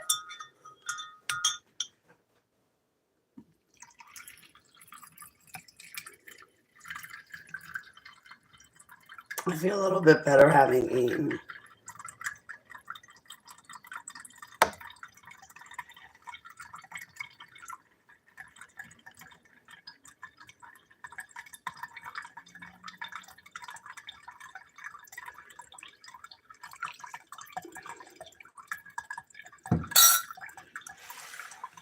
The government only cares about themselves yet. Yeah, nobody else is getting anything. So, I don't want to hear that these other countries won't take their people back. Well, bring them back to the border, push them on the other side. They'll be on Mexico's side. Mexico will have to take them back, or they'll have a humanitarian crisis on their hands.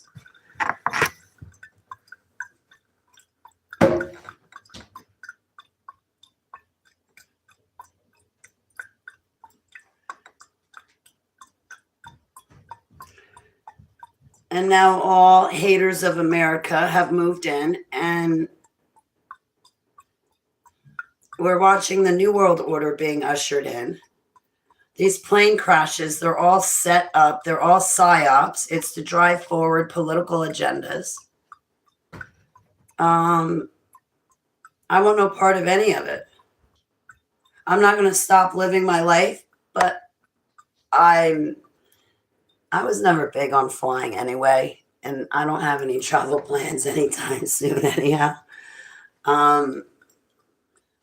But I just want no part of this world.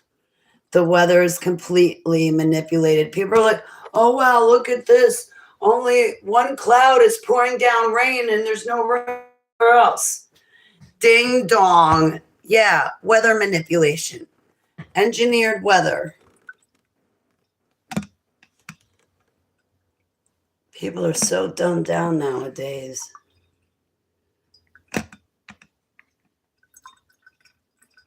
Like, I'm surprised anybody wakes up. Oh, Holly, people are waking up. People are waking up. They know what's going on. They know about the deep state. Okay, just because people are so-called waking up doesn't mean anything. There's a great falling away. So even if they wake up, they're not going to turn towards the truth. They're going to turn to imagination, to their own imagination, to false teachings and fictional stories. They might wake up to the world around them, but they're not going to turn towards the truth. There's a great falling away.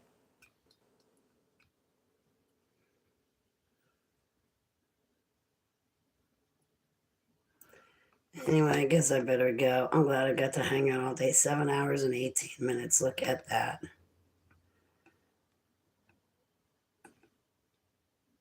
It's fun hanging out. I have not run a Holly-a-thon in a long, long time. This is a good Holly-a-thon.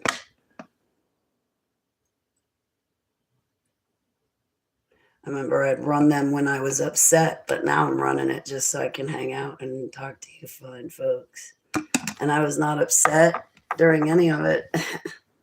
Because like when I would have trouble during my healing process, during the time I was deprogramming, trying to fully reintegrate, sometimes I'd have a rotten time and I'd come here and just hang out with you guys online and talk and pray and wait until it passed. And now I've made a lot of progress because now I don't get like upset like that. There's a big difference between me now and videos like even 3 years ago. Well, I've been fully reintegrated now for 2 years. So it hasn't been that long, but still my videos now are vastly different than a few years back or even definitely 6 years ago. There's a big difference. And I still have a lot of those videos up. All right, you beautiful, fine folks. I'm going to let you go. Thanks for hanging out with me all day long. for 7.5 hours. Thanks for putting up with me. I'll be back maybe tomorrow. But like when I do a video, I'll try to sit down and jot an outline to keep on track. So this was one long after party. Almost a 5.5 hour long after party. Very cool. All right. I'm going to have to darn it.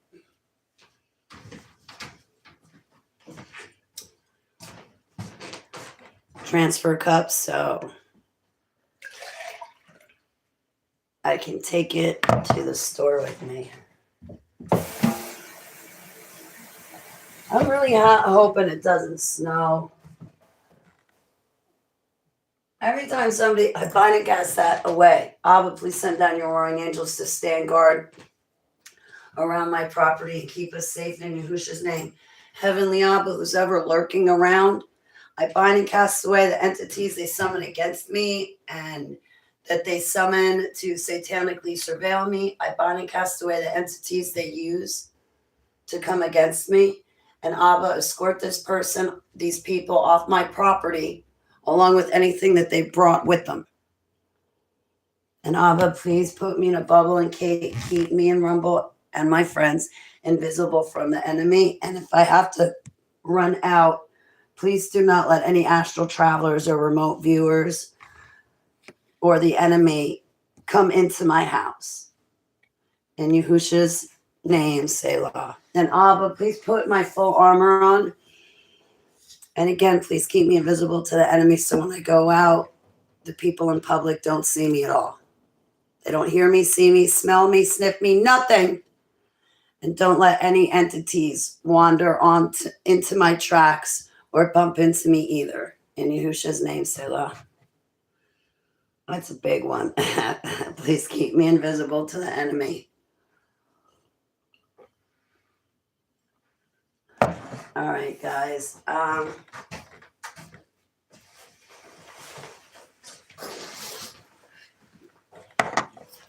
going to go because I'm going to try to take my medicine.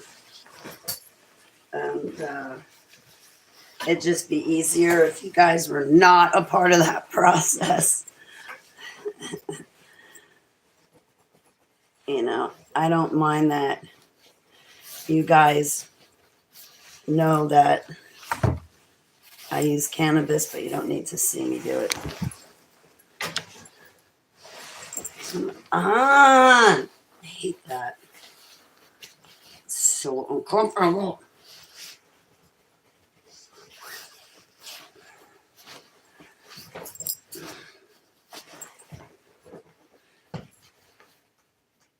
Just, can you please just straighten?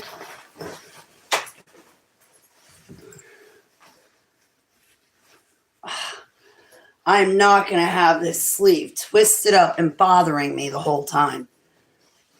That drives me nuts. Now look, I'm not going to be able to get my jacket back on.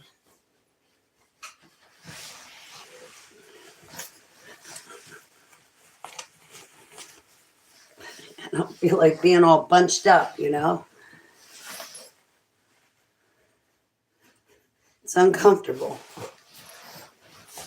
But yeah, you know, like when your sleeve is like up here and then everything else is down and it's straight. That's what was happening, was my sleeve was all crunched up my arm. All right, you beautiful, fine folks. Thanks for chilling with me. Thank you. 7.5 hours. All right. I'm going to actually get going this time. But I hope you have a happy Friday. And, I better get going. I really better get going. I'm really not happy about having to go to the store and do all of this. So I'm going to go bind and cast away those demons in Yahushua's name and then take care of what I need to. And then I'm starting to get a late start on Sabbath. But please, I would like to enter into Sabbath with you, my golden bow. And I definitely want to get this right because I do not want to spend a week on the outside of the camp again because I messed up Sabbath. I love you in Yahushua's name, Selah. Yeah, like, people think, oh, well, if you mess up anything, he'll just forgive you and you're good to go. Wait a minute. He disciplines his kids. Yes, he'll forgive you, but he still disciplines you. You're not going to break the Sabbath and just skip away from it. He's going to discipline you. What he does with me is he puts me on the outside of the camp. What does that mean? That means I feel his distance. He's still here with me. He's still watching me, but I sinned. So there's a distance.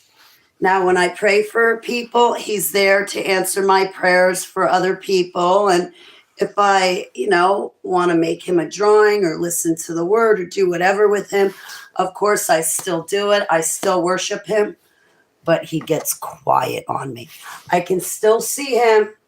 He's still like looking at me and he still hears me, but he's distant. I don't feel that intimacy or that closeness. And it'll be like that for a week until the next Sabbath comes along so like say, for instance, I screwed up last Sabbath. Well, this Sabbath, when I get it right, I will not be sitting on the outside of the camp for a week like I just sat on the outside of the camp for a week because I messed it up.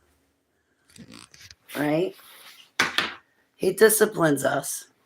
And he disciplines me, which makes me want to get it right, which makes me want to do well for him because I don't want to mess up. I hate being outside of his presence. I hate that I mess up and make him have to discipline me. But listen, he disciplines his kids. He does not condemn his kids or belittle or put down. Like he knows, that it's a discipline and you feel remorse, but it's not a condemnation. You don't feel like a rotten, horrible person that's no good. You just feel remorse and repentance. And then you repent and you give it some time and you move beyond it and then you feel better. But after being disciplined, I'll tell you, you don't want to do it again. You want to make sure you get that Sabbath right and all the other 10 commandments. What are you doing? Whoa. There's a lot of big birds out there. Yeah, killer. They took one look at you and flew off.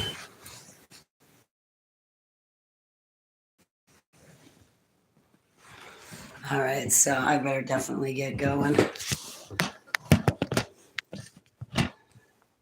Let's just pop over anyway.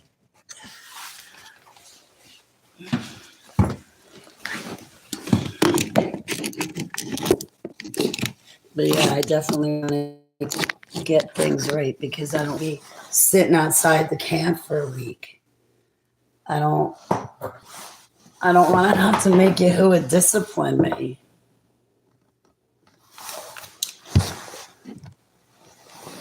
I want to be in his good graces and feel that closeness, and I want him to be able to dote over me. There was one year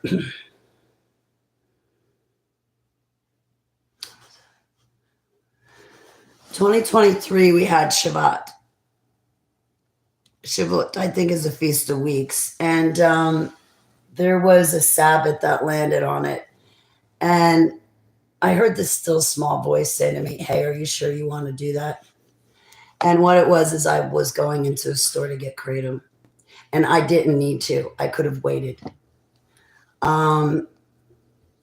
And still, I went into the store and I spent money, and it was on a high holy day. And a high holy day is just that, when a Sabbath lands on a feast or festival. and a Sabbath landed on the Feast of Weeks. Anyway, I went against the still small voice. I still went in the store and spent money. Do you know for a year I was disciplined? For a year I sat outside the camp. And when Abba welcomes me back in the camp was approximately a year and a month later. And when he called me back to the camp, he gave me Bible verses. But I understood the gravity and magnitude of how important this is. There is no getting by on the skin of our teeth. There is no slacking. There's no, oh, well, he knows my heart. So even though I go on a high holy day to the store, it doesn't matter. No, it does matter. Unless your ox is in a rut, you should not be breaking that Sabbath. And yes, sometimes people's ox get in a rut where, you know, they got to save their ox. You're not going to let the ox suffer in the rut. But we need to keep it holy. And I have learned about him that he does discipline us. And I think I'm learning that now, how to know that he's disciplining me. He's not abandoning me. He's disciplining me. And I'm coming right back. And I need to learn this lesson. And as soon as I do, I'm not going to mess it up again because I'm not going to want to be disciplined and sit outside the camp again. I don't want to feel that distance. I want to get it right.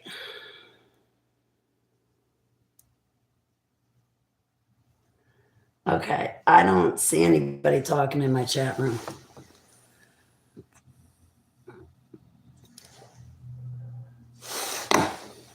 I only see Adrian. All right, so I'm going to check in really quick, and then I'm going to, actually, I'll let you go. All right, guys, thanks for hanging out with me. So this Saturday, I get to get my Sabbath correct. I'm going to start it late, but that's all right. So I probably wind up starting it at like 7. Cool. All right, guys. Thanks for hanging out. Oh, let me check my chat room, make sure you guys didn't say anything.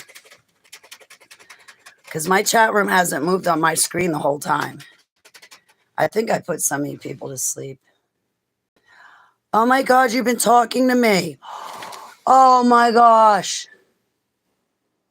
I didn't see it, guys. I'm so sorry. The chat room on my cell phone wasn't popping up.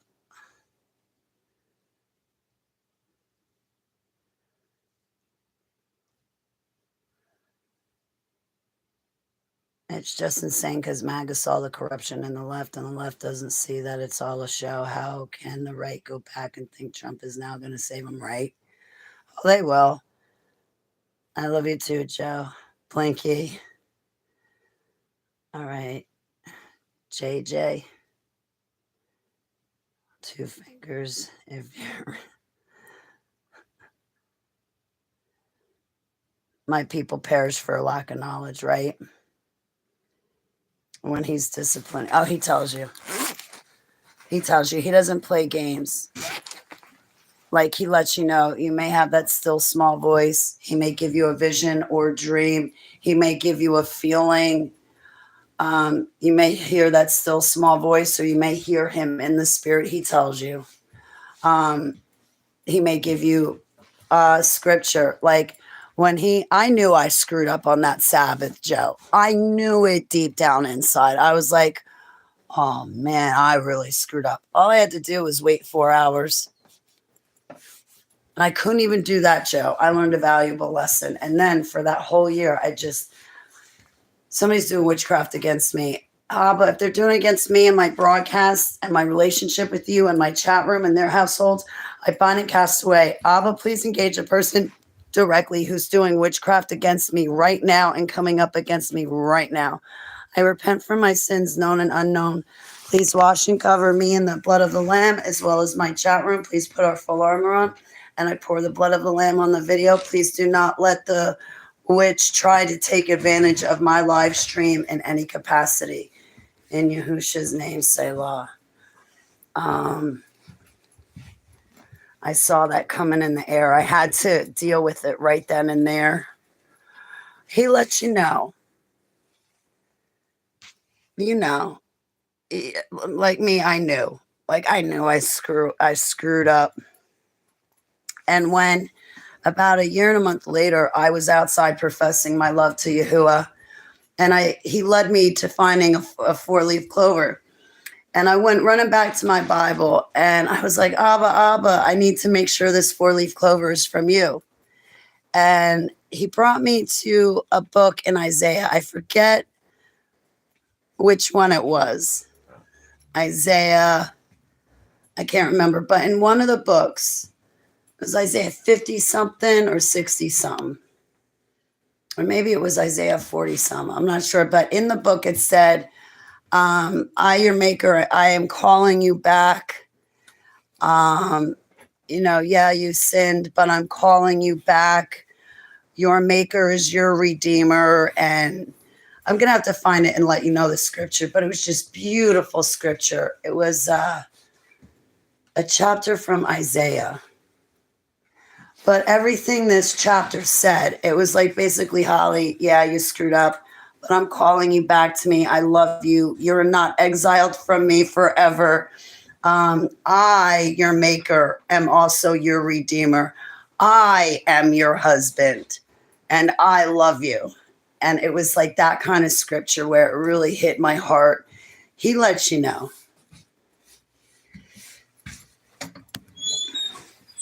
So, but that was what back in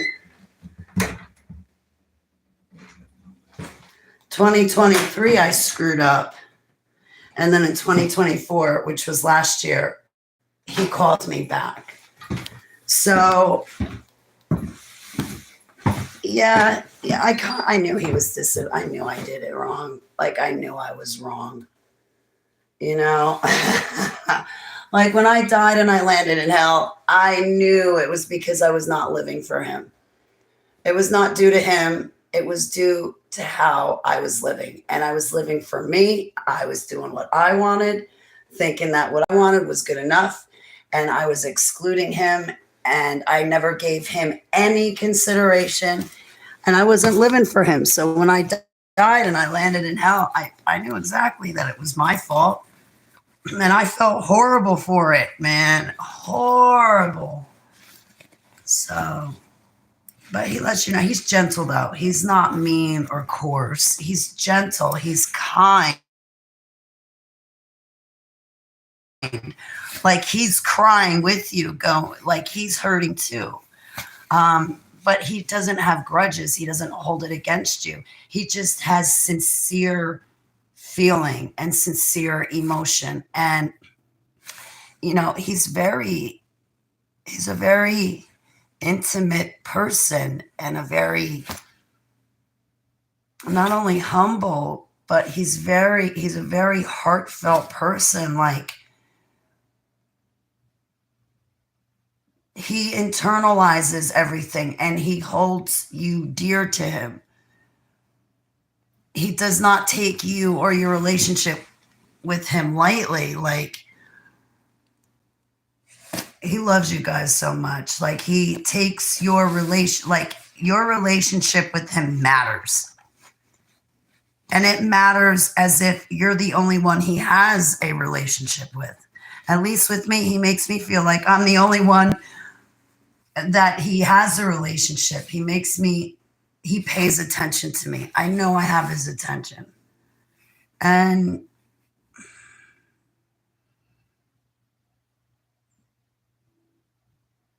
what I do and my relationship with him matters. And he lets me know that it matters. Like when I treat him like a job or a chore, that hurts his feelings. He lets me know that it hurts his feelings. You know, he's my golden bow. He's not, I know there's 10 commandments, but he's not a command. He's a man and a God. He's my golden bow. We have those things to protect us, but it's not a command. It's something that I should do joyfully and willingly because I know those 10 commandments are going to keep me safe. and protected. They're not a drag. And he's a person. He's not a job, you know. He's a relationship, not a religion, not a task or a chore. So, all right, at that point, I'm going to let you guys go. And stupid me, I walked away from my chat room. Let me run upstairs and see what you guys said real quick. But I'm actually going to hang up now, because if I don't, I'm never going to get to the store. Then I'll never get my Sabbath started. And I really don't want to get stuck all night. So it's great to see Blinky and Joe and Adrian, and who else was here? We had a bunch of people. I'm so happy I got to hang out with you beautiful, fine folks. Like, really, thanks for chilling with me all day long. So I'll leave the video up. I won't take it down. This was a pretty good Nightbot. I hope Nightbot has a good day. It was, of course, nice to see Nightbot. Golden Coin, Pixel Pixies, great to see you, sweetheart. Wes, it was good to see you again. You were in my chat room the other day. It's Vicky, Bill. I hope I'm not forgetting anybody. Don't burn house. I don't know who that person is. Let's see. Victory. Bill, Renata, God of Mysteries. It was great to hang out with you, beautiful, fine folks. I love you. If I forgot anybody, I apologize. I see there's some people that got blocked. I'm humbled, Joe. Thank you so much. And you're a sweetheart, too. Thanks for letting me talk your ears off. All right. Well, I'll see you guys soon, okay? Thanks again for hanging out with me. Like, I appreciate it. This is like my favorite day of the week. It's the day I get ready for the Sabbath, but I really like it. If you have a good Friday, then the rest of the weekend's going to be amazing. And so far, my Friday's been great. I've gotten to hang out with you guys for almost 8 hours now. All right. I love you. I'll see you guys probably tomorrow.